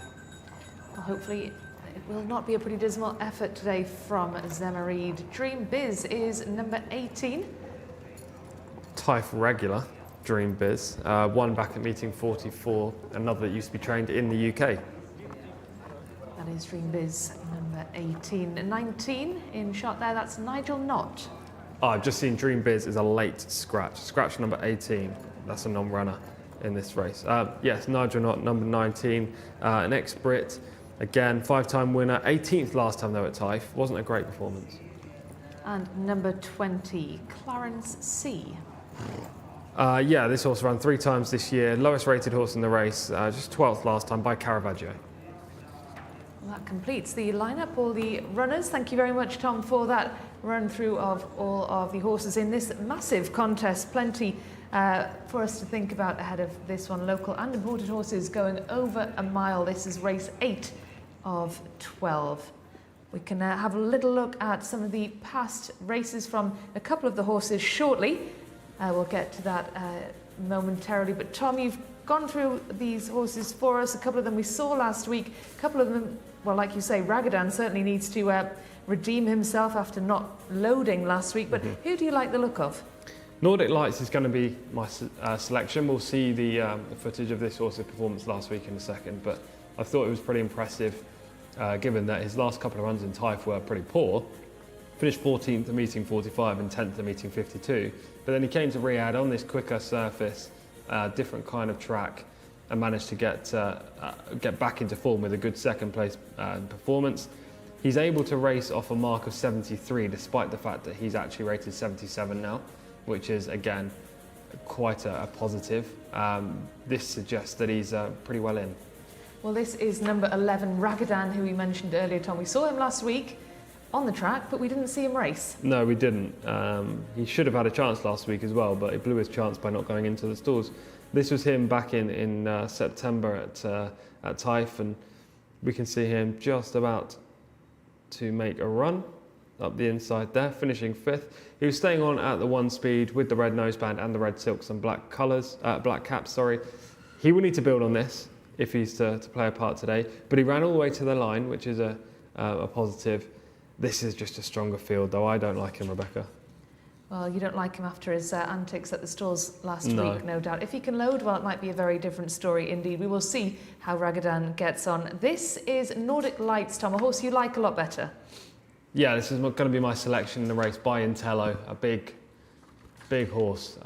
This was just last week. As we can see, he's off the pace at this point, and pace holds up here, as we've seen time and time again. He's coming through though with a big late run to take second, just switches out from behind horses who are tiring in the closing stages, and manages to finish off his race better than the majority of this field. The winner was impressive this day, ridden by Tariq Al Mansour, but Nordic Lights, watch him finish, almost catches him as the line approached. This is a horse that relishes this trip. Hopefully he can get a clear run from another middle draw, and from there I'll be cheering him all the way home. Yeah, Nordic Lights drawn in 14, Tom, which, given what we've seen on this track in Riyadh, is a pretty good stall. Yeah, it's not bad at all from a middle draw. You know, you don't want to be too inside. I tend to put a line through horses drawn between 1 and 5 at the moment, unless it's a small field. Outside's absolutely fine as well if you've got early. But Nordic Lights, because he's a bit of a closer, hopefully he can find a midfield position. That's crucial. So Nordic Lights, maybe slow to start, but he will work his way up through the pack. That is the plan for Nordic Lights. Where else do you think? Where do you think the early pace is going to come from then? Probably Camila Ospino on Entehad, also drawn wide, the daughter of Premium Tap. I imagine she'll go forward. The other white stable horse has early speed as well. That's Zema Reed, horse number 17. You could easily see speed from one of the emblem horses, Emblem War or Emblem Leader. They both showed it last year, albeit they are coming back on their seasonal reappearances. And I imagine Tattered Flag could show some early as well from stall 8. So there should be some speed, which is why I quite like a closer in this race. Now, it's never good to be off the pace, especially around here, but if the pace completely collapses, you want a horse that stays nicely, and Nordic Lights is exactly that. Do we have any other closers then like Nordic Lights? Yes, but not as strong closers in here, and not with good recent form in the book either. So I think he's quite a clear standout in that regard. if you're looking for a horse to come from off the pace, then he is the one. If the pace does hold up and he might not then get there, and then he'll be fighting for like third or fourth. But hopefully it does completely collapse. Well, hopefully for your winning record today, you've got how many wins now, Tom? You've got 5 and you're looking for your 6th. So you need a pace collapse in this next one if your horse Nordic Lights is to prevail in this one. Exactly, yeah, 5 in a row as well. So 6 in a row it means a little bit more, you know. Hopefully, hopefully this scenario works out as planned. But look, if it doesn't, it doesn't. This is a very tricky heat. It's certainly not one of the easiest races on the card. We're also coming into a local bred maiden coming up next where I don't have any strong fancy. So this could be the time that we dip in terms of winners, but at the same time, hopefully that doesn't happen and Nordic Lights continues the sequence. For the next one, Tom, you just shut your eyes and just stick a pin in the race card. Probably as good as what I'm going to be doing. Well, Nordic Lights certainly seems to have a good chance in this one. Local and imported horses going over the 1,600 metres or a mile. As ever, our commentator John Blance is standing by. He's going to talk us through all the day's action. I do wonder, Tom, whether or not he likes Nordic Lights as much as you do. We'll hear from him shortly. But I just want to ask you about the 2 white stable horses, Tom. They must be confident that they're going to be up there in the mix. Maybe. I don't know. These kind of the white stable horses, if they're not as good, they tend to try to put them in winnable spots. So yes, in that regard. But at the same time, both of them have really disappointed last time out. And actually the time before. Neither of them have finished within the top 9 on either of their last 2 outings. So albeit they represent the leading owners and the leading jockeys and trainers, all of their horses aren't good. You know, no trainer or jockey can be riding the best or training the best horses all the time. They have some horses of differing quality, and these 2 look like they're a little bit subpar for their group. Subpar, well, big words indeed from Tom Collins. John Blance, do you think the 2 white stable horses could be subpar in this one? Well, they weren't top of my shortlist. I've got to worry, Tom, here. This is surely where the run comes to an end, because I came to exactly the same conclusion that Nordic Lights was the way to play this race. He was a surprisingly good closer in that race that we saw, just emerged on the scene and was absolutely charging home. And I think he's going to get the perfect race set up here. He'll get out and then will be taken back. There's no need to try and push him on from a wide gate here. And even if he sits 2, 3, 4 wide, not the end of the world. I'd rather he probably did that because then he can really build up a nice head of steam in the closing stages. So Nordic Lights for my selection here, unfortunately for Tom. Anyway, they are milling around. There's Enter Hard in Shot. There's horse number 6, Wesh Waller. The 10 horse there is Bismillah Alelia, or Alay, Bismillah Alay. Get that right. I've been practicing 1 or 2 of these pronunciations. Nigel Knott, a bit easier to do if you're from this part of the world. Then we've got Hilal in the 2-tone blue. And then after that, you have Ala Dirai, who's the 9 horse there in the black and red colours. So still circling down at the start. There are a couple of horses as well that I need to alert you to in terms of cap changes. Zamareed is in the red distinguishing cap, of course, 2 white stable runners, and there, by the magic of television, is Zamareed. Almost as if we don't throw this show together. And there's horse number 1 as well, Motalahem, in the yellow and blue colours, and also yellow and blue colours for Violent Star, a horse that doesn't have colours in all the publications of the Saudi race card today. Well, that one is going to be in the yellow and blue diagonal stripes. They're putting them in 1,600 metres the trip here. That's Wesh Waller going in, and there too is Hilal in the blue colours. Red and black there of Nordic Lights, who will be a good 10 lengths off the pace, I reckon. Then hopefully charging home. You see the 8-year-old chestnut gelding with the white face. There's Hilal in shot. 2-tone blue for that one. 19 is Nigel Knott going in. There's Naif Alanazi aboard Dadan. So well beaten last time out and turned around rather quickly. And we have the red cap of Zemareed. Light colours of King's Guard. Horse number 12 going into stall 2, another handicap. It's been replete with handicaps here at Riyadh this afternoon. Goes in alongside Hilal and Eddie Castro. There's Enter Hard, the 11 horses Ragadan. There's the colour change, or the colour notice I was telling you, Violent Star, to come forward. bit reluctant to go in there. Emblem Leader. There's Tattered Flag, horse number 8. 10 is Bismillah Alay. Here goes Bismillah Alay. Horse number 14, Nordic Lights. There in the background is Hafa Al Batin. Going in as well is Zemarid. Zemarid is in. Hafa Al Batin goes forward. There's Entehad. There's Ragadan going in as well, the 11. Once again, they're going in pretty sharp here. Emblem War could well be the last in. Emblem War is in. 2 Emblem horses, of course, Emblem War and Emblem Leader. Emblem War not quite in as yet.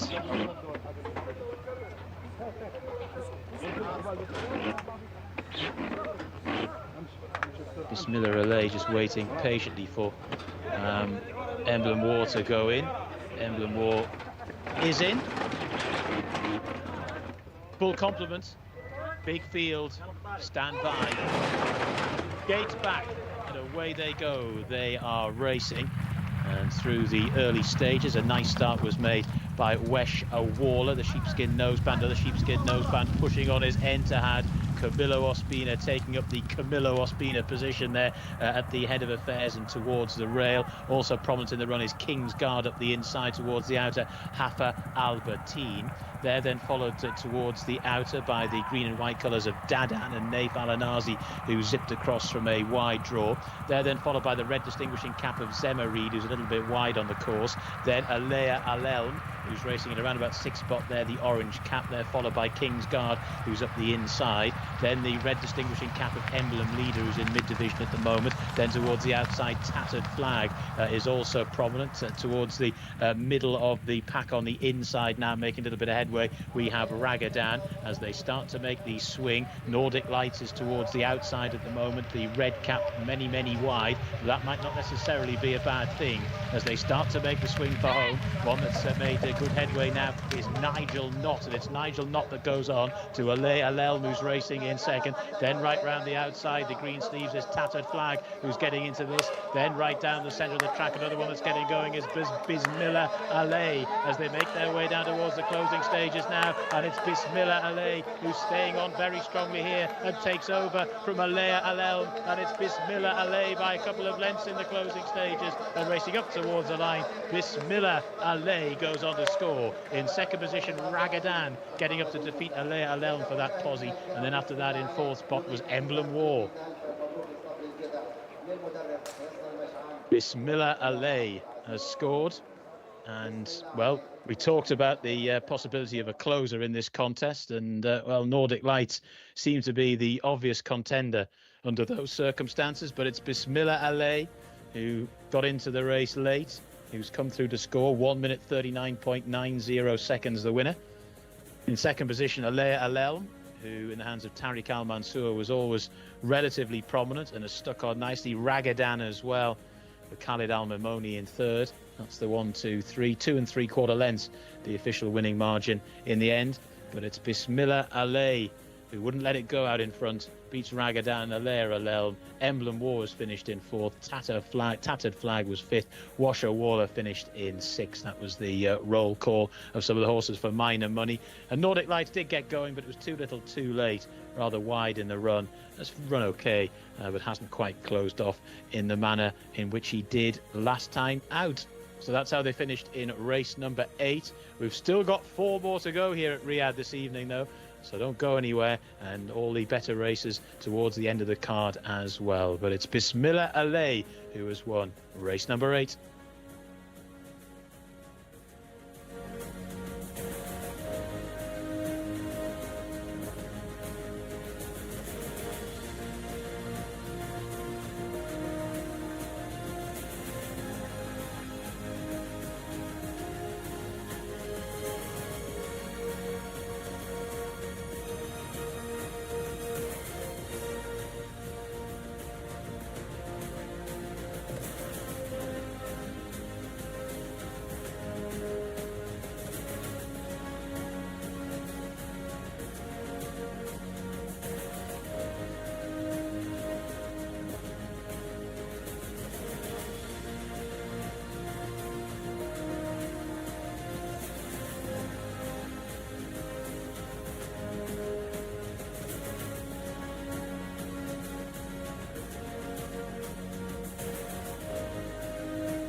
Well, Tom, you said it would be a closer that won the race. It wasn't Nordic Lights, it was Bismar Allais. Got into it late and went on to win. Yeah, good performance from this son of Epaulet. I'm not beating myself up for the winning streak coming to an end, because this horse I would never have found on form. 1 from 32 in his career. He's found it difficult to win so far, before today that is. He finished third in his penultimate outing, but last time up, which was just last week, he finished sixth, and I don't think that was good enough. So, look, he was a bit out of left field, but he's done it nicely today. What was the difference today? I don't know. I really don't know. Maybe just a second run. You know, he had, how long off did he have? Approximately 3 weeks off, or no, 6 weeks off since the end of the type season. So the run last week was off a little bit of an absence. Maybe he's improved since that. But the different pace scenario, maybe a more inside draw, definitely helped him. For my selection, for example, Nordic Lights, he was wide, so wide around the bend that he never really had a chance to close in. You can be wide on the bends, but not when you're 9 deep throughout the whole course. Yeah, he had way too much ground to make up there, didn't he? Too much traffic to pass in that one, Nordic Lights. Well, Ragadan, the horse that finished in second, he redeemed himself from last week. Yeah, he did. Last week he didn't go into the stalls. Prior to that was fifth at Taif, and today he ran much better, finishing second. But he had a good trip. He was inside and then switched out wide, made his run, and just closed off for the runner-up spot.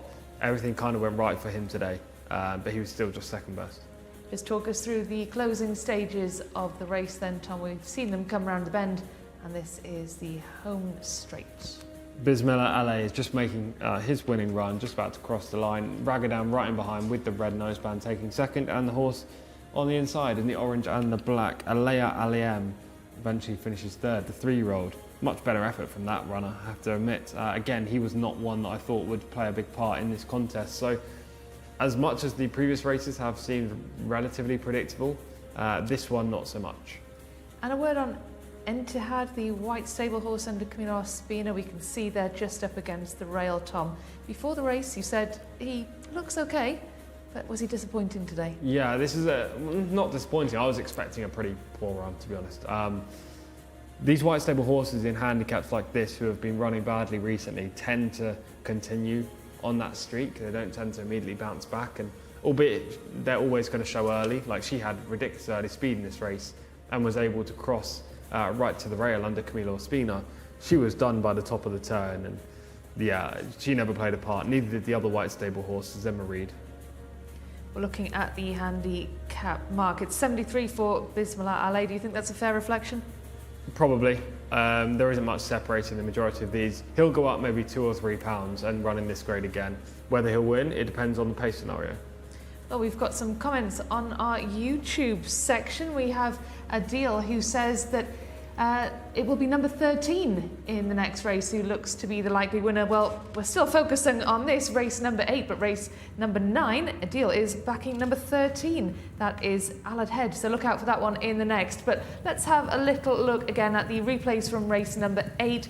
What do you make of the break, Tom? This is obviously the opening stages of race number 8. Entihad broke well in the green cap, immediately goes to the rail, typical Camilo Ospina kind of ride. Horses on the outside also broke pretty smartly. The majority of the horses inside that were drawn inside didn't show any speed, so those outside were able to track across. The eventual third place finishes in the orange and black, just in behind the leaders there. And Ragadan is kind of tracking that one through with the red and the black cap and the red noseband towards the rail. My selection was Nordic Lights, and he is miles out into the track. The red cap, you can just see bobbing away, maybe 8 or 9 wide, right around the outside. You can be wide, but that wide is a little bit ridiculous, in my opinion. I think he should have been a little bit close to the rail. You don't need to be right out there on a horse like him, as proven by the fact that last time he came through runners and finished second. This race is now cut up into 2 groups, basically, Group 1 and Group 2. Come around the bend as we see the white stable horse Entihad going backwards, and Bismar Allais is about to make his run.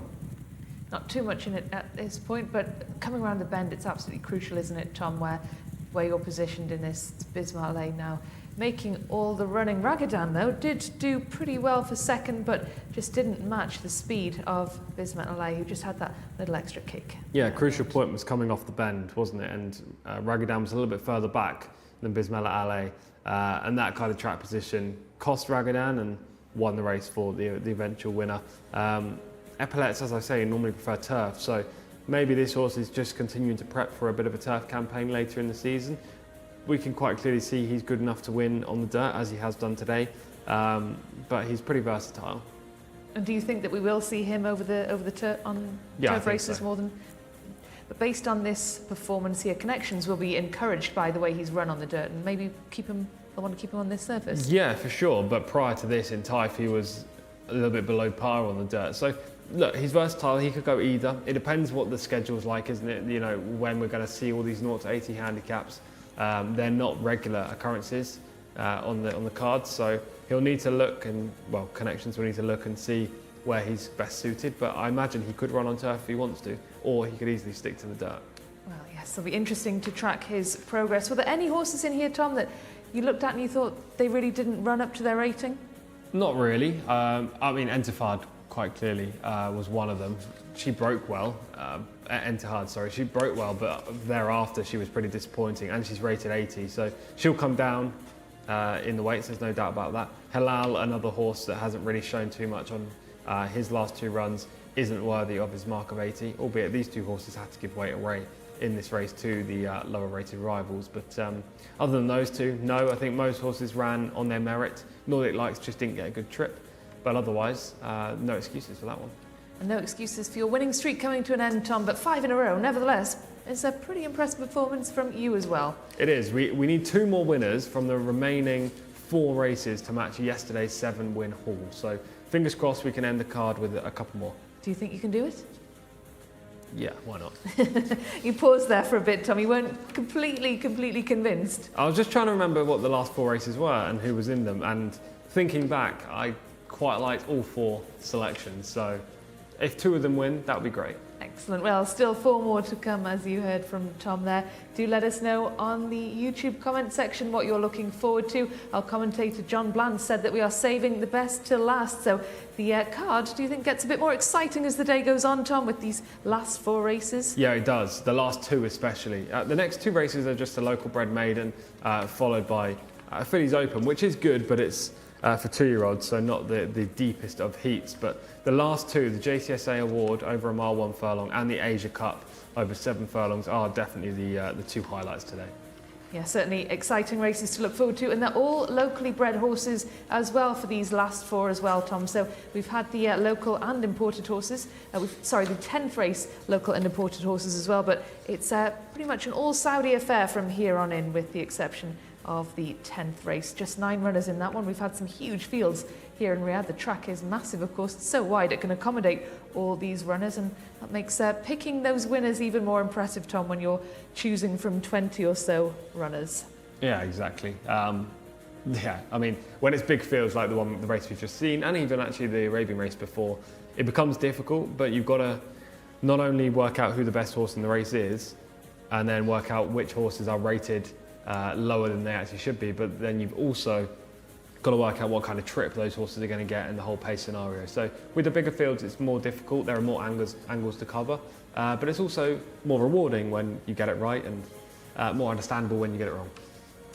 I like that, more understandable. You can make your excuses when you get it wrong, Tom. Absolutely. Absolutely right. Well, race number 9 is up next, sticking over the 1,600 metre distance, or a mile if you prefer to speak in those terms. It's fillies and colts.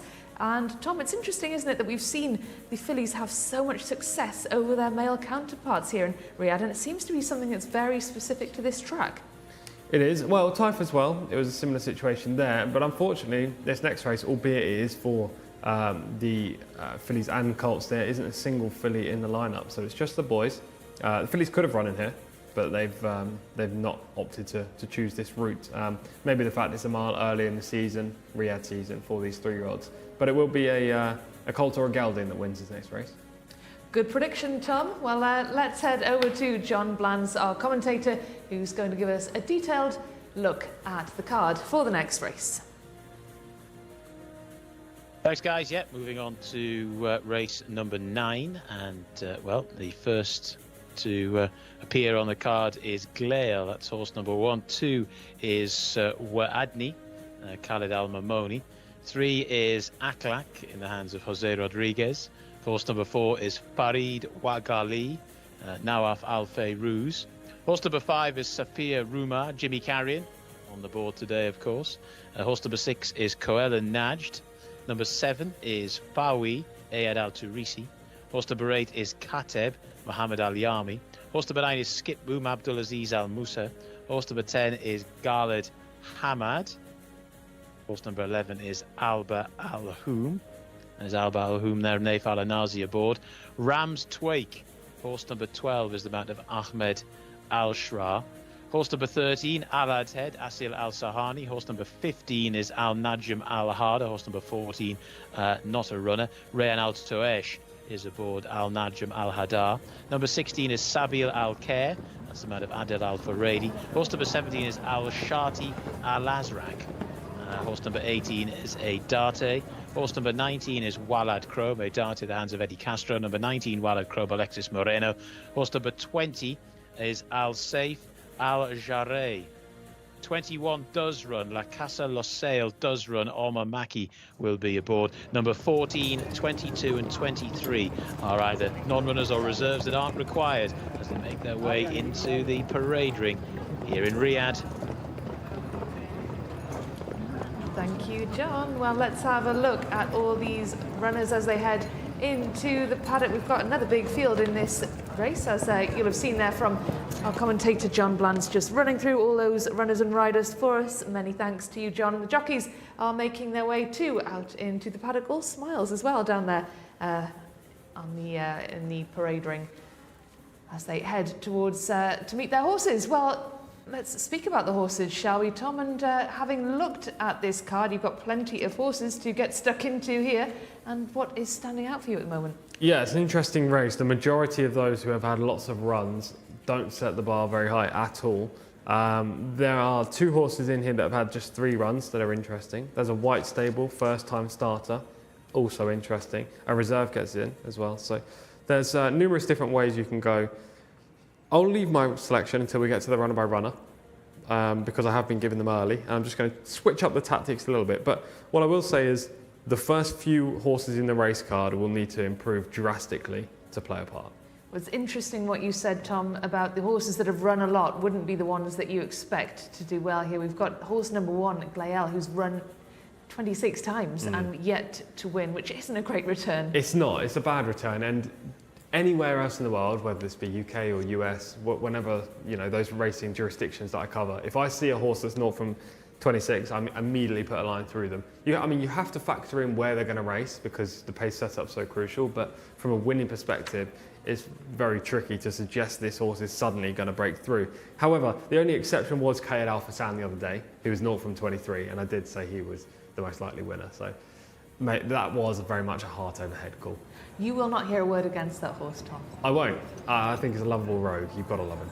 He's always fourth. You can always rely on him to finish fourth. If he was a runner, he'd never get a medal. He'd always be just off the podium. Well, this is Glael, the horse we just mentioned, who was 0 from 26. Yeah, just not for me. Rated 51, will probably finish in the region of 6th to 10th, I imagine. And where will Waedney finish?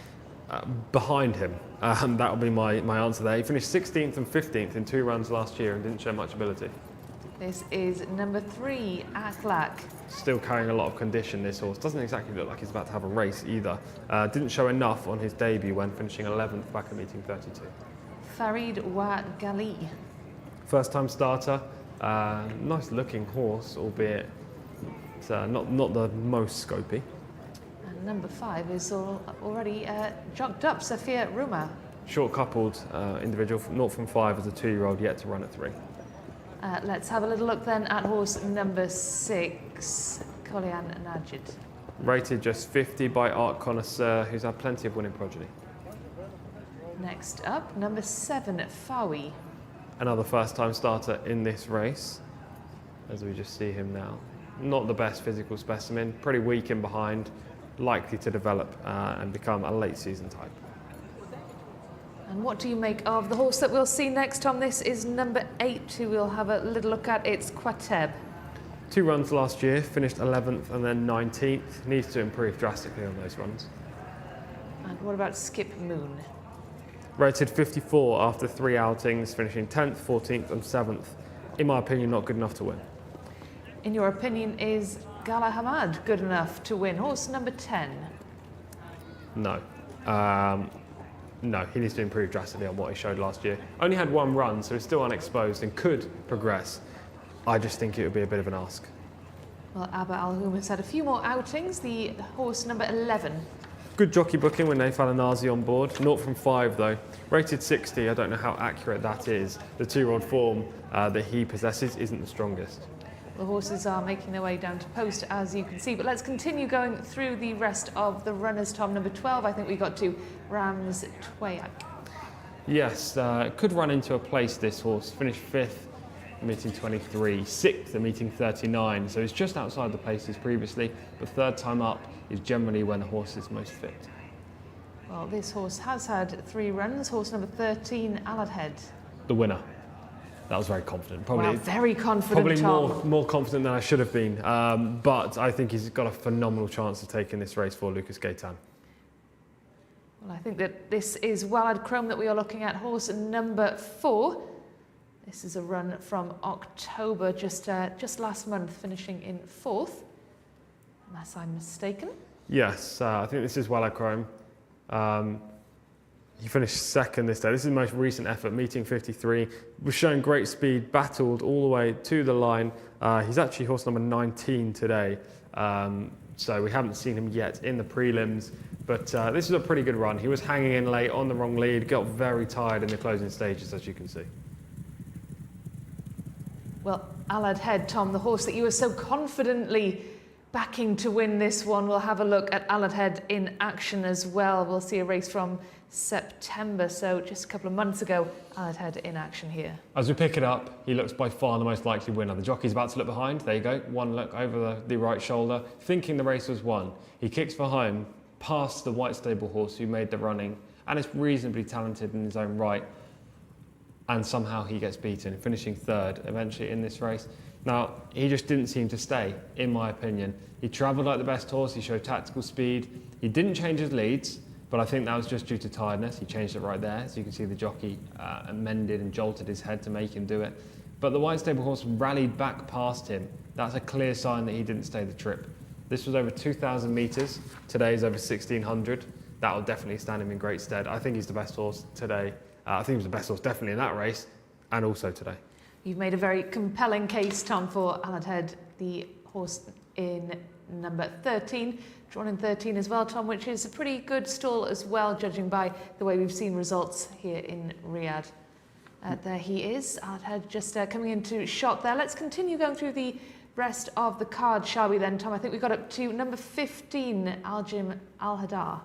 Well-bred horse, first time starter for the White Stable. No Camino Ospina on this runner. Riyadh Al-Tuaish takes the ride. A son of Tarif. They'll be hoping he can make a winning debut. He's probably going to show early speed.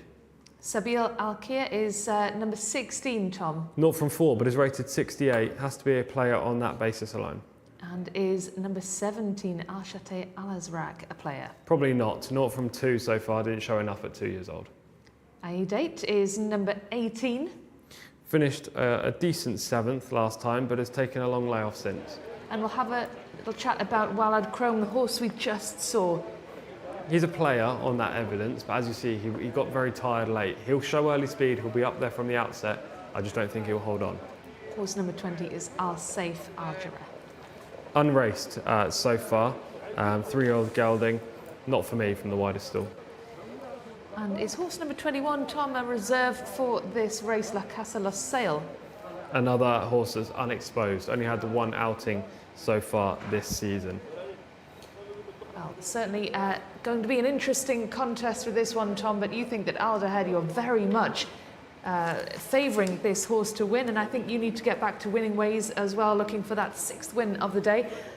Although your unbeaten streak is broken, 5 in a row is not a bad return at all, and you'll be pretty confident of another win here with Aladhead. And just tell us why you like this horse so much. We just saw that footage there of Aladhead fading towards the end of that 2,000 metre race. Of course, this is 400 metres less, so Yeah. you think this is going to be his distance? Exactly. I think the trip is the main angle here. He quite clearly travelled through that last race like the best horse. He didn't stay the distance, failed to switch leads, which was a sign of tiredness, and then got repassed by a horse that he went by as if they were standing still. Lucas Gaitan hasn't had a runner yet at this Riyadh meet. He's one of the best trainers here. Obviously not a Saudi trainer. He's one of the two trainers that have come across. So I think Aladhead has plenty in his favour. Just hope that he can sit a little bit off the pace, maybe in 5th or 6th in the early stages, and then pounce turning for home. And from there, he can bid the others sayonara. Oh, sayonara, I like it, Tom. Very good. There are others, though, who are much more experienced in this contest. I'm just curious as to why you're not thinking that that's going to be an advantage. So, because horses run at this level for a long period of time, and if you're having 8 or even up to 26 starts in maidens, then you've failed to beat this kind of horse on numerous occasions before, so why today? I mean, Walid Chrome could be a player after just 8 starts, as I say. He's run second twice, so has been close on a couple of starting points, but at the same time, he hasn't exactly screamed in my face, oh, I'm a future winner, especially in this contest where there are some more unexposed types. The two most likely winners in this race, I'd say, are 13 and 15, Aladhead and Al Najim Al Harda. I just prefer Aladhead. He has the experience. That run last time would be good enough. If you cut 400 metres off the end of that race, he would have won. So you're looking at a potential last time out winner over this trip, running in a maiden today. Well, Tom is very confident that Aladhead will get the job done today. John Blance, what do you make of that? Yeah, I wouldn't like to completely discount that at all. I think there's every chance that Aladhead is going to be too strong for them here. Azil Al Sahani aboard. There's quite a lot of horses who it's difficult to get desperately enthusiastic about here. But similarly, there might be one or two who you can't get too enthusiastic about on all known form, who might just be able to suddenly improve. So we will wait and see how it all works out. Quite a few to get through from an identification perspective as well. Keeps you on your toes. There's La Casa Losail, who is the reserve that got in the end, as they're about to put them in down at the 1600 metre start, which is right at the end of the spur before they get to the race course proper. There's the 7 shot Fawi, Ayad Al Turisi aboard that one, a first-time starter. The 11 is Alba Al Houm. Dave Alanazi is riding. Horse number 11. The 10 to go in, the blue headgear, is Gala Hamad, who does need to improve on what he's done thus far. Not much, but not out of the question he could, but it's a leap of faith. Kateb to go in, the green sleeves, the 8 horse, Mohammed Al Yami aboard. Horse number 2 is Waedni, Khalid Al Mimoni. He's backing away, Waedni, at the moment. But even the horses that get a bit less than enthusiastic at the start are still persuaded in very easily by all the stalls handlers down there. Farid Wagali goes in. Fawi is next to come forward.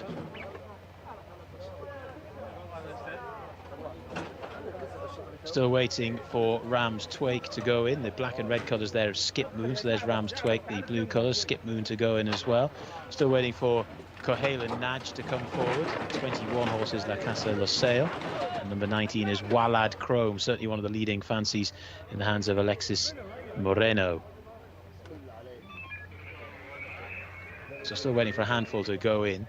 Kohela Najd is a little bit reluctant at the moment, just sitting around out the back there, not coming forward when asked. Border load. Kohela Najd. Another one that's not entirely enthusiastic is Skip Moon. Kohela Najd. Two-tone green colours there. Abdullah Al-Lawfi in the plate. Goes in now, Kohela Najd. Alongside Safia Rumar. The 9 is Skip Moon to come forward as well. Of course, he does have a rating of 54. Now we've got a horse that's been de-jockeyed. Now we've got a problem with a 10 horse. Is it Gala Hamad, who is Son's jockey at the moment? Rams Twig to go in.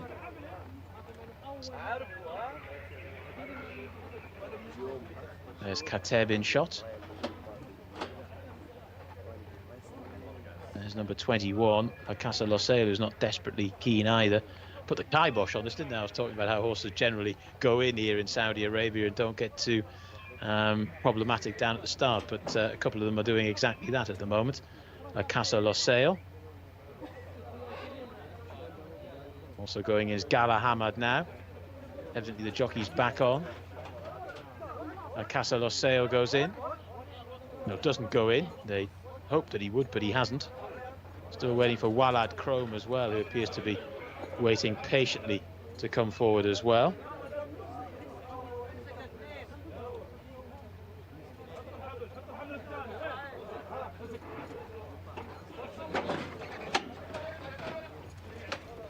Walad Chrome goes in. Looks like they're all in. Stand by, down at the mile pole.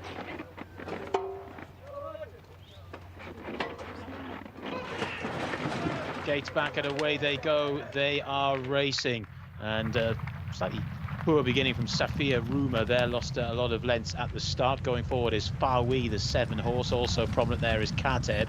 Right up the inside as they join the racecourse is Waedni, who's also in a prominent posse, as indeed is the 2-tone green of Cahalan Najd as they make their way through the early stages. And one that's made good early headway is Walad Chrome, along with Adate, both of those horses migrating over from wide gates. So it's Walad Chrome that leads them here to Adate in second. Then the green cap of Al Najm Al Hada now moves into a nice posse in third. Then Alad's head towards the outer in fourth now, the diamonds on the sleeves, followed then up the inside by Fawi, who races in fifth. Then the red cap of Khatib, who's now just advancing positions a little bit, but they're very well strung out here as they make their way around the turn at the top of the track. Field trails back to Alba Al Houm as they start to make the swing for home. It's Walad Chrome that leads them by about a length or so to Adate racing in second. Alad's head now just being niggled along on the inside of Al Najm Al Hada. This quartet are well clear of the rest, who are headed by Kateb. They're swinging for home now, and it's the 18 that goes on here. Adate just to in second position Walad Chrome. Here comes Al Najm Al Mada, and then Alad's head, who's now trying to stay on. They've swung for home. Inside the final 2 furlongs they go, and it's Adate that leads them in the hands of Eddie Castro. Goes on by a couple of lengths to Al Najm Al Hada in second, but after that in third Alad's head. They're well on from the rest,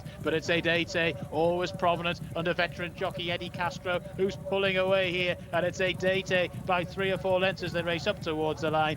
18, Adate, the winner, beats Al Najm Al Hada into second. The third horse home there was Alad Head, and the fourth, staying on from the back, was Skip Moon.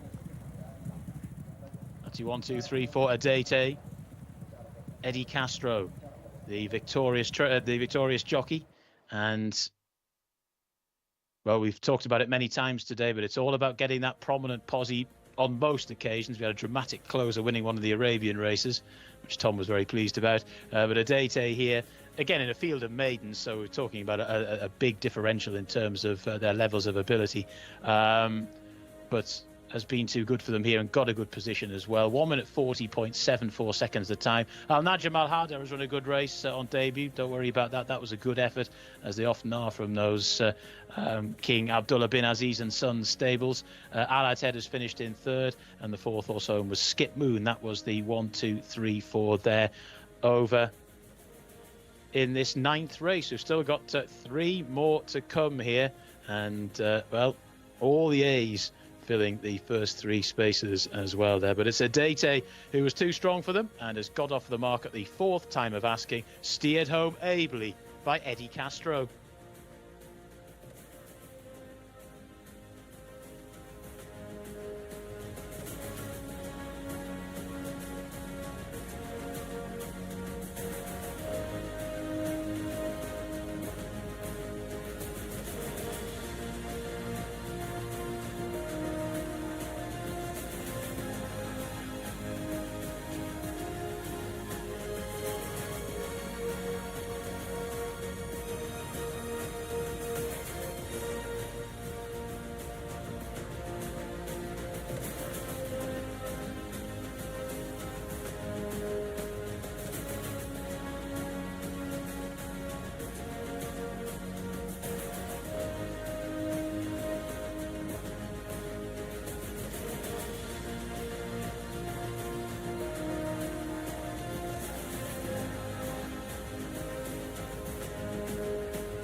than Eddie.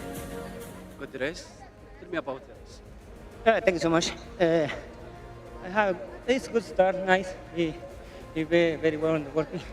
So he very good. I leave it alone to him. So the other horse come to side, leave it alone, and he keep it by himself 300 last 300, and keep it nice pace and got the winner. Thank you.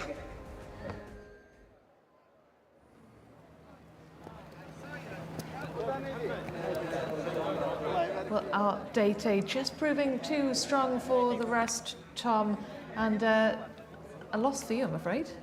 Yes, it was. But my selection ran nicely, Aladed, I have to say, finishing third. He just got caught in a pocket at the wrong period of time, coming for home. He had every chance, don't get me wrong, but he ran okay, just in behind. The runner-up was the other horse I thought was the major player, Al-Najm Al-Hada, finishing second. But Jcsa got the job done. First winner for this trainer since I've been here, Jeff Woodruff, and Eddie Castro. Honestly, I've been here now for 6 weeks. This is the first winner that Eddie Castro's had since I've been in Saudi Arabia. This guy, if you don't know much about Eddie Castro, Panamanian rider, used to ride in the US all the time in the early 2000s, going up to the middle 2000, up to 2010.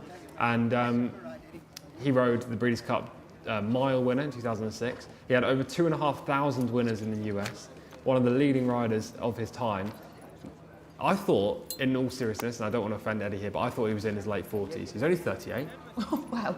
That's quite a list of accomplishments to be so young to have done all that. Exactly. He was phenomenal as an 18 to 25-year-old rider in the US. He's come over here recently and he hasn't had much success. That's mainly due to the fact that he's not getting a lot of top quality rides, but he's very good in his day. What do you think's brought him over here to Saudi Arabia? Probably the lack of rides in the US. He lost his main retainer. I can't remember who he used to ride for, but I do remember him riding over in the US, actually watching him. I'll think about that one. But it must have been the lack of opportunities. Over here, he's getting a few more rides than he was getting in the US, but not that many compared to Camilo, for example. Both South American or Central American jockeys. So I imagine Eddie will be hoping that he gets a few more bookings coming up, and he's done a great job there on a date. So how relieved do you think he'll be to actually have that winner? If it was me riding, very, because I don't like droughts personally. Eddie, I don't know. I think he's probably not come over here thinking he would dominate. I think he's gone for a different lifestyle, a better chance of winning some bigger races. I imagine he'll have a ride in the Saudi Cup, for example, or in at least some of the undercard races on the big days. So in the US, he wasn't getting those anymore. When droughts come for these experienced riders, especially ones that have had an immense amount of success, and I'm talking Eddie Castro, I'm talking Wigberto Ramos, yes, it could affect them, but also they know that their next win is going to come. They're not going to just end their career without a win, So Eddie he'd probably be a little bit relieved, but I don't think it will be kind of that kind of relief, if you know what I mean. Absolutely. Well, let's just have another look at the race here. Tom, of course, they're coming around the bend. Just talk us through what's going on here. One Ad Crow made the front under Alex Moreno, the horse with lots of experience, who finished second last time up. We saw on that footage that he doesn't really stay the trip and can get a little leg weary, so there was no surprise to see him fade out of the picture. A date the eventual winner takes up the running right now under Eddie Castro, followed through by the eventual runner-up and third place finisher Al-Najm Al-Hada and Aladed. It was a 4-horse race from a long way out. That became 3 at this point. Aladed couldn't keep going up the inside. He switched leads and then instantly stopped running in a straight line, which wasn't ideal.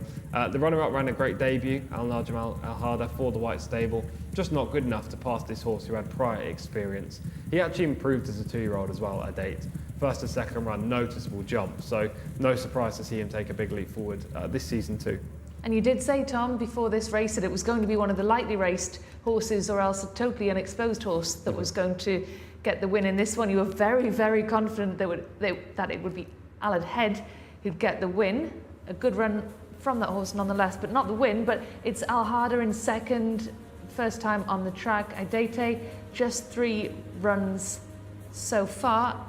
So you were right in that prediction, Tom. You didn't back any of the more experienced horses in this. No, the experienced ones look limited. They obviously had the experience edge, but they were not necessarily the strongest type. So one of the unexposed horses had to come out on top, and I did think it would be Aladed. I thought he was the most likely winner after that run last time up.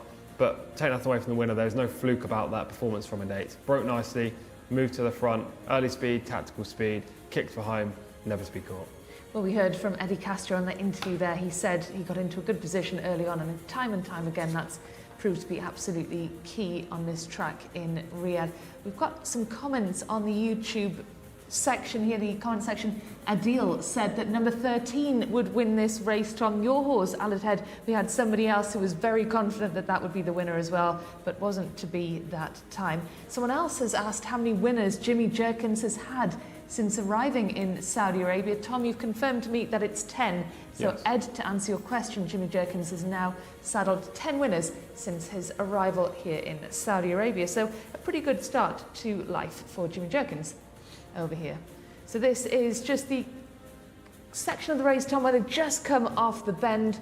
Just talk us through this stage of the race. And Dayton's already got this race won. We're coming into the final 100 metres here. The eventual runner-up in the green cap making his run into second. Aladed, under full drive, is yet to find a 6th gear up the inside and fades a little bit into third. Those top 3 were always dominant in this contest after Wallad Chrome cried enough at the top of the straight. In terms of the ratings for these horses, we have Aladed in at 64. Do you think that's fair?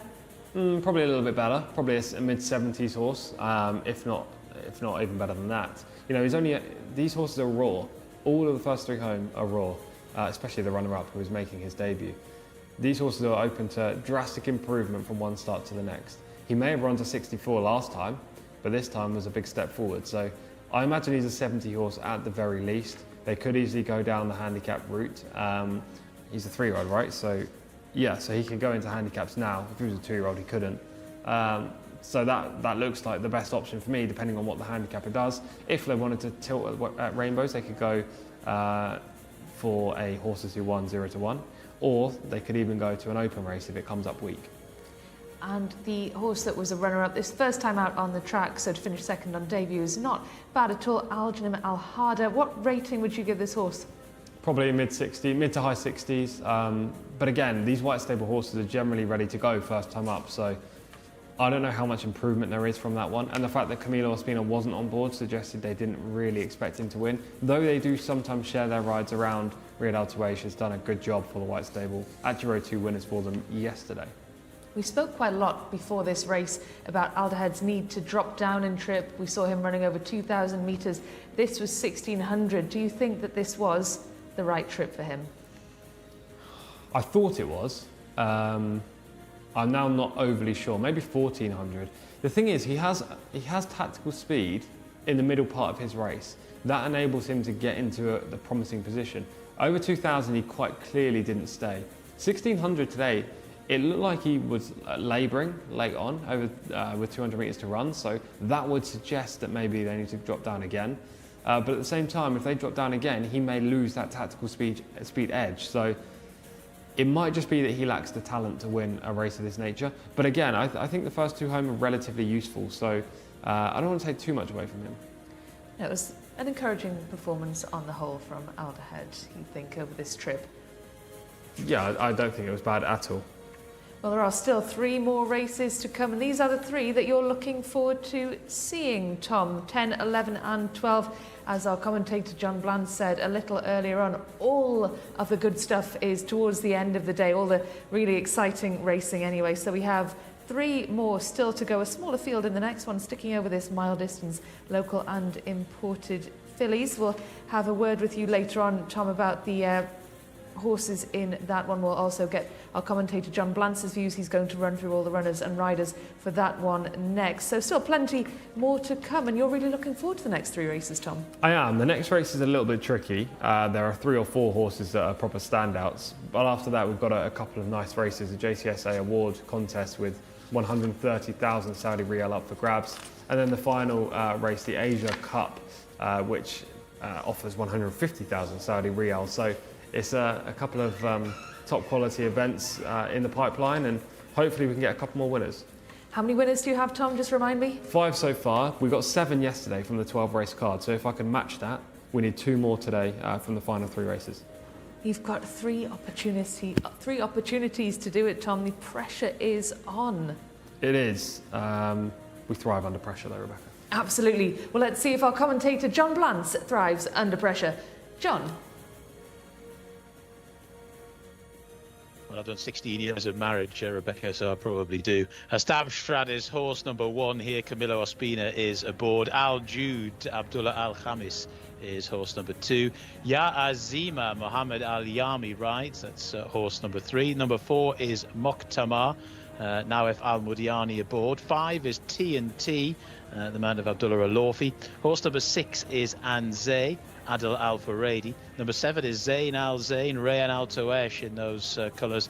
Well, there's 2 runners now for the white stable. Horse number 8 is Al Wathkar, Luis Morales, and horse number 9 is Lily Nation. That is the mount of Yusuf Al Hussein. So just the 9 runners going to post for this Fillies Open race. It's a decent little contest. Stabstrat, the best of these unofficial ratings, gets stall 1 as well for Camilo Ospina. Jockeys making their way to their mounts. Many thanks indeed, John. Well, Tom, he's described that as a decent little contest, and I'm sure you'd agree. Yeah, it really is. There are a couple of horses in here rated, or 3 horses actually rated in the 80s. Stabstrat being the highest rated horse, rated 86. And then there's some unexposed runners without a mark so far, most notably the 2nd string of the white stable, Zain Al Zain, horse number 7, yet to receive a handicap rating after just 2 outings, but is already a winner. So it's competitive enough race, albeit there are probably 3 or 4 standouts. I'm hoping that we can get back on the winners scale in this event, and I'm going to be going against the white stable horses. Well, there is the white stable horse, one of them at least. You're going against this one then, Tom? I am. That was a Stabstrat, horse number 1. Camilo's choice in the race, so got to be respected. The trip is absolutely fine, despite the fact that she won over 1,200 metres. She'll be making the pace, but I want to take her on. Well, we've just had a look at number 2, Al Jude. This is number 3, Ya Azima. Yeah, quickly run through both of these. They both have a limited amount of chance in this race. Al Jude is bred by, is a son of Frosted, so should get this trip. That's the only positive I've got there. Ya Azima didn't really show much on debut. It was a fine effort finishing 5th, but there are stronger horses in here.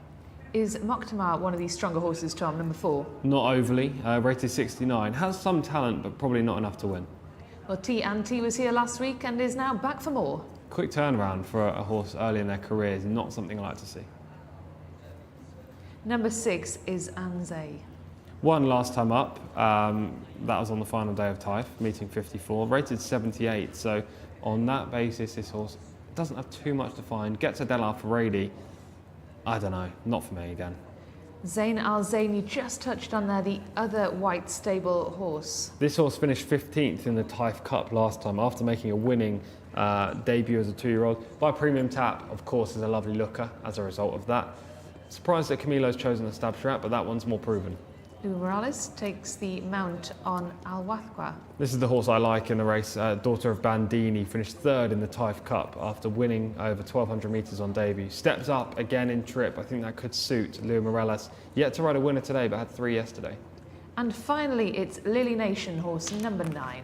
By Sioux Nation, unsurprising given the name here. Good efforts in defeat so far in 3 maiden races. Now steps up to an open. They could have won a maiden with her by now, but they decided to tilt and go for something big. Well, we'll see if that pays off. Well, the race will be shortly underway. Jockeys down there in the paddock before they take their mounts. And Tom, you said you like horse number 8, Al Wathkar. Just talk us through those reasons. Yeah, 3rd in the Taif Cup last time up. That was over 1,400 metres. The debut came over 1,200 metres, where she won. She's by Bandini, which suggests that the mile should be absolutely fine for her. I like the outside stall. And given there's going to be some pace in this race, most notably from the white stable horses, specifically a Stabstrat as well from the inside, I imagine she's going to be able to sit in maybe 3rd. She could even get up to 2nd in the early part of the race, which is where you want to be.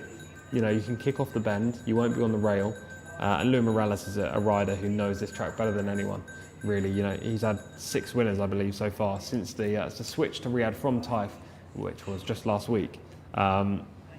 If there's a guy in here that I trust on a closer, it's Luis Morales. So I'll take Al Wathkar. almost as many winners as you, Tom. Getting there. He has a big ask to be on your level of superiority for today. Only the last 2 days, I have to say. You have to ride the highs in this game because it's so easy to go a whole day without a winner. Yeah. The last 2 days have been strong. Tomorrow might be a different story, Precisely. so just enjoy it for now, Tom. Yeah, 100%. Well, shortly we will be underway in this, the 10th race on the card. We'd love to know what you think of the day's action. You've had plenty to say on Jimmy Jerkins and his double today. Good day for the red stable. Will it be a good day for the white stable? They've got 2 runners in this one. They had 5 winners overall yesterday, so today nowhere near as successful for the white stable and Camilo Ospina. He's got the 1 win today. Is that right, Tom, for Ospina? I'm just trying to think back and I can't even remember. I can't remember either, It's Tom. been a long afternoon. I'll come back to you on that one. We've talked about your winners more than anything else. Yeah, we had a good little sequence in the middle part of the day. I don't remember Camilo actually riding a winner today, but I could be wrong. Just flicking back through the previous races. He did, yes. He did, so the 1 win for Camilo. Race number 5, he rode the first time starter for the white stable, Al Hassoma. Well, he is partnering horse number 1, Ashta Brat. And you don't like this horse, Tom. Why is it that you don't? Well, I don't dislike her. I think she has definitely got a chance of winning. She's going to make the pace. If she doesn't get pestered on the front end, then she's got to be one of the leading players. But I think the other white stable horse will at least push her in the early stages. Camilo Ospina tends to be better on outside drawn horses too. And last time up, I didn't think she was overly strong when finishing 3rd. Plus, albeit the 1600 metres should be fine, she was seemingly better over shorter. So there are reasons why I want to take her on. Well, this is her now, and she looks good, Tom, and here she is in action. Yeah, you can see she's already done at this point. This is behind a horse that I really like in Hala, the white noseband, the red cap and the green silks. That filly's good. She gets tired at the end of this race, but she made a huge move around the bend to win, and she does it decisively. Stabshot stayed on past beaten rivals in 3rd, but it's just at the 1 pace. Well, maybe she'll find a different gear today. Well, meanwhile, this is horse number 8. This is Al Wathqa. This is the runner I like in the race, the daughter of Bandini, 3rd in the Taif Cup last time up. White stable horse in front at this stage, very good horse too. Al Wathqa tried to go with her off the bend. Wasn't possible. She kept plugging away for 3rd, but the race has already run at this point. Take the white stable horse out and she's run respectively. There's nothing of this winner's calibre in the field today. Well, certainly be interesting to see how your selection gets on, Tom, and if you can bounce back to winning ways, having put together that incredible streak of 5 wins in a row. Then you had a couple of seconds, and you're going for Al Wathqa in the next, horse number 8. So in terms of how this race is going to play out, Tom, this is over a mile, and you think that the 2 white stable horses are going to set the early pace in this one? Yeah, I think so. Those are the 2 with the natural early speed. Al Wathqa and maybe Lily Nation will just be sat off. Moktamar won't be too far behind either. Look, this is going to be a race where you want to be up near the pace. We've got a relatively long run to the first bend, given the mile start is in the chute. I imagine Camilo will instantly try to move slightly out to the right-hand side, not only just to deter any other horse to push him for the early advantage, but also to avoid the cutaway, because horses can dive in at that point of the track. He'll head into the first bend in front and hope he can hang on, but I think Al Wathqa could easily push her all the way. Well, this looks like a very talented lineup anyway, Tom. All of these horses, well, 6 out of the 9 horses already have a win to their name. It's just Lily Nation, who we just mentioned, who doesn't, but she has had a second. Al Jude as well, and Azima, the other 2 who haven't yet won. So you think those are possibly the 2 weakest horses in this field, or have they just come up against stronger opposition? Al Jude could be relatively strong in the future. She's a longer term project. Azima and TNT are probably the 2 that are going to finish last and second last, I presume. Lily Nation could easily play a part, despite the fact that she's yet to win. TNT we saw here last week, and what did you make of TNT? Pretty dismal run, to be honest, finishing 11th. It was just a maiden as well, and this is an open, so not only was she readily beaten, but also she's now stepping up in grade against much better horses. Why do you think Connections are doing that?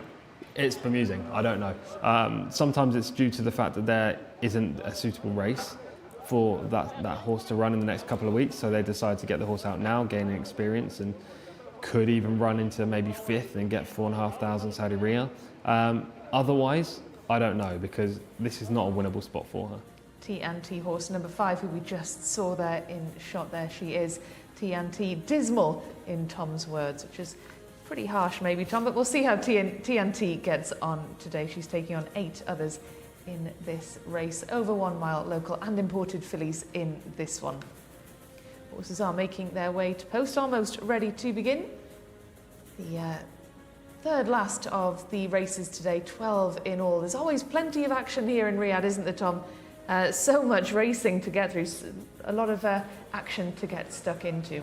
Definitely. We've got 3 races left today, but we've got another 12 race card tomorrow. Thoroughly looking forward to that, albeit it might be a little bit trickier to find the winners. But yeah, it's been a good day of racing today. Plenty of winners. Hopefully you guys watching on the YouTube feed right now have also selected plenty of winners and enjoyed the coverage, especially you Jimmy Jerkins fans who will be in heaven after Jimmy had 2 winners on the card. Absolutely, and there's plenty of Jimmy Jerkins fans out there clearly enjoying his success here in Saudi Arabia. 10 wins overall since making the move over from the States. So Jimmy Jerkins must be enjoying life in Saudi Arabia.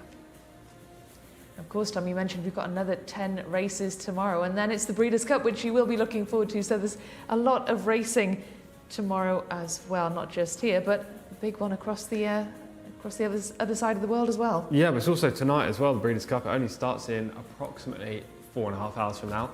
There've been a few big stories breaking about horses not being able to run, being scratched by the veterinarians, and you know, that's not good. We'll dive into detail on that before the next race. Yeah, we'll chat further about that. It's certainly something we should return to. It sounds fascinating. Well, let's head over to our commentator now, John Blance, who's standing by. Thank you very much, guys. You're always standing by. This is the 10th race on the card, and there are 9 runners to load, so it's a relatively small field. Recent form suggests it shouldn't take too long to get them in. That was Lily Nation that we saw, who has got quite a good rating, 80, which gives her half a chance here if you go on that alone. Some pretty solid, if unspectacular, efforts so far in her career. Getting aboard there is Adel Al Furedi aboard Anzea. Two is Al Jude. Abdullah Al Khamis is riding. Then a Stabschrat. Hands of Camilo Ospina, who is the best of these and can go forward, although didn't do so last time, stayed on quite well in the end. This is TNT, who needs to improve drastically from albeit just the 1 run. Horse number 8 to come forward is Al Wafka. Stabschrat in the background as well. There's Anzea about to go in. 1,600 metres for this 10th and 3rd last race. Then we got 1,800 metres for the 2nd last, and back to 1,400 to conclude. Good luck if you're having a go at the Breeders' Cup as well this evening. 2 days of it, of course, beginning with the juveniles today, and then all the older horses and the Grade 1s tomorrow. There's a Stabschrat. Camilo Ospina to come forward. Mokhtamar as well.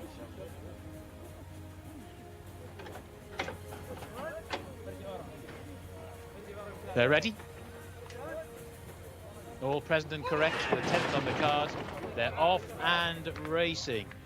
Rather awkward out the gate was Mokhtamar, and didn't really help the chances of TNT there in the early stages as they make their way the first furlong through the first furlong or so. Stabschrat has gone on, as indeed as Lily Nation. It's Lily Nation that leads a Stabschrat. They're then followed in 3rd position by Ya Azima. Also prominent there towards the outside is Al Wathka. He's got a nice posse and just making headway. Then after that, Mokhtamar in the light blue jacket, followed then by the red distinguishing cap of Zain Al Zain, who's racing in around about 6th. Then rather wide on the track at the moment, TNT. They're then followed towards the inside by the blue jacket and the white cap there of TNT, who's towards the back, and also towards the back is Al Jude. So they start to make the swing. They're they're sorting themselves out, and the leaders with Lily Nation. Lily Nation out in front, but Al Wathka is making lovely headway towards the outside. They're then followed by a Stab Shrat in third. The rest of them now just beginning to get a little bit tired in the wake of this leading trio. Zain Al Zain is probably in fourth, and then after that trying to stay on up the inside, Anzea. But as they make the swing for home, Al Wathka has made lovely headway into the lead, goes on by a couple of lengths to in second position Lily Nation, who's now only finding the one pace. A Stab Shrat is in third, a long gap back to the rest, who's headed by Anzea, and then after that trying to stay on from the back of the field, Zain Al Zain. Inside the closing stages, Al Wathka now just getting a little bit tired out in front. Lily Nation is trying to battle back. Al Wathka and Lily Nation. Al Wathka is just finding enough here, leads by about 3/4 of a length as they race up towards the line. Al Wathka's going to get in here. Another winner for Tom Collins. Al Wathka scores to in second position Lily Nation. Then Astabstra has finished in third, and then after that from the back of the field staying on was Al Jude. Al Wathka the winner, Luis Morales. This horse last time out looked exactly the type of candidate for 1600 metres, showed good pace and then battled on when challenged to finish in third on that occasion. Well, this time round has got off the mark. A sixth win for Tom here this afternoon, has beaten Lily Nation into second spot. Al Wathka, the winner, just looked a little bit vulnerable in the sort of final 3/4 of a furlong or so, but when was then re-challenged, if you like, found a bit more to beat Lily Nation into second. Third horse home was Stab Shrat, who was pretty prominent throughout, and the fourth was Al Jude, who was staying on from a fairly unpromising position. But it's Al Wathka, who was always well positioned in the run by Luis Morales. He had a treble yesterday, and he's added that to those three successes from 24 hours ago. So Al Wathka the winner of race number 10 in a time of 1:42.52 seconds. Lily Nation was second, 1:42.8, and Stab Shrat was third, 1:43.18. That was your 1, 2, 3 in race number 10. Still two more to go here at Riyadh this afternoon. Rejoin us for the 11th very shortly.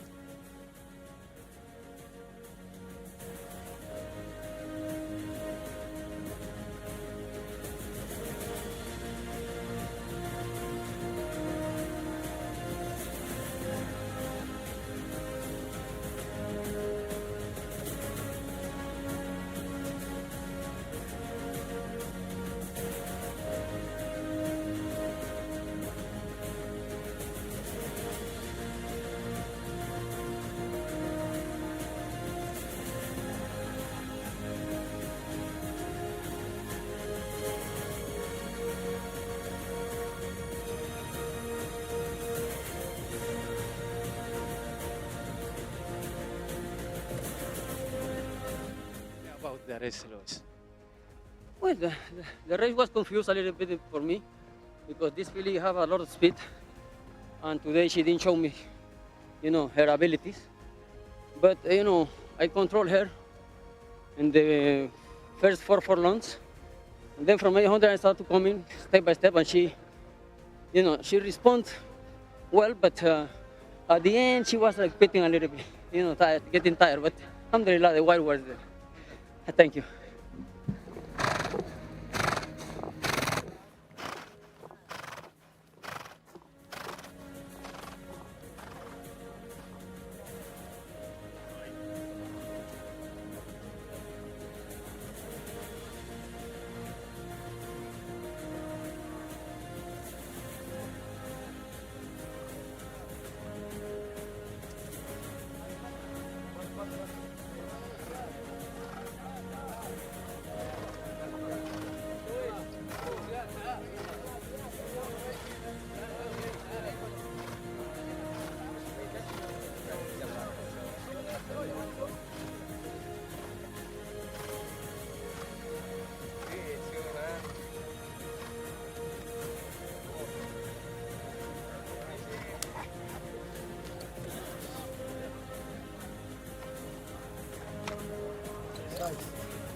Yes, win for Lou Morales, the first of the day after a phenomenal Thursday with 3 victories. That was yesterday, but today back on the board here on Al Wathqa. Looked like she was going to romp home, turning for home, where she picked up the front, but she got tired late in the day. Fortunately, there were no deep closers in the field. Rebecca has gone down to the winner's enclosure to speak to Louis. Indeed, I am here with winning jockey Lou Morales. Lou, congratulations, a treble yesterday, a win today. You're obviously enjoying life in Riyadh. Well, I've been here almost half of my life, so practically I'm a Saudi already, you know. This is more of my home, you know. I've been here from like the end of 2000, back and forth, you know, fighting against all odds, but you know, watching how we're improving and doing better and better every year. And it's a fantastic start to the season for you. Camilo Ospina certainly has competition.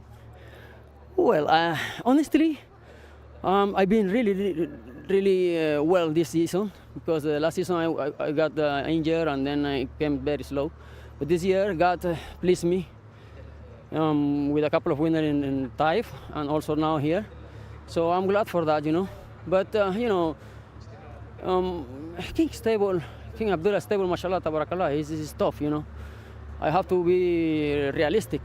They tough. It'll be very difficult to catch them, but you know, we will try. This is competition for all of us, and you know, after the race you see who wins, not before. And in terms of this filly, just how good is she? No, she's really well. She the first time out she won by her nose, and then she came in third in the cup in Taif. And today, mashallah, she was very good, because I expect her to be more sharp, and she was more quiet today, relaxed. And when I asked her in the last 400, she continued very well.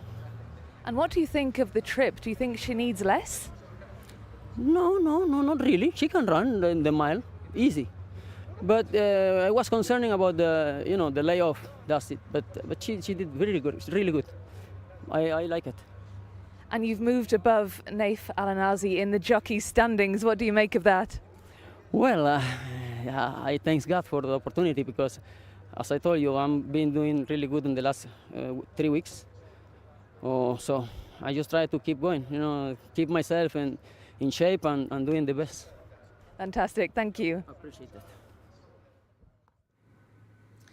We'll take the full race now as we look back. A bit of an instant-packed start. As you could see there, Riyadh Tuaish on horse number 7, Zain Al Zain with the red cap, almost came out of the saddle. Great piece of jockeyship there to maintain the partnership. There were a couple of others that dived out to the right. Horse number 4, Moktama, took out horse number 5, TNT, in the early stages.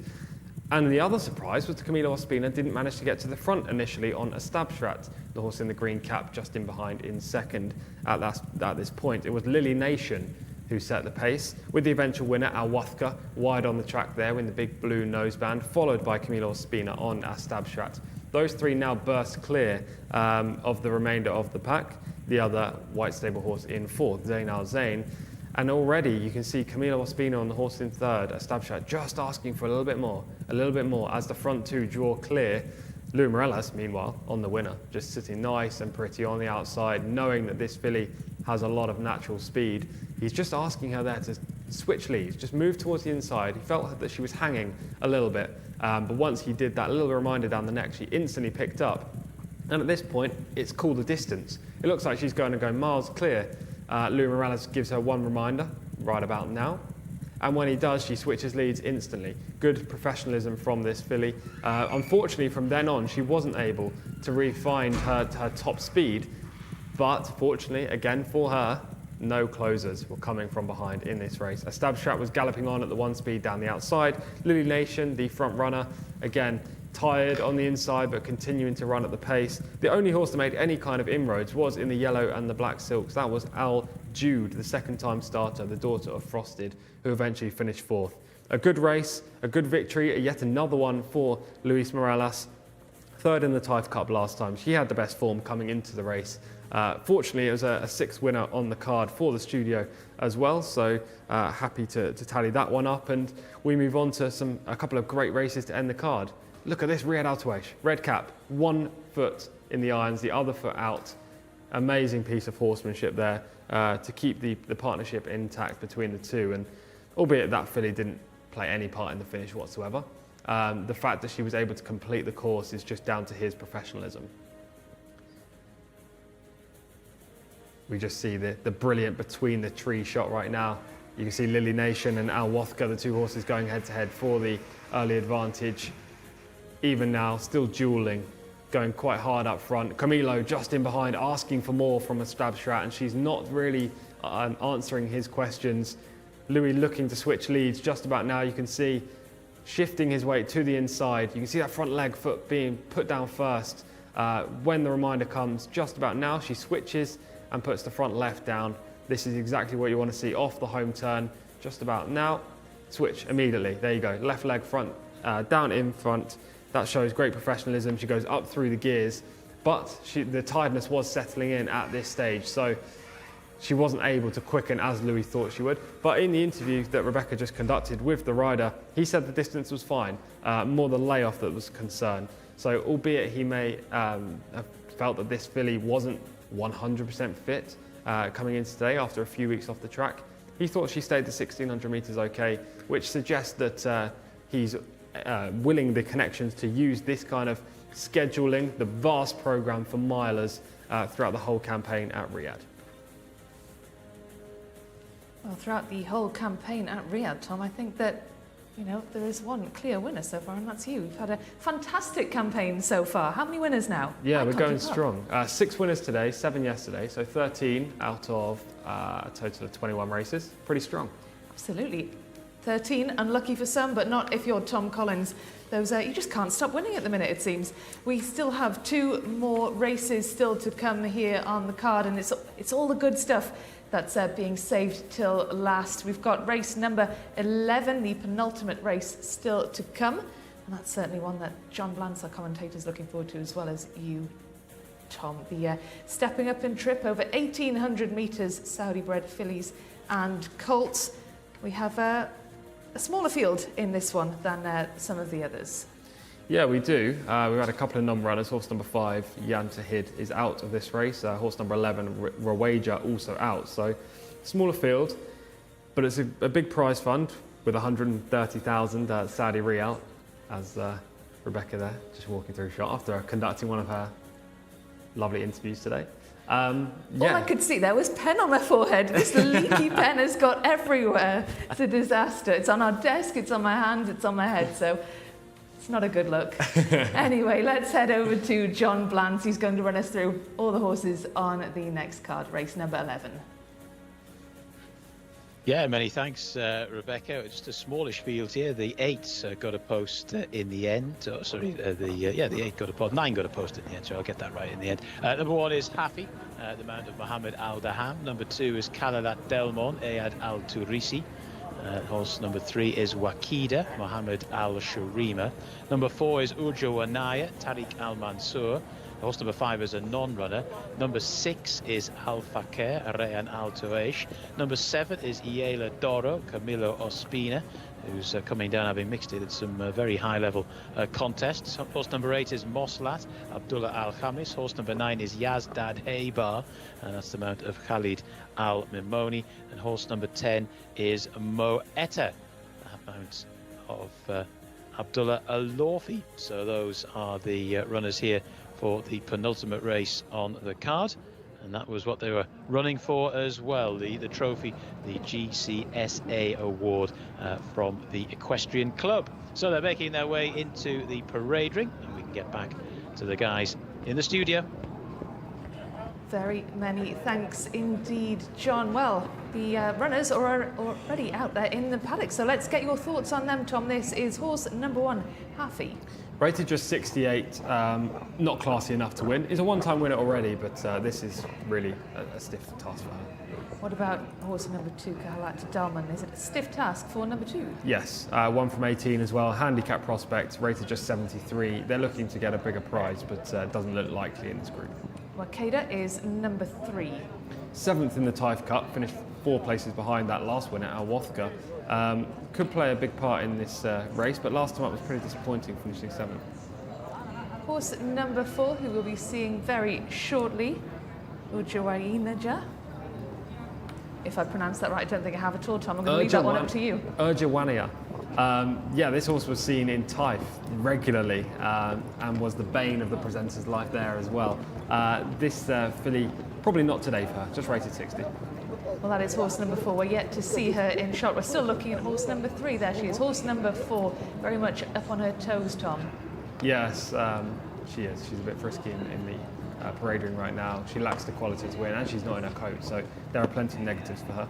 Certainly looks in need of this run tonight. Well, horse number 6 is Alfaka. Yes, it's the 3-year-old by Tajaweed. Ran very well on the seasonal reappearance, winning back at meeting 39, before disappointing last time when 6th at meeting 51. Looks the 3rd string of the White Stable. Well, they do have strength in depth, the White Stable, that's for sure. Let's have a look then at horse number 7, who is following on Ila Doro, horse number 7. Yeah, I like this one. Leila Doro, a colt, again by Tajaweed, the same sire as Alfaka, representing the White Stable. This looks like the first, as we still see Alfaka, by the way, horse number 7, here we go. This looks like the first string with Camilo Ospina on board. He's rated 105. Last year, he won a Grade 1 for local bred horses at this track, over 1,600 metres. As long as he stays the extra 200 and he's ready to go, I think he's the most likely winner. Last time he was seen, he finished 4th in a similar Grade 1. So this horse has lots of talent. Camilo will be hoping to get his second win of the day. I'm sure he will. Well, let's look at number 8. It's Moslat. Rated 74, fresh off the maiden win back at meeting 44 in Taif. Again, probably a stiff task. Could run into 5th in this race. Number 9 is Yazdad Haber. The biggest contender against Leila Dora. A real nice type as well. Won 3 outings so far this season. Just having a fantastic campaign. Khalid Al-Mamoni's best ride of the year as well. I'm sure he's looking forward to taking part on board this colt, horse number 9, Yazdad Haber. Well, Khalid Al-Mamoni, he's a name we heard a lot last week with those 3 winners on day 1. He's not got off the mark yet this week. He takes the ride on number 9, Yazdad Haber, who Tom has just talked us through there. We'll shortly be taking a look at horse number 10, Moaeta. Rated 79, Abdullah Al-Alfi takes them out. The wide draw is no bad thing. This son of Connect continues to improve, but he needs to do it again to play a part. We seem to be skipping forward ahead of these horses. We're still looking at number 9, the mount of Khalid Al-Mamoni. He had a career best last week, Tom, with those 3 wins on day 1. Great start to the season in Riyadh for Khalid Al-Mamoni, and I'm sure he'll be hoping to replicate that success, but perhaps a bit of a big ask on board this horse, do you think?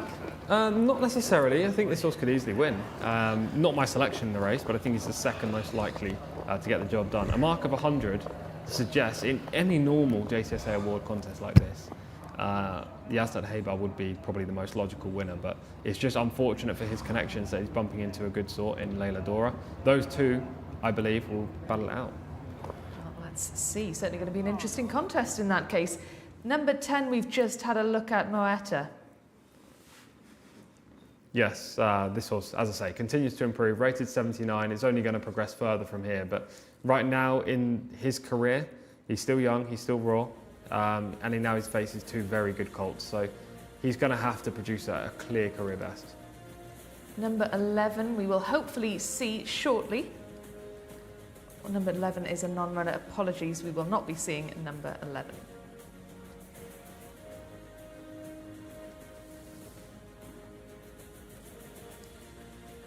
Well, the action will shortly be underway for this, the penultimate race on the card. Certainly we have been looking forward to this one all day, as we have been looking forward to the 12th as well, the finale, the Asia Cup. That is going to be dropping down in trip. We're going over just 1,400 metres for the last one. This is an 1,800 metre race. The bell has just gone for the jockeys to join their horses. They will make their way onto the track and down to post. So Tom, you really like the look of Leila Dora. Just 6 runs, 3 wins though, and a rating of 105. So certainly looking very impressive on paper as well. There are horses there, of course, who've run a lot more often than Leila Dora, but you certainly like this horse. Yeah, he had an exceptional 2-year-old campaign, winning 3 times. He seemed to need a little bit of a kick start in his career. His first 3 outings weren't as good, but albeit he did win one of them. He then seemed to really gather his stride in the middle part of the season last season and won a Grade 1. And when you win a Grade 1 and then come back into a lower, I'm going to call it a stakes race, like in US terms, but it's not officially a stakes race, but you know, an open like this, you're clearly taking a huge class drop. And if he's ready to go, which most white stable horses are first time up, then surely he's the horse to beat. You've got a Grade 1 horse, a horse that is capable of mixing it with the very best and actually winning in Leila Dora. He was 4th last time in a Grade 1 as well, so he proved that the victory was no fluke. I like him. I think Camilo Ospina will be going out there thinking he's on a winner today. And almost a third of all the runners are white stable horses, Tom. So I'm sure that they will be hopeful of success in this race. You mentioned the 3rd string. That's really quite incredible, isn't it, for a stable to have that much strength in depth? And I suppose you could compare it in the UK to the likes of Ballydoyle, who have so many incredible horses at their disposal, and we often see in races like that they have a number of runners as well. Well, this is horse number 7 who we're going to have a look at now. This is Leila Dora. Let's have a look at Leila Dora in action. Yeah, this is Leila Dora that we're picking up here at Riyadh last year, winning the Grade 1. You can see the turf track is laid at this point of the season, and he was really good down the outside. Showed the early speed, tactical speed to get into a good position, 3 wide on the bend, kick clear, and was just holding this field all the way to the line. It was a Grade 1 win, and it wasn't a Grade 1 fluke because he won decisively. You can see that the gap was never really being eroded, and a repeat of that would undoubtedly be good enough today. Well, you think that this horse could be good enough. Yazdad Haber, rather, horse number 9. You also like the look of this one, Tom, perhaps not as much as you like the look of Leila Dora, but certainly you think this horse could provide competition. Yeah, he could be second best in here for sure. This was another good performance over at Taif. He's had a great season so far, winning 3 of his 4 starts, finishing 3rd on the other occasion. You can see the front 2 are clear, another white stable horse in 2nd. They'll know the value of this form, and they'll be able to work out just how good this horse is based on that. It was a good run. He's game. He stays the trip. He's got early speed. Has he got enough all-round speed as Leila Dora? Well, horse number 3 in this race is Wakeda, the other white stable horse, one of 3 white stable horses in this contest. This is the 2nd string today, Wakeda, I believe, but also on this day, wearing the first colours, but was actually the 2nd best white stable horse in the race. Stayed on nicely at the inside, hung a little bit to his right, as you can see. I don't know, she's pretty good, but she's not great. That's the difference. Back in 3rd was Yazdad Haber, so there's a little bit of a form line. But in one more stride, Yazdad Haber would have gone by. So yeah, it was a good performance. I think she's vulnerable against a better rival in Leila Dora. And you know what, if Wakeda was expected to win this race, Camilo Ospina will be on board.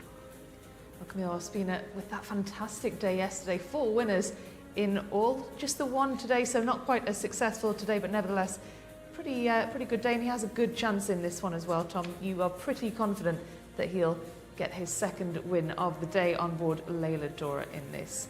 Do we think we'll see another white stable horse in the top 3? Probably. I imagine it will be Wakeda, if there is.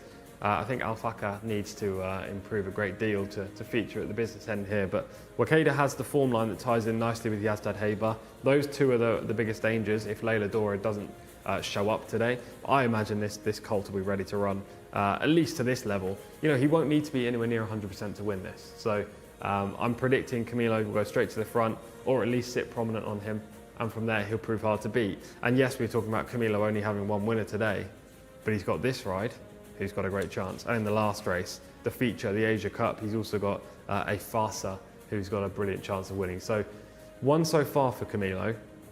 He might be a little bit disappointed, but if he wins these last 2 races, which are worth the most amount of money, I'm sure he'll be ending the day very happy. Yeah, of course, he'd love to end the day with a double at the end of the day, which would be huge for Camilo Ospina. Really fantastic way to round out the day's proceedings, and I'm sure you're hoping for a double as well, Tom, to finish off the day, to add to your many, many winners. I keep asking you how many you've had throughout the day, and I keep Can you forgetting. remember? Can't remember. I can't retain this information for some reason. There's just been so many, Tom. I'm having trouble keeping up. 6 so far today, 7 yesterday, so we need one more to match yesterday's haul, and winners of both the last races would surpass yesterday's amount. So it's been a great 2 days, Rebecca, no matter what. Even if the last 2 lose, we've had 13 winners over the space of, well, it will be 24 races.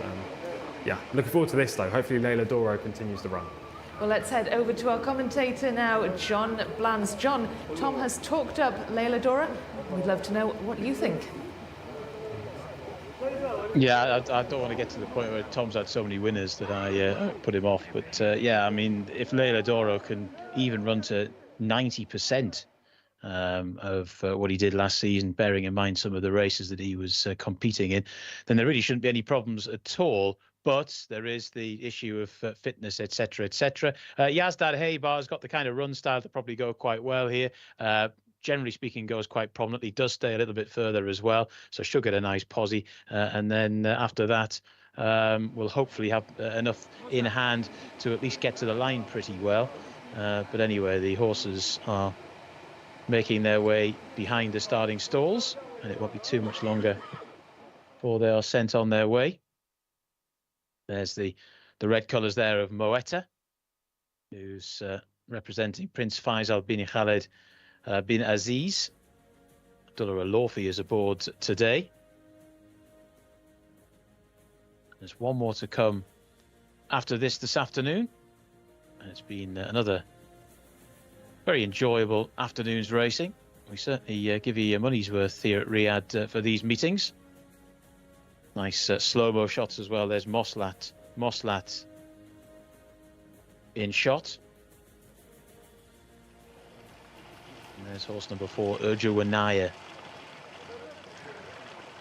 And there's 6, Al Fakir, who has got the red distinguishing cap on.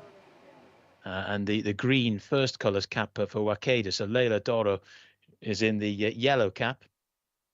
Interesting how they've divvied the caps up here for the white stable team.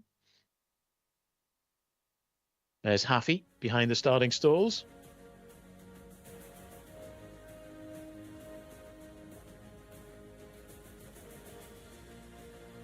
Confirmation there of the caps as well. There is the 7 Leila Doro. 3 Wakeda, who isn't too far behind on official ratings. 88 Wakeda, winner of 2 of its 6 races. Mohammed Al Sharima's aboard, and there's the green and orange colours of Moslat in the orange noseband as well. So they are circling down at the start.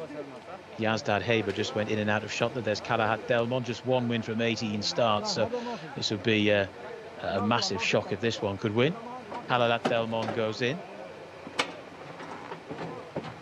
Next to come forward is Moslat.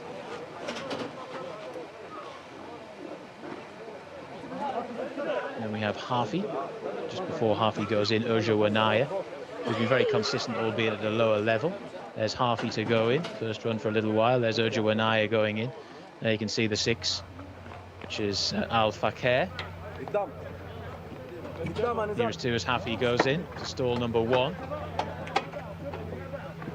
10 horses Moetta. At the 1800-metre start here, the 3 to come forward is Wakeda. And the 9 is Yazdad Haybar. And the 7 is Leila Doro. So the 2 with the strongest chances coming forward. Here they go. Leila Doro in the background. Foreground of Yazdad Haybar.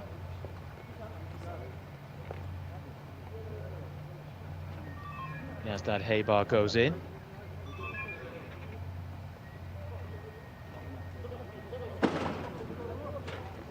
Goes halfway in anyway. And here comes Leila Doro.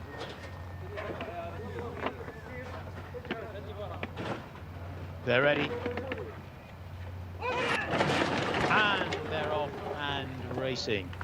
Leila Doro got out pretty well. The yellow distinguishing cap there. Also prominent in the early stages is Urja Wanaya. Another one that's showing good early pace is Wakida in the green cap, and it's Wakida now that goes on to, in second position, Al Fakir, the red cap. And then after that, towards the outside, Leila Doro. It's almost like the white stable are running to team orders here as they go through the early stages. They're then followed by Urja Wanaya, who's in fourth, then up the inside Harfi. Towards the outside now, getting into a more prominent position, is Yazdad Haybar. The two towards the rear of the field at the moment are Kalalat Delmon, and right at the rear is Moslat, two of the more lowly rated runners in the race. So it's Wakida that leads and gets to the rail, out in front by about a length or so, to in second position Alpha Care. They're then followed by Yazdad Haybar, the black sleeves, and then out widest of all as they come towards the bend is Leila Doro. Through the first 800 metres in 49.49 seconds, racing then in fifth spot, so behind the first rank of leaders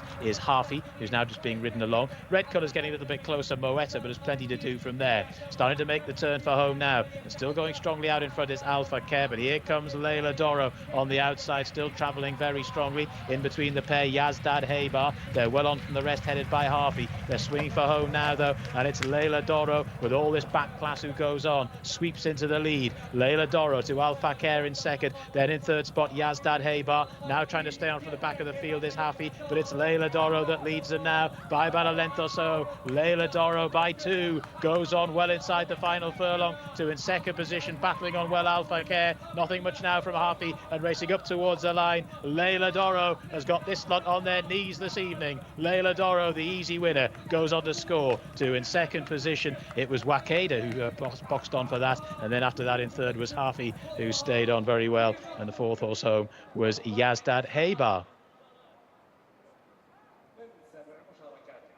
7 winners for Tom Collins as per yesterday, and Leila Doro, who did have all the back class here and looked as though he would be good enough to score if he was fit, and he might not even have been fit for this in the end, has gone on to score very nicely indeed. To Wakeda, who's finished in second, and then in third spot, we'll get that confirmed very shortly, but it was Leila Doro that's won. 1:53.59 to Wakeda in second position, with the green cap on there. Alpha Care in the end got a little bit tired in the closing stages. Harfi has finished in third, and Yazdad Haybar was the one who finished in fourth. So there we go, that was the 1, 2, 3, 4. Leila Doro 1:53.59 back in the winners enclosure, and I'm sure there's some interesting prizes to be won with this one as the season continues, beating Wakeda into second. That was the 1-2 for the white stable. It looked as though something like that was highly probable, and that's how it all worked out. Leila Doro wins our 11th and penultimate race.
Thank you. I'm thankful with the Prince Mita bin Abdullah, the manager Talal bin Sharan, and the trainer Ahmed Neri, Abdullah Ba, Rayan, Al-Tuwaires, Abdullah Fairuz, Mohammed Sharima. All we are one family, and thanks God this is nice horse, Today she was in very, very good condition, and thanks God when I asked him, he responded very good, and I don't know, he's flying. Thanks God. Yes, thank you.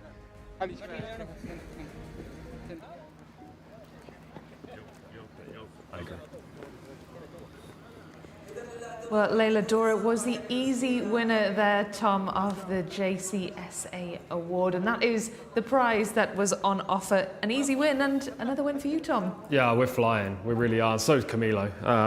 You know, this jockey is not well known across the globe, but wrongly so. He's excellent. He could easily go to the US and ride against the very best, the Ariel Ortiz, the Flavian Pratts, Tyler Gaffleones, etc. He's very, very talented. He gets the best horses, there's no doubt about it. You know, he's ridden for the White Stable, who are, as we've seen, dominant in the owner table. But yeah, he's superb on this horse. First time up this year, the layoff could have been a concern. He probably didn't need to be 100% to win, but he's got the job done well. Second winner on the day for Camilo. And we saw though those celebration shots. He hugged the horse, he kissed the horse, and you said he doesn't do this for every horse. Why is this one different? No, but this horse is a Grade 1 winner. He obviously means a lot to Camilo. You know, riding Grade 1 winners is huge, especially when you're riding for the leading owners. If you have a bad season, they will probably move on. They'll probably select another jockey to be their stable rider. But if you start winning, not just the maidens on these first-time starters, but if you start winning these Grade 1s as well, then you know your job security goes up dramatically. And Camilo rode a Grade 1 winner on this horse last year, and there could be another Grade 1 waiting for him. You know, he's very talented, rated 105. This is just an open, but it's worth a fair chunk, and he's only going to come on from this. Well, let's have a look then at how the race was won. We can see 3 White Stable horses in there, Tom, but there was only one in contention. Yes, Layla Dora won. The runner-up, to be fair, was White Stable 2, Wakeda, but she wasn't good enough to beat Layla Dora today. I actually thought the first 3 would have been Layla Dora, Wakeda and Yazdad Haber. They finished first, second and fourth, so we were very close there. But the deep closer was Harfy. Ran a great race with a rating of 68, finishing, I believe, in third. So that was a bit of a turn-up for sure. I don't know why that horse has run so well. Next time, the Connections might be having to look for a similar kind of race because the handicap is going to be punishing Harfy. There's no way that he's going to be staying on a mark of 68, given he was only beaten about 5 lengths by a horse rated 105. But yes, a good win, never in doubt for Camilo and Layla Dora. But yeah, just on Harfy again, Tom, it was an absolutely phenomenal run from that horse. So before the race, you looked at and said, no, I really don't like him at all. No, not at all. He just clearly wasn't good enough based on what we've seen so far. He did win last season, but hadn't run yet this term, and lowly rating, much better opposition. Wasn't expecting anything like that. So big run from him, but the best horses won by a considerable margin, and he wasn't 100% ready to go. So we'll see him in even better shape next time up. Well, the horse that you liked, you obviously talked a lot before the race about Layla Dora, the winner, but you also mentioned Yazdad Haber, who you thought would run a very close second, finished down in fourth. What happened there with that horse? There was no real excuses. The horse just looked second best on paper, Yazdad Haber, albeit he had form that tied in really nicely with Wakeda. So those two I thought would be third and second. Yazdad Haber underperformed slightly. Maybe the change from Taif to Riyadh, or maybe the fact he's been off since meeting 29 was the reason for that. He didn't run terribly, don't get me wrong, he ran fine, just not the performance I was expecting. It was quite clear the team tactics though in this race, wasn't it? You know, the White Stable sent out their 2 horses, their 2 second and third strings to the lead, setting the pace for Layla Dora. Can be a keen goer, you can see there, he's throwing his head a little bit. Camilo trying to restrain him a touch, so he probably wanted that fast pace just to make sure that he settled. This is exactly what you said before the race, Tom. You said the White Stable were going to set the pace, yeah. And this is exactly how it played out. Bit of a future teller. Yeah. Future teller, is that what it's? No. Predicting the future, fortune teller. Fortune teller. That's what you said would happen, and it happened. Yes, it did. Good ride on both the 2 White Stable horses that led Layla Dora, just purely because that would have been their instructions. I actually think Wakeda ran even better than the finishing position, because if you watch the bend, when the camera angle changes, Mohammed Al-Sharima, who's on board, looked over his shoulder to see where Camilo was. The aim was for Camilo to win this race. Look, wait, just about now. Looks over, see that? Camilo's coming. Oh, I'll just take a little pull on the horse on the inside. I don't like to see it, I really don't, but I'm just calling what I'm seeing here. They wanted Camilo to win. He was on the best horse and he would have won anyway. But Mohammed Al-Sharima didn't need to do that on Wakeda. You know, ride your horse to the best ability. She would have been second no matter what. But yeah, that was team tactics full 100%. And People don't like that. It's certainly a well-worked operation. The White Stable knew what they wanted and they knew how to go out and get it. And like you say, this would have been the result whether or not he did that. So why do you think he had to do that? I don't know. I don't think he had to do it. I think they all wanted Layla Dora to win because this is a horse for the stable that's done great so far. Won a Grade 1, as I say, as a 2-year-old, and they want this horse to go right to the top as a 3-year-old too. Look, you can see there, fist pump after the line. Things went to plan, you know. I just don't like to see it made so obvious. And where will we see Layla Dora go next? They'll find the spot. They'll have the season all planned out. This is not going to be a spontaneous, we'll go here, we'll go here. They'd have looked at the programme, found that this is the perfect starting point, and then they'll have located where this horse can win, maybe even another Grade 1.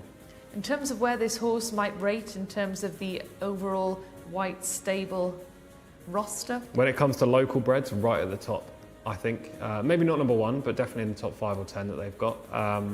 When you bring in imported horses, then it becomes a little trickier, but they won't have too many rated higher than 105.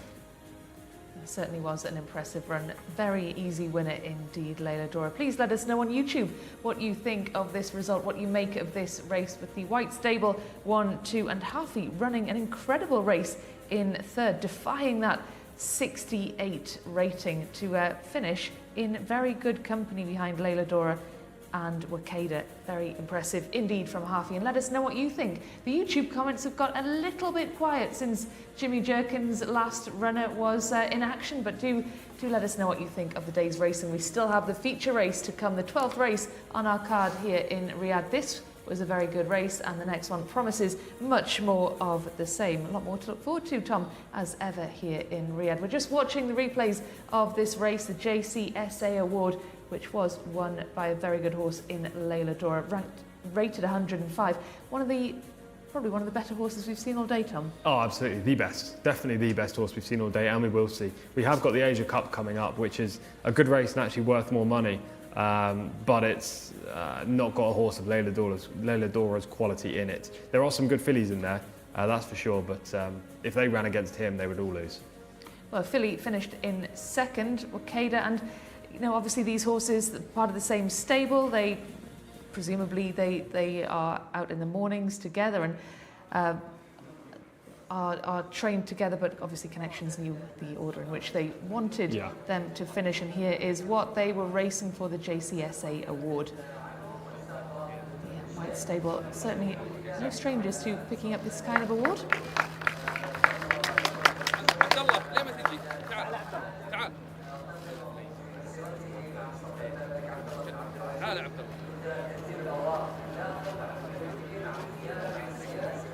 Well, congratulations to Connections there, Layla Dora, the best horse that we've seen all day, according to Tom, which is high praise indeed. And your 8th winner, I can't remember, I'm sorry, Tom. You are terrible at I'm this. really bad at remembering having. Seven on the day.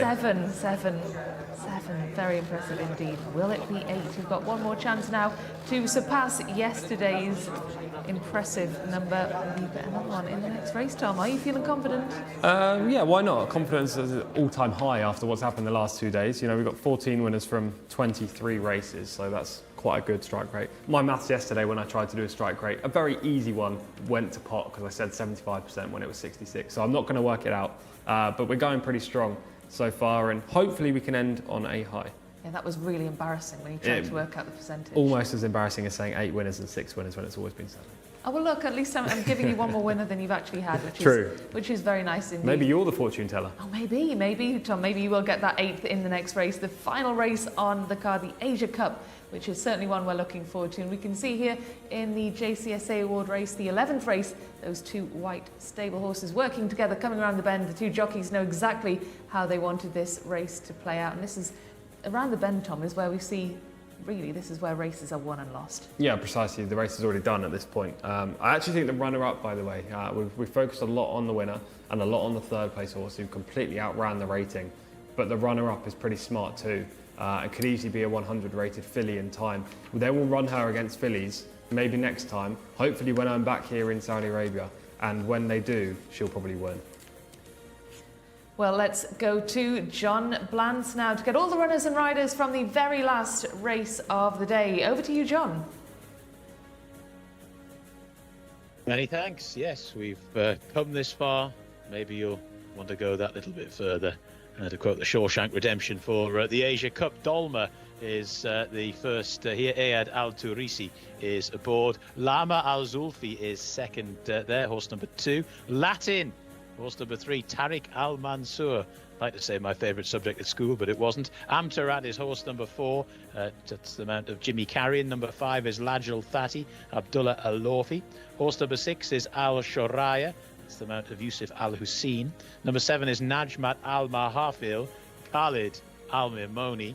Horse number 8 is Tezeri, Rayan Al Toesh. Horse number 9 is A Fasar, another white stable horse in the hands of Camilo Ospina.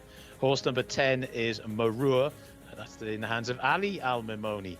Horse number 11 is Solowa, in the hands of Mohammed Al Shurimar. Horse number 12 is Malain, Abdullah Al Khamis. Horse number 13 is Aloz, Muhan Al Shamari rides, and horse number 14 is Hezam. Adel Al Faradi is aboard. So 14 go to post for the Asia Cup. And, well, the horses making their way into the parade ring for the 12th and final time. Of course, racing at Riyadh tomorrow as well. We always have the 3 meetings here in Saudi, so plenty to enjoy there tomorrow as well. Will Tom Collins fire in another 7 winners tomorrow? You'll have to tune in to find out. Let's get across and join the guys in the studio one last time. Very many thanks indeed, John, for going through all the runners and riders for this Asia Cup, the very last race on the card today. You can see there the horses making their way from the pre-parade ring into the paddock, and we'll shortly be going through the horses in a bit more detail. Tom's got his notes ready to go for this last one. And Tom, great success so far today. And just glancing at this card, what are your thoughts? Good race, competitive race. Lots of horses with a rating between 80 and high 90s. If you're looking at ratings alone, then your eye will be drawn to Dolma, number 1, been prolific in the past and got a mark of 96. But I think one of these white stable horses is going to be too good in this race. And the horse that I'm coming down on is a Fasa.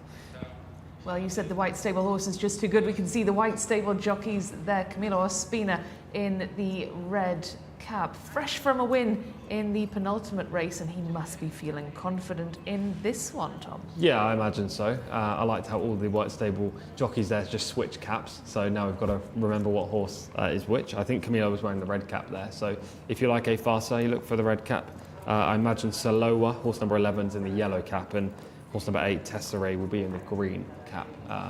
Just if you're watching this and you're looking at the race card, and they've all got green caps on the race card. Yes, I think Camilo will get the job done. He's going to be high on confidence, but he always is. This filly I like a lot. I saw her at Taif back in meeting 28 when she finished second, and I remember saying that day she was the most unlucky loser that I've seen in the 2 weeks of that stint. As we see horse number 1 just playing up a little bit there. That's Dolma, the highest rated horse in the race. You don't like to see that if you think she had a great chance of winning. Yes, so she was super unlucky at meeting 28, where she was basically chopped off on the bend as she was coming to make her run. And then she made amends when last seen at meeting 38. I wasn't in Saudi Arabia for that one, but I did watch it via this coverage, the YouTube coverage, and she was good. So I think if she can build on that, then she's definitely the most likely winner. Well, it'll be certainly interesting to find out. Anyway, Tom, we're dropping down in trip for this one, 1,400 metres or 7 furlongs. So a quick one to end the day. And will it be Camilo Ospina who ends the day with a double? Certainly will be a very, very competitive race indeed. And the white stable with 3 representatives will be hopeful of success in this one. We'll shortly run through the runners for this last race. That's Dolma, horse number 1, who we've just seen acting up a little bit. Tom, hopefully she will calm down before we get underway. Yeah, she's still playing up right now as they're trying to get her out on the track, but she's just unwilling to turn around. All the other horses are just stacked up. The jockeys are trying to get on, but it's like a traffic jam right now in the paddock, a bit like Riyadh at around 10 p.m. at night. That's kind of what we're seeing at the moment. Dolma seems to be now just walking out onto track, fortunately. Yes, she's rated 96. She's one of the, well, she is the highest rated horse in the race after winning 7 times. Yet to run this year though, which is a negative. Horse number 2 we'll be seeing shortly. Oh, well, that is number 4. Let's have a look at number 4 instead, Tom, Amtatrat. Rated just 70, finished 9th last time, won on the reappearance. This is a tricky spot for her. Well, we might see number 2 and 3, but nope, we're looking at number 5, Lajar Thati. Not shown enough this year, finished 4th at meeting 45. That was the best run, but last time was a little bit disappointing. Horse number 6 should follow on from that. This is Al Hash Oria. Yes, a Taif regular. Saw this filly numerous times. She finished 3rd the last twice. She also finished 2nd earlier in the campaign. She's got lots of raw ability, but this is one of her stiffest tasks.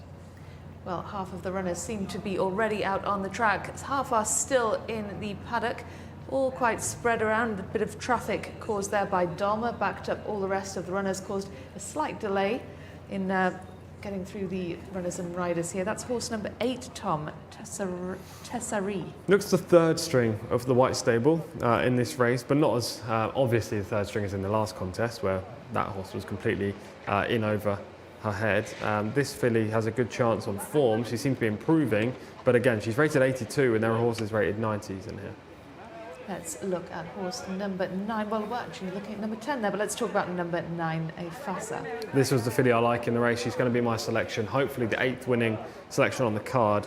She was, as I say, super unlucky on a seasonal reappearance where she was checked hard on the bend, made amends last time, and it's key that Camilo Ospina has chosen her over Saloa. And that is Saloa that we are looking at there, horse number 11. Actually rated £2 superior to Afasa, but hasn't run so far this season. This could be very much a case of a fitness prep run. Well, let's have a chat about the horses that we haven't yet seen, Tom. I think we got as far as horse number 7, Najmat Al Mahafil. This horse rated 80, just 2 from 24 so far. She was a fair 3-year-old last year. She ran to a reasonably high level, but so far this term she's been underwhelming. And we haven't mentioned yet Marua, number 10. Just rated 67, not good enough. Not good enough, very blunt there, Tom. Horse number 13, Aloz. Again, rated 60, right at the bottom. By territories, so should be a turf horse, really. Yeah, I don't like her on the surface. And do you like Hizam? That is Hizam, number 14. Do not. Adela Alfaredi is a positive jockey booking, but that's about it. And we haven't mentioned number 12, Milan. Milan was good second on the penultimate outing last time, was pretty disappointing. Can be quite inconsistent. Well, let's have a look then at some of the previous performances of these runners in this final race. Horse number 9, Faisa, we will see in action. Yeah, I liked her this day. This was not when she finished second at Taif, this was when she won. When she was second, she was a big eye catcher, but this day you can see how she really gobbles up the ground in the straight. She was 4 wide around that bend. At Taif, you wanted to be on the rail. There was a big bias. But this trip was absolutely fine for her, as you can see. Continues to run all the way to the line, actually growing that advantage over the runner-up and miles clear of the 3rd. I like her today. I think she's going to improve from this. 3rd off the layoff, as I say, is an angle that is very favourable, and Camilo Ospina takes the mount. I don't know whether he's going to go straight to the front or if it will be a similar pace scenario that we saw. Maybe Tesserae will go forward. Well, let's have a little look then, shall we, at Tesserae, who we are looking at now in shot. This is the other white stable horse. Yeah, again, another race that we're watching footage of at Taif where it was dominated by white stable horses. Tesserae in this contest wasn't the forwardly placed one, was actually the horse that was ridden to stalk, but was just miles behind the eventual winner. Travelled nicely, just different gear to this runaway stablemate who got the job done. I think this could be the case today. Hopefully Afasa's the one clear of Tesserae. She's a filly who has got natural speed if she wants to go forward, and that could be the plan. If not, Saloa, horse number 11, who's lacking the fitness, will be the pace play.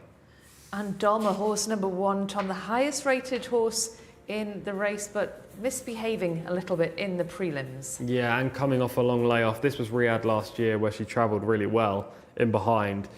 She looked to try and make a bid in the home straight. She quickens up there, as you can see, but then she just doesn't fully go through with the effort. She can't sustain the run all the way to win the event.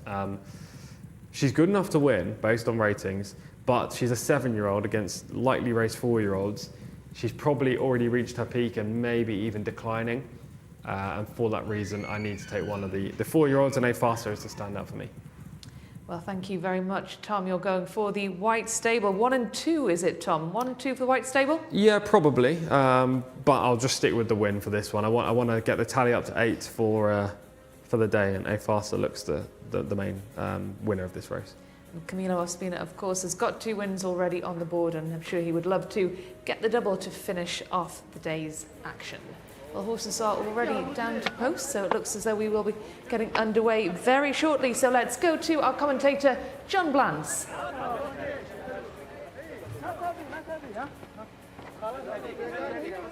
I actually do, Greg, yeah, I do. Do you actually? Yeah, I do, I feel yeah. bad now. Don't, it's fine.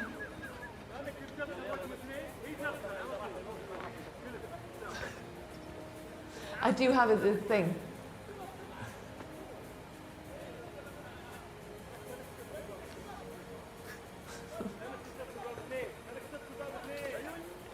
Today. No, I'm not.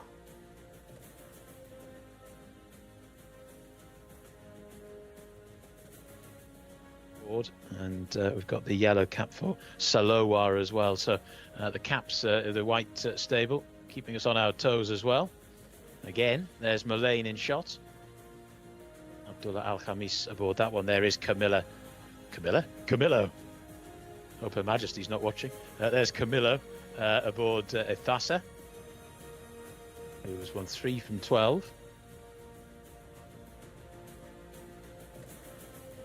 So far in her career. And there's Amtarat in behind. 9th last time out. A good winner the time before that, though. This is a tougher contest, but still not completely out of this. But you'd have thought the White Stable, we colloquially refer to as the White Stable, the King Abdullah bin Aziz and Son stable, you'd have thought they'll be holding a pretty strong hand in this race. There's Lajal Thati, Abdullah Al-Lawfi in the foreground, and there in the background is Najmat Al-Mahafil. And there is a stalwart that we saw plenty of times at Taif and now here at Riyadh, that's Al Hashoraya. There's horse number 13, Al-Loz. Muhannad Al-Shamari rides that one. But there is the favourite in that white headgear, Afesa. Bill Ospina looking for another winner, and Tom Collins looking for another winner as well. We didn't think he could better the 7 that he had yesterday. Well, he's equalled it. Can he better it? That's the big question that we all want answered in the next few minutes. There's Hezam about to go forward. Moving in now is Lama Al-Zulfi. Lama Al-Zulfi is in to join Dolma. Post positions corresponding to the saddle cloths here. They're in shots in the maroon colours is Hezam, the 14. Adel Al-Faredi. He's had a rather quiet Riyadh so far, hasn't he, Adel? I'm sure he'll be back, but it's all been about Camilo and Luis Morales as well. He's been amongst the winners since we've decamped to Riyadh. Next to go in is Aloz. There's the Asia Cup. That's what they're running for here. And there is a long tradition of racing here in Saudi Arabia, which Luis Morales, when he was talking to Rebecca, hinted at. And of course, Wigberto Ramos has been riding here for many, many years as well. But the worldwide exposure is getting greater. There's Amtarat going in. Still waiting for Lajal Thati. Also still to go in is Salowar. The 9 to move in is Efasa.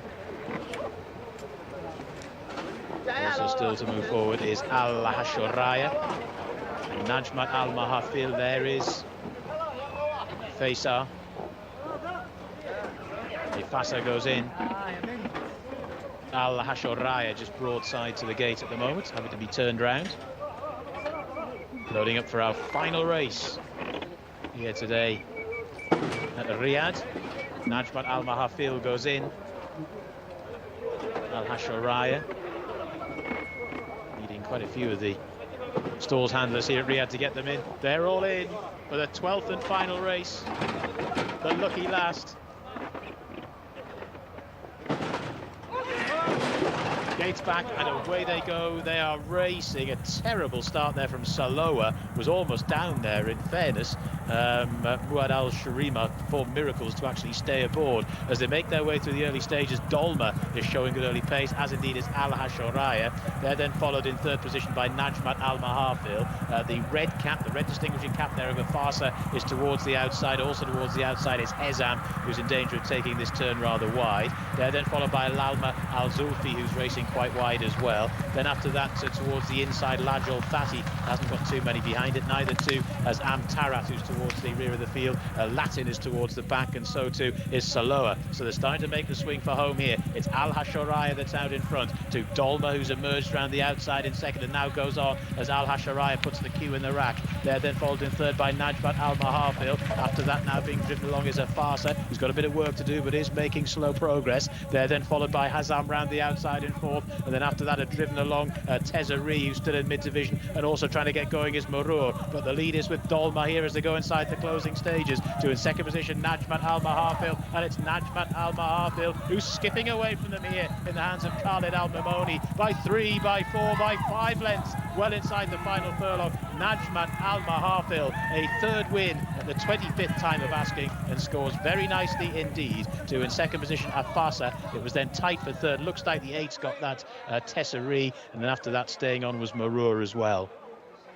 But it's Najmat Al Mahafil who has won our 12th and final race, the Asia Cup, and has won it in no uncertain terms. Absolutely dotting away from them in the latter part of the race. A reasonable level of form through the season so far, but nothing to say that she would win this with a level of authority that she has. And she's won in a time of 1 minute 26.3 seconds, Najmat Al Mahafil. Waiting for news on the minor positions. Another good run from a Tom Collins selection. A Fasa has finished in second. Tezari was third, so second and third for the White Stable. Plenty more prize money, don't worry about them. Marur has finished in fourth, and it was very tight for fifth spot. But it's Najmat Al Mahafil who's won our final and feature race on the night. The 12th here, a Saudi real prize pot of £150,000, 150,000 real, and 75,000 of those going the way of the winning owner of Najmat Al Mahafil. That's it from me. Many thanks for listening. I'll hand you back to the guys in the studio very shortly.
Well, Najmat Al Mahafil wins the final and feature race of the day. And Tom, no winner for you in that one, but what did you make of this horse's run? Yeah, Afasa was just had to settle for second best. She ran great, to be fair. This filly was just miles the best today. Something I was not expecting. Najmat Al Mahafil only rated 80, 2 from 24 coming into this afternoon, or this evening, sorry, contest. Last time finished 4th, the time before was 13th, all at Type. I mean, she had some form as a 3-year-old, Maybe the return to Riyadh was the factor in seeing her come back to her best, but she's got the job done. And Khalid Al-Mamoni, who might have expected Yazdad Haybar to be in his best ride in the last race, has got the job done and won 75,000 Saudi Riyal. Which is not bad for an evening's work. Well, here is how the race panned out. These are the closing stages. Tom, just point out the winner there for us. The winner is in the black cap with the red noseband on the horse in the lead. Red Silk, Khalid Al-Mamoni, right-hand drive at this stage, just going further and further clear. The eventual runner-up, A Fuss, had just gone out of shot to the left-hand side in the white and red silks. But she was just second the best, miles behind. This filly's won decisively. And if you looked on ratings, very hard to predict that was going to happen. Absolutely, that horse rated 80. Dolmar, the highest rated horse in the race, 96. What happened to Dolmar? She needed the run for sure. She actually took over, coming around the bend, and looked like she was going to run a nice race, but she blew up in the straight. Her fitness just lacked. I imagine she'll be much better when we next see her. Well, the white stable horses 2 and 3 will have a chat about those shortly, Tom, but that is the Asia Cup. That's what they have been racing for, and that one goes to Najmat Al-Hafil, a horse that came out of nowhere, it seems. Khalid Al-Mamoni gets a win on the board. He was made to wait for it, but worth the wait. Yeah, worth the wait. 2 wins on the day as well for trainer Abdullah Al-Mosa.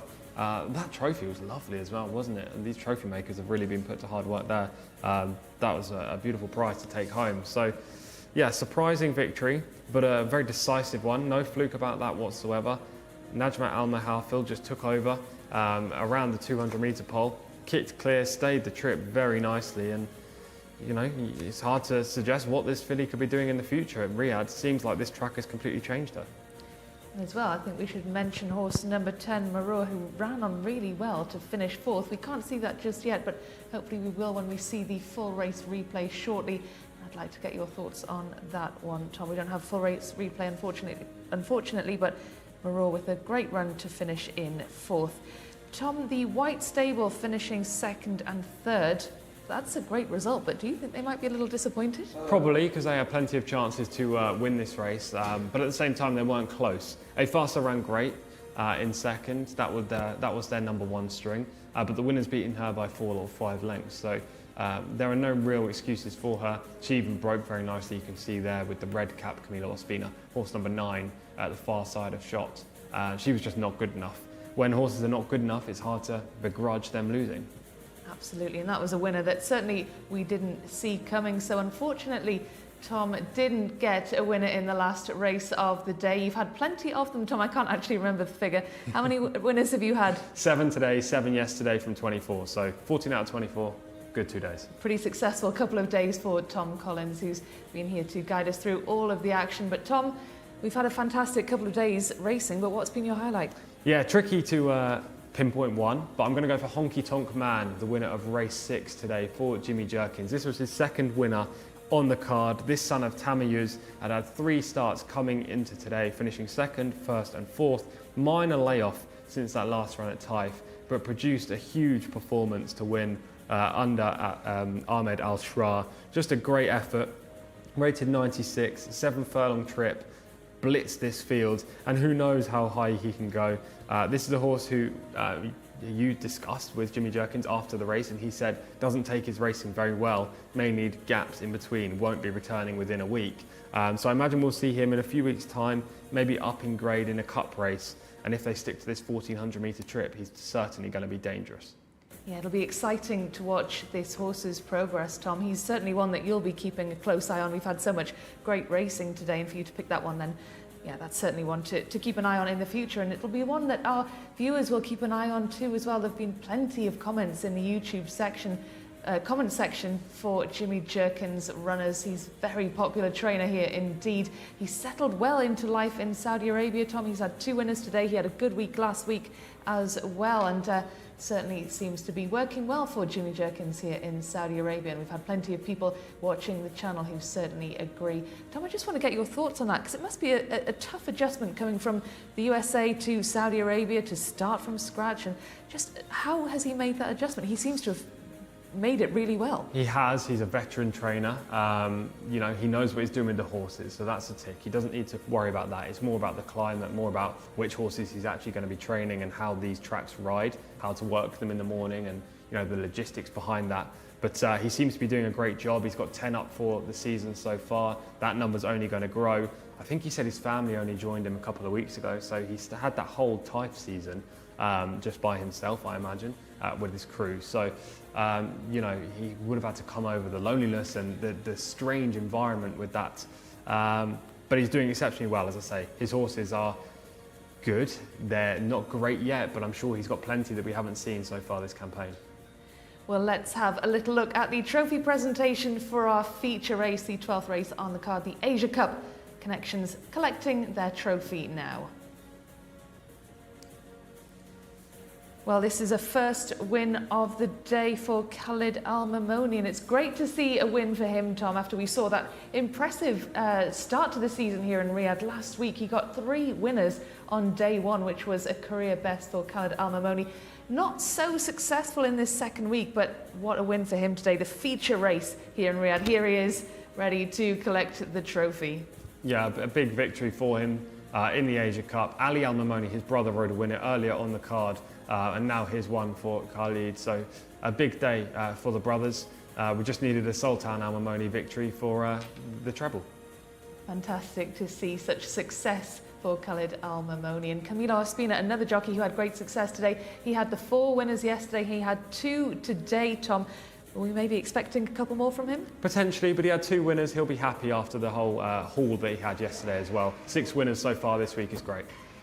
Absolutely. Well, we have so much more to look forward to. We've got another 12 races tomorrow.